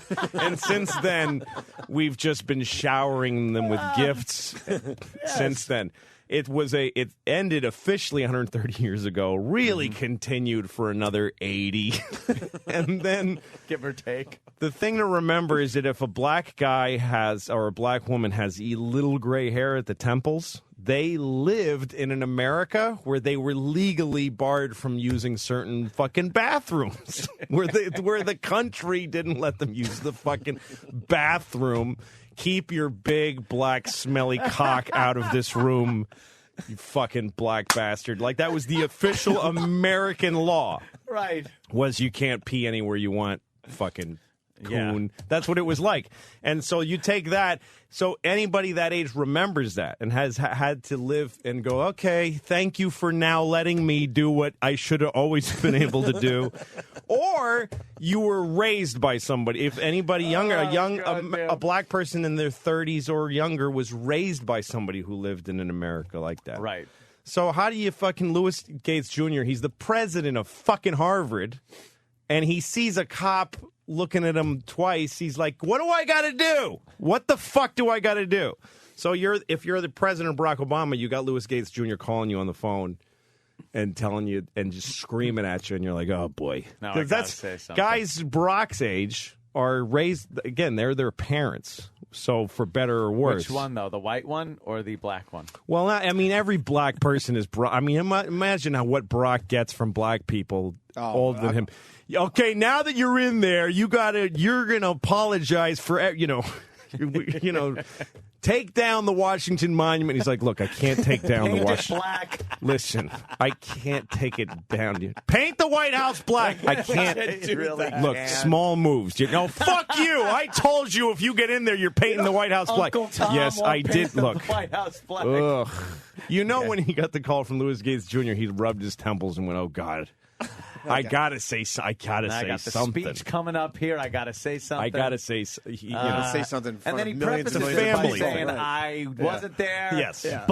But now let me talk like I was. Yes. And get into all kinds of trouble. Exactly. So I think he made a mistake by saying something, but it's an understandable mistake on some level. And it turns out the cop, was that Stalker Patty on Maury just now? Yeah. Are they still running that? Yeah. That thing is that like episode's running today. If anybody wants to again, watch it. Yeah. that thing has been rerun Wow. probably 10 times. She talks about how she. Whatever. God bless you. I All right. love- Anyway, back to the president. But what a great angle that I haven't heard from anyone yet about Obama and the shit he has to hear from people. What he hears from older that black we generation. never get to hear. No, we have no idea But what kind of you gotta pressure he has. imagine those phone calls are pretty fucking brutal. Like you got to say something. yeah, you got to do this for all of us. Yeah. I can't. No, and part of having a black president now, it is a major difference, is that you're going to hear a perspective you're not used to hearing. That's all. And it's not always going to be right. It's going to be flawed from a black perspective. But it's just we have never We've never been. Never been in that situation. Here's the only problem. I can wrap it up with what people believe I am. People believe I'm just a horrific racist. I don't think you are. Thank you, Luke. Yeah. I'm not that I think you're horrific. a delightful racist. I'm very good. Now, here's the thing. I cannot stand the disproportionate amount of crime and violence in the black community amongst young black men. Mm-hmm. The disproportionate amount of violence, sheer, brutal fucking violence. And I'm not even talking just against, white folk. Black on black is amazing. It is amazing the willingness and quickness at which they will kill each other over nothing. And that, to me, separates. It's too separate. I can't relate to it. I don't know other people that Did can you ever relate live in to a black? it. Did you ever live in like a black neighborhood? Yes, I lived in Central Islip. I lived on Hawthorne Avenue, if you know where that is. But were you in like a white enclave, or were you in a black neighborhood? Nope. I was in a black neighborhood with a few white kids that were petrified for their lives on a daily basis going to school. There was this kid, I can't, Keith Green, his name was, and he'd come up to me and go, "Give me 50 cents. Give me 50 cents every day." And I'd have to give him 50 cents. or it was like, wham, you're getting whacked. Fucking head roll. You have to give him 50 cents. And I was it had to be 50. It literally wasn't 50. What? It was 50. Yeah, and then Danny puts a picture of 50 up. It's funny there's a 50. There's got to be a 50 cent piece at some point. 50 cent, give me 50 cent. And he'd look down at me like give me 50 cent. Like with it, and I'd be petrified. Sure. I was so scared. That's all he wanted was 50 cents. Just 50 You're like, cent. I got $1. He's like, no, 50. though, dude. So 50 cent was with inflation. That's it was it's probably huge. $10. 50 cent was a That lot. was everything. That was lunch. That was hanging out, candy after school. I remember everything. 50 cent. All that 50 for cent was huge. All that for 50 cents back in the day. God damn. Opie, back in the day. But I don't like the excuse of Coke of and a Snickers, that 50 whole cent thing. back then. Like the whole. All right, you're brought up in a black neighborhood. It's impoverished. It's this. It's that. Well, I don't think it's that simple. I think. Well, I mean, Why? I lived in Roxbury for a while in Massachusetts. Yes, another pleasant area. Very nice. In the Parker Street project. I lived on Parker Street, next door to the Parker Street projects. Wow. My car was stolen while I was fucking a girl. Like I was fucking a girl in my apartment, and I heard glass, like that sound of car glass breaking, that safety glass, pink, like outside the window, and I'm like, fucking, okay, that's right outside the window. That's my car. And then I hear the car starting. I'm like, that's my fucking car. Oh, jeez. And I run out on the street and watch the car. I'm looking at the taillights of my car, and someone else is in it. And I go back and I call 911. Somebody stole my car. I can still hear it going down the Parker Street hill. And the guy goes, "You got to come in and fill out a report." And I go, fucking send somebody here. Right. He goes, no, you have to come down to the precinct and fill out paperwork. And it's because I lived on the Parker Street projects, cops would not come there. They wouldn't come there. They spent, when I grew up in Newton, Massachusetts, there's fucking cops circling our house like the president is having dinner there. Wonderful. Constant police surveillance. Isn't that great? Of rich neighborhoods.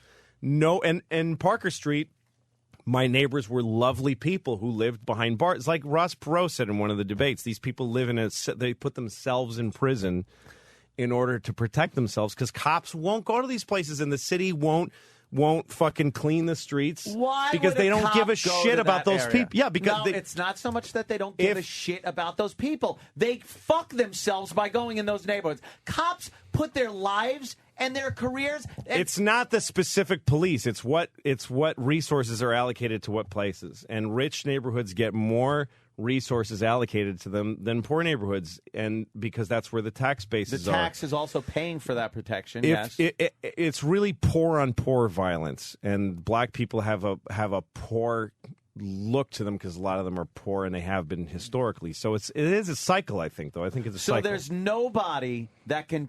If you maybe neglect a talk neighborhood, sense everybody into will. People rob and kill their neighbors. That's what people do.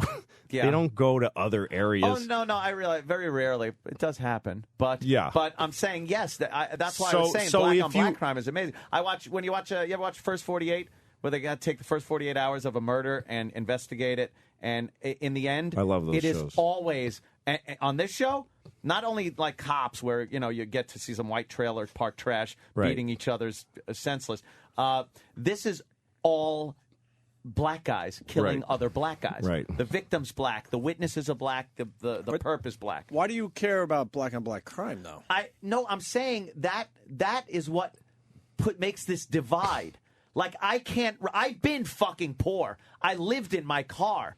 I've been impoverished for many years. I wasn't able to afford food. I dug change out of like couch cushions. I lived on friends' Whose couch couches until cushion? they. Your friend's couch and you dig the change out? Yeah, I dig the change out to try to buy like Hydrox cookies. I couldn't even get Oreos. Wow. Yeah, just to that. So I've been like in that situation, but I understand I'm not black. I have lived the whole legacy of that. No, but I where don't your think it's parents just. and I just don't think it's that but simple. I have no idea of that lifestyle where life is so fucking worthless and violence is so prevalent where the want for violence. Like if I got in a fight with somebody and I punched them and they fell down, I would not then stomp their head until they're dead or in a coma in the hospital or some shit like that.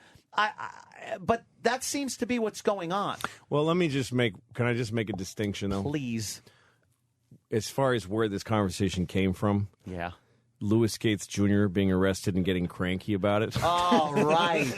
and that coming from his personal history being a painful one in America, understandably. Mm-hmm. And rising above it, by the way, and become he didn't respond to it by being a black on black violentor.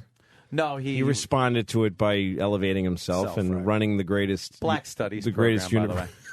Which, by the way, is revisionist history a lot of times, and it's He's the president of Harvard. Ingrained, He did it. He mistrust of white people, if not a genuine dislike of white people. Well, sure. no Again, matter and what the case. again. That 50 Cent really. That really really got did. to Yeah. you. See, He fucked and me by up. the way, this is interesting because then here's this other one: is you're definitely colored, so to speak, by the fellow who asked you for 50 Cent. That was a fear that was put into you that you'll never forget. And I totally I respect and understand that. Yeah. That's going to mean that you're going to see all these stories differently.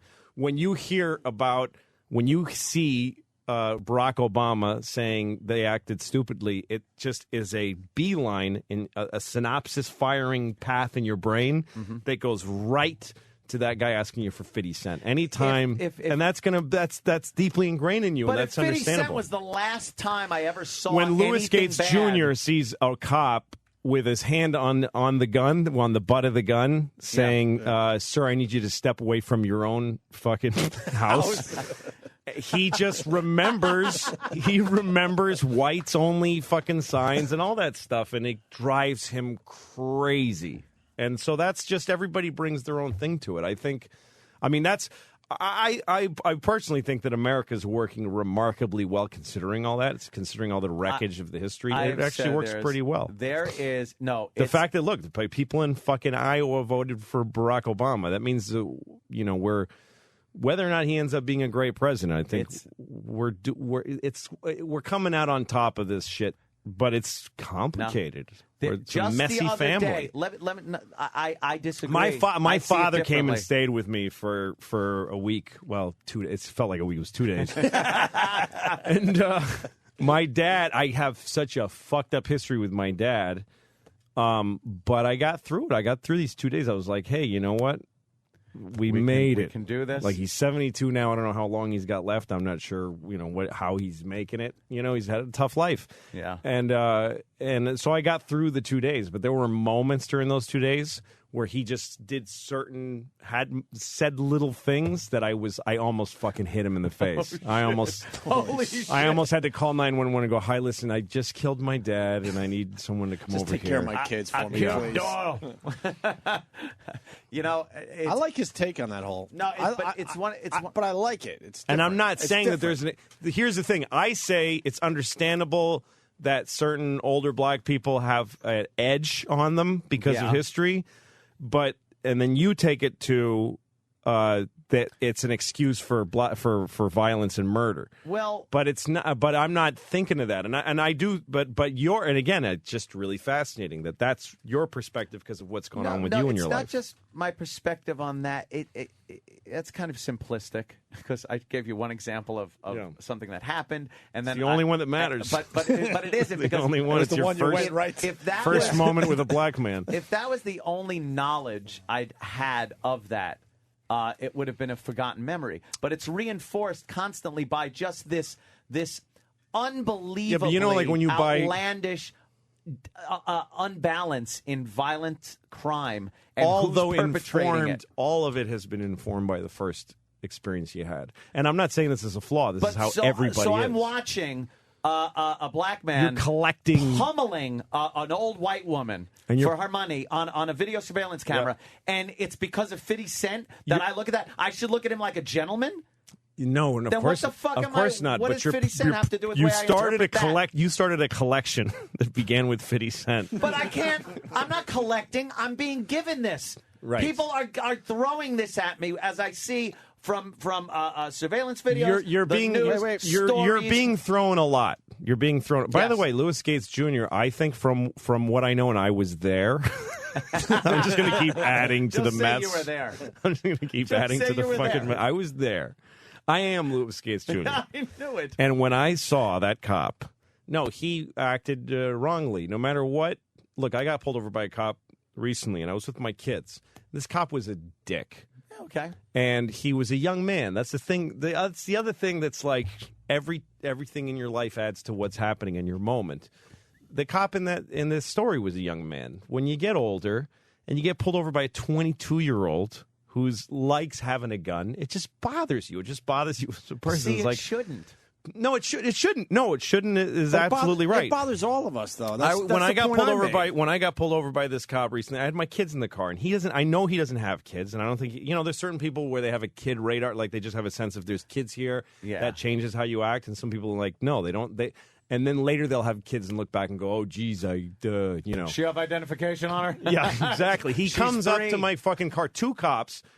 I passed a guy. A guy was drifting into the left turn lane close to an intersection. You don't have to make it sound good for me, Louis. So I assume that he's going to make a left, so I move to the right of him, pass him on the right, and then he changes his mind and goes into a gas station. Oh, shit. On the right. Mm-hmm. So I get pulled over by two state troopers, like they needed two fucking cars, and they come to each side, and they both have their fucking hands. There's the hand on the gun thing is important, but some guys do it civilly, and these guys looked fucking hostile, and my kids looked scared. Daytime or nighttime? Daytime. Okay. Middle of the day. Could 9 in the morning. Could they see you? Yeah, I'm very white. I'm driving an Infinity, and it doesn't have spinning rims. There's no loud music. Your kids are scared. I'm a balding white man. Yeah. Excuse me. And my kids are like, but Daddy, you're white. So the cop comes over and he goes, you know what you did. And I go, well, I'm not sure, honestly. You passed somebody on the right. And I go, oh, well, I thought he was going, like he did that. He had his blinker on. And I go, you know what, sir? I didn't see the blinker, but I assume you're probably right. I probably just had exercised some bad judgment. Like, I'm just trying to get to the fucking ticket. Right, get to the point. What's with that inspection sticker? How come the hole isn't punched? I don't know. I went to a gas station and got an Yeah, you're supposed to have the hole punched. I go, was I supposed to punch it in my actual... being a it dick. just and he goes he reaches in and rips my he goes, this is coming with me, and rips my inspection sticker Are you off, shitting me? which is putting me now in like I got to drive around without a sticker till I get one. That guy's a fucking asshole. He's being an asshole, Right. But I still recognize that my role is respect the law, get the paperwork from him. Yes, sir. Get the paperwork. And it looks like you got a headlight out, boy. Yeah, exactly. Well, I guess I shouldn't have had that headlight out, officer. I'm collecting information. I'm getting my paperwork. I'm going to go to court and I'm going to fight it, and I won't pay for these tickets. Yeah, absolutely. But I'm driving around. Meanwhile, I got to worry about getting pulled over all the ripped time off your because nobody has inspection stations upstate because the economy is shit. Yeah. And nobody, you go to a gas station and You go, we don't do ripped inspections. off your anymore." inspections. Ripped it off. What a Didn't prick. wait for me to explain anything to him or whatever. Just fucking. Well, that's just a cock. But still, my role is to act respectful to police, and I'm sure that. So I think that Louis Gates acted. It's wrong to just start yelling. You just don't get to do that, even if you are in your own house, even if you're being arrested for doing nothing, even if you're being totally. No, he was right. It's not fair. But but. But I understand it. That's all. I understand. I empathize with. He was being with the extremely moment. belligerent to an officer who was, from what they say, and from certain radio transmissions, that was being as polite as possible to this gentleman, answering a call to a burglary in progress. He gets there, and then he's accused of being a racist, and then the professor starts talking about his mama and shit like that. Yeah, but here's the other thing, too, though. It's like there's so many parts of this that are like part of the... This is such a... I think these kinds of things are always good. I think this is a positive thing because it's a conversation the whole country has. And talking about this kind of thing See, this is what I was pure going to say. positive. I think it's all good. I was going to say this before. I don't think it is because I think it shows just how close to the surface all this shit is bubbling. Of course and how it it's is. just this fine veneer of spackle. Yeah, but talking is that better over, than... But it can't over hurt little to talk crap. about Talking is better than bubbling, and I think that it's important for people to know what it's like to be a guy like Louis Gates and what it's like to be like this cop and go into the morass of racism every time you answer any kind of a call. Must be very frustrating. But I always also think about Americans, fucking entitled, rich, white, gun-owning Americans who just this castle... fucking house is Castle? your yes. Well, you're explaining. Wow, you are completely Yes, describing your my life. house is your castle. That's right. Anyone walks in and steps on the lawn, you can shoot them in the fucking mouth. Exactly. Kablamo! So in that context, a guy coming into your house and saying anything untoward, you're like, fuck you, you fucking racist fucking faggot cop. Fuck your mother in the ass, you little faggot racist. Get off my fucking property. I'm the president of Harvard, you fucking little Irish South Boston prick. Go shove it in your mother's cunt. I don't care if you fucking brought that basketball player back to life. Fuck you. I'm fucking Louis Gates. I'm calling Barack right now. He's on my fucking speed dial, you motherfucker. I get it. I get that. Yeah? I think if you were black, that's what you would say to a cop if he came on your property. Or you just shoot him. No, I would be very cordial. I would be the pull myself up by my bootstraps kind of a guy. And, that's what he was. He's like, I pulled myself up by my bootstraps, and I still get fucking arrested for having a jammed door. It's from Louis Gates Jr.'s point of view. It's a complete outrage. I get it. Whoa. What is that? What's up? What are you doing? I don't know. I think I'm being chastised. I don't know who it is. Who's that? I don't know. I don't know. I'm being chastised. Wait, is that Snoop? That's Snoop. I don't know. What's up? Wire. What's up? I don't know what's going on. Yeah, it is. Snoop, what's up? I know Snoop. Yeah, from The Wire. From man. The Wire. Is that kid in the wire, really? It might be a girl. Yeah. Big fan, man. Snoop. Louis C.K. How are you? What's up? Holy How's it going? I don't know your real name. I know you're Snoop. Snoop, how you feeling? Sit down. And it was scared. You were. I thought you were doing gang signs or something. You got all scared. What's up? Oh, yeah. Can you hear us? Because we're having a race conversation. So it's just funny that we walked over there. We're talking about Barack fucking Gates, Louis Gates Jr. I was trying to describe to Kaufman. him what Louis Gates Jr. felt like. Hey, what do you And of feel course, like? Louis is the guy to describe. Look at me, I know. What an older I know, I've been through feels it. like when the cops come to his house. I've walked the Louis Gates Jr. walk. I know just what it's like. No, I don't know. Wow. Your hair looks good, by the way. Thanks, buddy. I say that because in The Wire, how's my hair look? Yeah. Played one of the greatest characters ever on The Wire, Yeah, Snoop. man. Holy shit, you were a scary motherfucker on that show. Holy shit, It Jimmy's was gonna. TV. It was I the understand. scripts, man. I had to do what I was paid for, man. You know. Jimmy's gonna be so bummed he's not here Jimmy's today. gonna be so pissed. Good. It's like his What's up, favorite show, Jimmy? right? Yeah, absolutely. Yeah. Damn, what Jimmy's are you filming doing, a movie man? in Boston, but he'll be back tomorrow. What? Music. I just had an interview over there. Music, television, reality show ready to come up. You know. Which one? What are you doing? Just trying to help kids get on the right track. You know, just like T.I. Road to Redemption. You know, I'm gonna switch it up in my own flavor. So going all over the world, just helping kids. You know, out the ghetto. Go ahead. What's Say your, it. where you from, man? What's that accent? Where are you from? Baltimore. Wow, man. It's different than Sal, Yeah. my stepfather's accent. No, Baltimore He is the sounds South. like this. Baltimore's the Sounds South. like It's the start of the South. Yeah, it's just where it Pretty starts. much, yeah. Sal sure don't sound like that. No. And you were discovered on the streets, right? Yeah, in a nightclub. Michael K. Williams played a character Omar. Sure. And Yeah.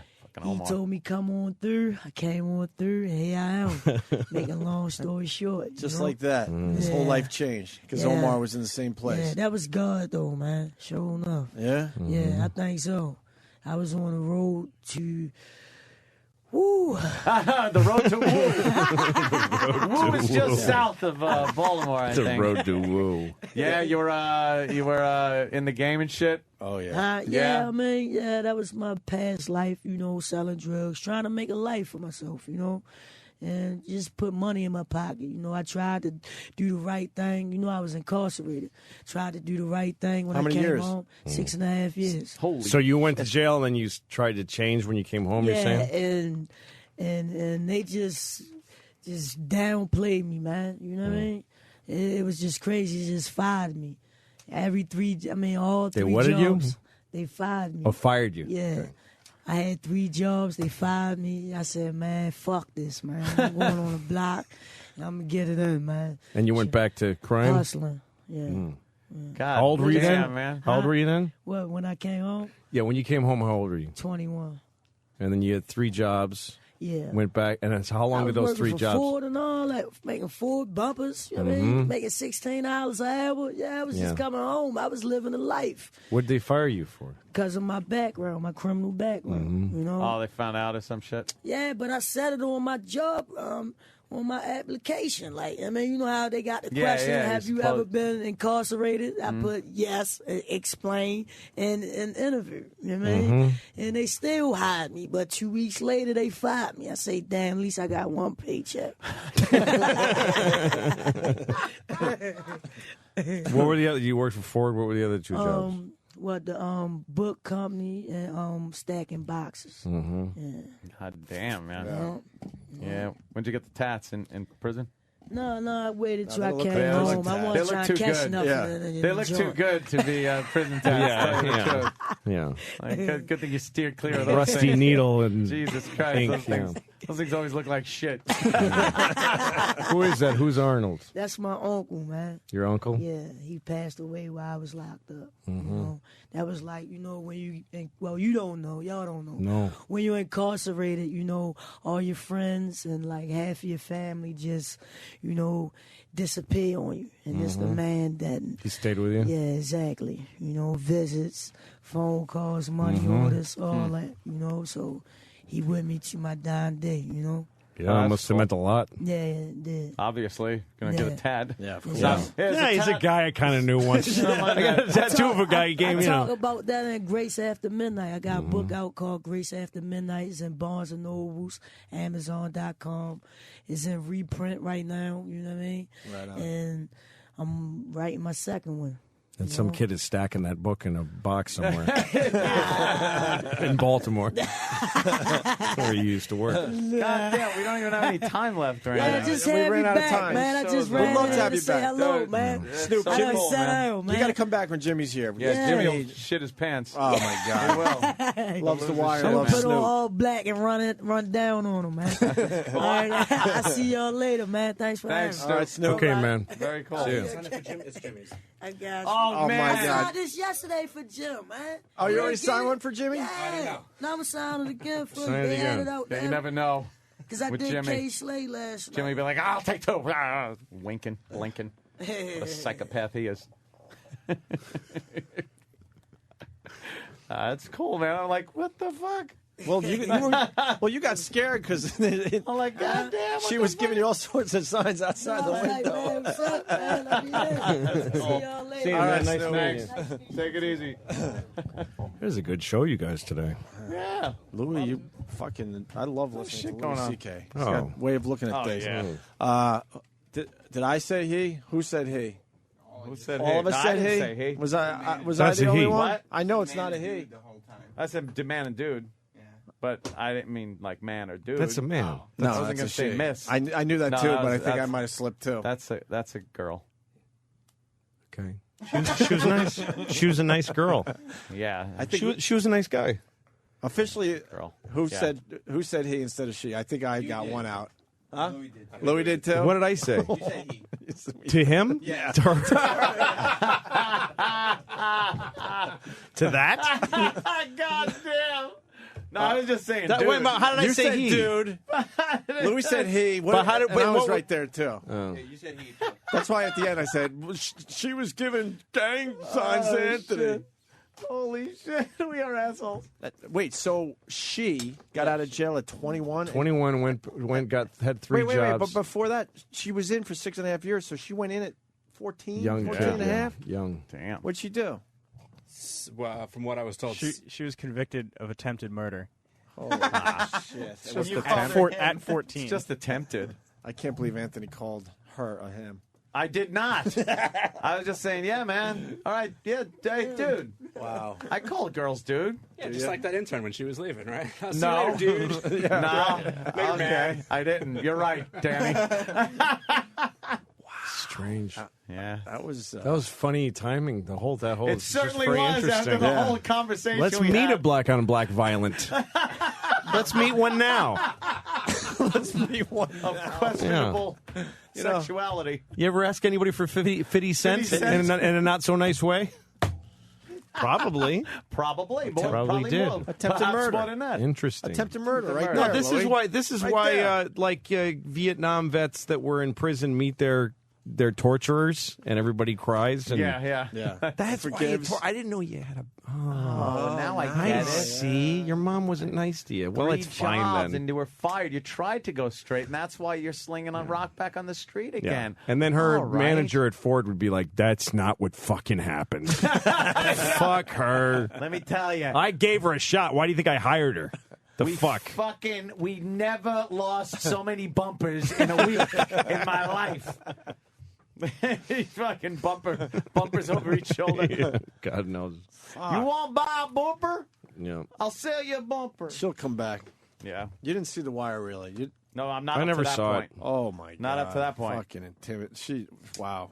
Barely acting, though, because they got her right off the streets of Baltimore. Yeah. That's the thing. It's like every time when you boil the crazy, fucked up America down to the individual, it just changes how you look at it. You know what I mean? Yeah. Mm-hmm. Every person has their different weird story. It's never, Yeah, it it's really never is. simple. Like when we did the virus tour. Remember when Carlos was on the show? We had Carlos on, and there was all this anticipation of Carlos being on the show because of Carlos being, the fucking notorious thief and Rogen and all that shit that Oh, right. happened. Yeah. Right. And so Carlos was coming on the tour, and I remember I was looking on the whack bag on your The message group, board, and yeah. they're all saying there was all these planned protests, like let's not. They were actually somebody was trying to see if they could organize just the entire stadium just walking out silently. Let me organize an entire stadium. And so what was going to happen? So and God bless him for you're trying. God bless him for trying, though. yeah, exactly. And then Lunatics. somebody has a picture, and I think it was Lindsay, your at the time fiance. I don't know if you guys you're married now, right? Yeah. So she had this picture of all the comedians at the curtain, like little boys at Christmas trying to peek. Every comedian I'm trying to look through the curtain while Carlos is on stage. Oh, wow, that's it's a great shot. Yeah, She and captured Carlos, something. nobody knew what was going to happen, and he went on. The first show was Detroit. I remember all this very clearly. And Detroit went on to a rain of a light shower of booze. And he just fucking murdered, killed. Not only stamped out the booze, but did then another 40 minutes and killed, and just destroyed. Same thing in New Jersey. But he fucking destroyed. But so Carlos and I flew together to L.A. after the show, and we just happened to sit right next to each other. And I don't know Carlos that well, but I know him. And so I asked him very directly about all that shit, about all the stealing and stuff. And he and I talked for a whole flight about it. And I now have a very complicated view. I'm not sure what the fuck happened, and it's not that he like weaseled his way. It's just that his view of it is complicated. It's he has a narrative. He has a story about what happened with all that stealing stuff, and with Rogen, and with Cosby, and with everybody. I like just and it's not just knowing. really interesting. I like not knowing And the it's individual it's story. filthy, and it's complicated, and it's not so easy to point. If you just listen to a person, I look at the big picture. yeah, you and can't make my point at a opinion person and based go, on "You're that." just a fucking dirty thief." Fucking Joe Rogan's awesome. You're a piece of shit. Fuck Dane Cook. You're all blah blah blah. It's just too easy. If you meet a person, talk for 5 minutes, you go, "Oh, geez, I can't really say this." I gotta anymore. accent I'm not sure about that this story too, because he was feeling that energy that the crowd was giving him, and everyone going, "Oh my God, Carlos is on this tour," and we just went, like you said, went for the Rogan thing and all that. When he finished that set, it was a relief of energy. Yes. He threw that. I think he does do the microphone throwing it down thing. Yeah, he does the thing where he jacks off the mic and spits over the top, so Right, it looks right. like it's coming, and then he throws it on the floor, and it was beautiful. But there was a little It's more like a symphony. There was a little more to it. Oh, yeah. night. He really said, "Well, there you go, motherfuckers." Yeah, exactly. And as a comedian, I was so impressed. We all were. Yeah. That he overcame that, and just by being fucking good. And on the flight home, I said that. What was that like? That was ballsy. And he goes, I was terrified. And That learn was to find pure out adrenaline. that he was really scared. It wasn't because he was like, fuck everybody. He was like, this is the only way through this, because I might get booed and it's going to suck. He was scared. There's two people in the back going, "Come on, our silent protest, let's all leave." Exactly. Guys, we promised we were going to. Asshole. There's a stranger outside the studio. Another one? Kind of looks like Ron from Ron and Fez, but I'm not really sure. Really? Is Are Ronnie we out there? Holy shit, look at the time. Ronnie, are you out there? Or did I he go gotta around the corner now? apologize. Yeah, we're running into Ron and gotta go. Fez time. We better get out of here. I Sorry was there, hoping he would Mr. come in and say Bennington. hi, but he ran Oh, off. look at that All one. right, Louis C.K. is going to be at Caroline's. The shows are sold out, though. No crossover. Maybe I Sunday think tickets. Sunday there might be tickets. Right. Don't know. 2 shows Sunday. And what else are you promoting? I'm coming to Canada for a huge Canada tour. You guys, every time I play Canada, somebody comes up to me about this show. So I should say, Dude. I'm playing like fucking Halifax. A lot of those are sold out now, but I'm playing Vancouver, Calgary, Edmonton, all these cities in September and October. I'm playing heavy Canada. I want to jump on a plane and see Louis C.K. in Canada. Canada is an awesome would place to rule. do stand-up. Maybe So. Vancouver. Yeah, in Toronto, I'm doing 2 shows in Toronto. We added a show because it got sold out Nice. in October. I don't know the dates, though. I don't know nothing. Okay. A lot of activity outside the That's studio. all. We better get out of here. All right. Louis, it was a pleasure, man. Oh, there he is. Thank you. Ronnie. Sorry, Ronnie. Oh, Ronnie. What Sorry, the Ron. We fuck? kind of. Louis fucking C.K. is here. Oh, Ronnie. So Ronnie B starts late. Oh, Ronnie. I would love, though, to come in at like 6 and someone else is doing a show and you're just like, fuck it. Yeah, just I sit wish you around guys for a would keep while. on going. I was really just planning on starting the show with a nap anyway. That's fucking plenty. Hey, I don't know if you guys want to hang around today, but Fezzy. Skinner Boys are going to be rocking. Yeah? Oh, really? Yeah. For real? And I'm Wow. down for an Artist Confidential. Yeah. Real hopes they do Freebird. I don't know whether they're going to do it or not. It's This might be buzz. the one It's show the they buzz. didn't. We're not really sure it's going to happen. because every show you're there, you're like, I don't know. I don't know if they're going to do it or not. You really have to shout it out for them to do it. Yeah. Yeah. You got to free bird. You got to get your lighters up. Wow, did that sound gay? That's Doesn't that sound a little gay? The way he said that? just a little bit. Yeah. I usually now only see Fez walking past the garage now. It's a quick little hi by the garage. I miss you guys. Here's what you don't understand. Before the show, because Fez hates radio so much, he has to keep walking around the fucking block. I take a lap. I take a relaxation lap. And I know the bad days because he goes around and around and around. And you just see him mumbling himself like, I know I belong in this business. I know I do. I know I can do this. Yeah, it was just last night. People were complaining, like, "What happens? How come you guys don't? You're not on the Ron and Fez show anymore?" And stuff. I go, "It's the logistics of this fucking building." I talked to Ope about this. I think we ought to do a live show in the fall. Yeah, a little Afro show. I would have no problem with that, my friends. In the same way that we did the Dave's wedding. Yeah. Yes. You guys plan nothing because you're fucking lazy and sloppy. And we just watch. You guys can watch all the planning. You hone it that you to a guys fine do. sheen, Right. and everything comes off without a hitch. Yeah. It's amazing. We just come in freeload. Oh, boy, do we. Louis going, I can't believe I'm still here. I can't fucking believe I'm still sitting here. It's after 11. I'm Emmy nominated. I'm Emmy nominated. Emmy nominated. Yeah, we're gonna lose him soon. We know. We know how this works. I think it's gonna be I think it's gonna, by the way, be the other Emmys, the creative arts ones, which means it won't be on television. Like a week It's on the before? cusp. Yeah, they might not. Oh. I'm gonna get it come on. it'll be presented to me by like Jamie Farr. It'll just be fucking in He's front of doing some good, though. people. He's doing good. Yeah. He's And doing a good. ceremony earlier this week. Yeah, exactly. That's not where that happens. It All right, is. let's get out of here so these guys Yeah, can let start them their do show. their show. Oh, you guys staying? Is that I what can you're saying? listen to the You whole stay thing on for the a way while? home, which is good. Dude, we Because usually I avoid gotta that listen side to of the news until you guys come on. We avoid that side of the floor. We sneak out this way, and, and we're out. It is. It's no meetings for us. It's like Mission Impossible. We drop down on cables through the Look elevator. at Louis shaft. making believe he's got a fake phone call. Yes, Hollywood? Yes. Louis just grabbed his phone and ran out like Hollywood's calling. A 3-picture deal He wants for out. LCK. Just to think, a year ago I was a soda jerk. And now look at me. The Madcap Manhattan Weekend. He thinks we haven't seen that move before. I The know. fake I know. phone call Look at him. gets me out of the room immediately. What? My grandmother. I'll be right there, guys. I gotta go. Yeah, we're not gonna. Oh, she fell and got cancer or something. It's awful. And he can't be the guy that questions it. Right. You know? Hold on, the reception's better on the other side of this door. Yeah, Well- hold on. During our meetings, I always tell Fez, when I cough, wait 30 seconds and start crying. And we get, seriously, we've had 2 bladder meetings, and Watley's cried during both of them. Perfect. You have to cuddle you. Does Bladder try to hold your head? No. He's not Of the course touchy. He's not Wiki. No, he's not the touchy-feely Don Wickman type of guy. Wiki is would he? be like, Fez!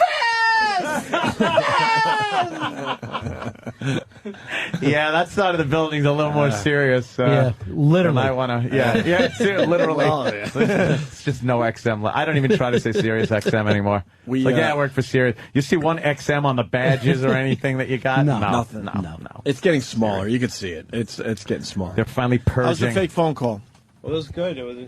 I'm going to the Mets game. I just meeting a I friend still there. haven't been to City We Field. thought it was Jack Warner. Jack Warner. All right, let's get out of here so Yeah. Ron and Fez could do their program. What's on the show today, there, Ronnie? A lot of great stuff. Stuff we're thinking about. Oh, hang on, we have a phone call. You're like us. You get the. call back. You're like us. You get the sheet and go. Oh, this is what we're talking about Yeah. today. All right. Dave's ideas. More.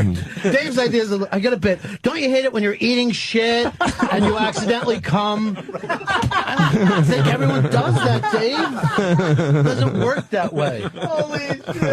The disgusting 1%. Yeah. Save that for the Sam and Dave show. Yeah. When you guys argue over what toy you're playing with. We officially fired Sam, though. It's He's, over. he's fucking useless. There was really is. a hot girl that came walking by the window. Yeah. We immediately hired her and fired Sam. Yeah. We had to make room I for thought that her. was Sam. No, He's see, normally because- confused for hot girl. Will she be wearing Mouseketeer ears too, or Yeah, you could divvy those up and really have some good mouse why don't you guys fucking end every show with M-I-C? See you real soon, kids. See you, cunt. Ronnie's onto something with a Mouseketeer. It's very close now. One. Yeah, It's not two. Oh, that makes it straight. Don't act like that doesn't look stupid.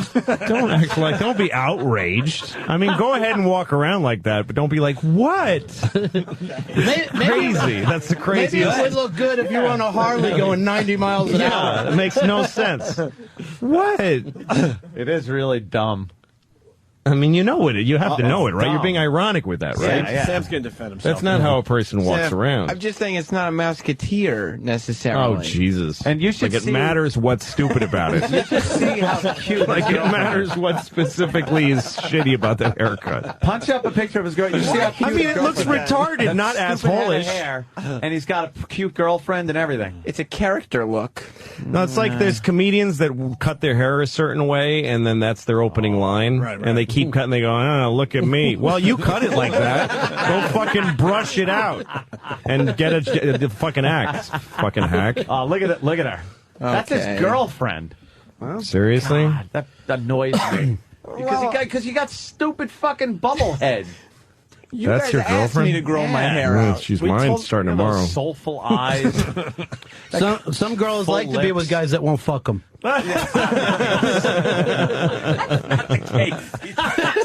She's got a weird quirk. That's not the case in this situation. Yeah, you should defend yourself on that a little bit. You know. She sees a guy with hair like that and goes, "He won't have the balls to rape me." She wants him to cut it, He'll right? buy me things and never have to fuck him. That's not what's No, going on she at wants all. you to I cut know the it's hair, so right? unfair. Does she want you I'm to just. cut it? Yeah, oh, yeah, she preferred it much shorter. What woman I would think go, "No, America please keep prefers that." it much shorter. This is from Afro Wars, which ended a year and a half ago. Yep. Dave never admitted defeat.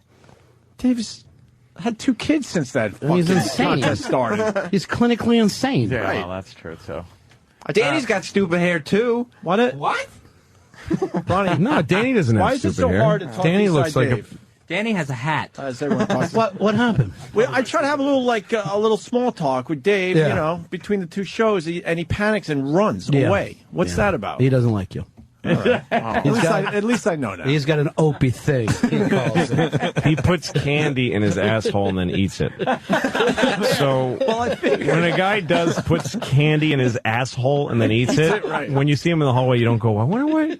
Right? Yeah, Does he have a that problem with makes a me? problem. Why is he so non-social? I figured I what would is try to it? get to know him finally. God, what did I do We've to used him- upset that We've fucking used him so filthy badly over the weirdo? years. I figured, you know what? Let's get to know each other. Yeah. Sure. Holy shit, he runs away.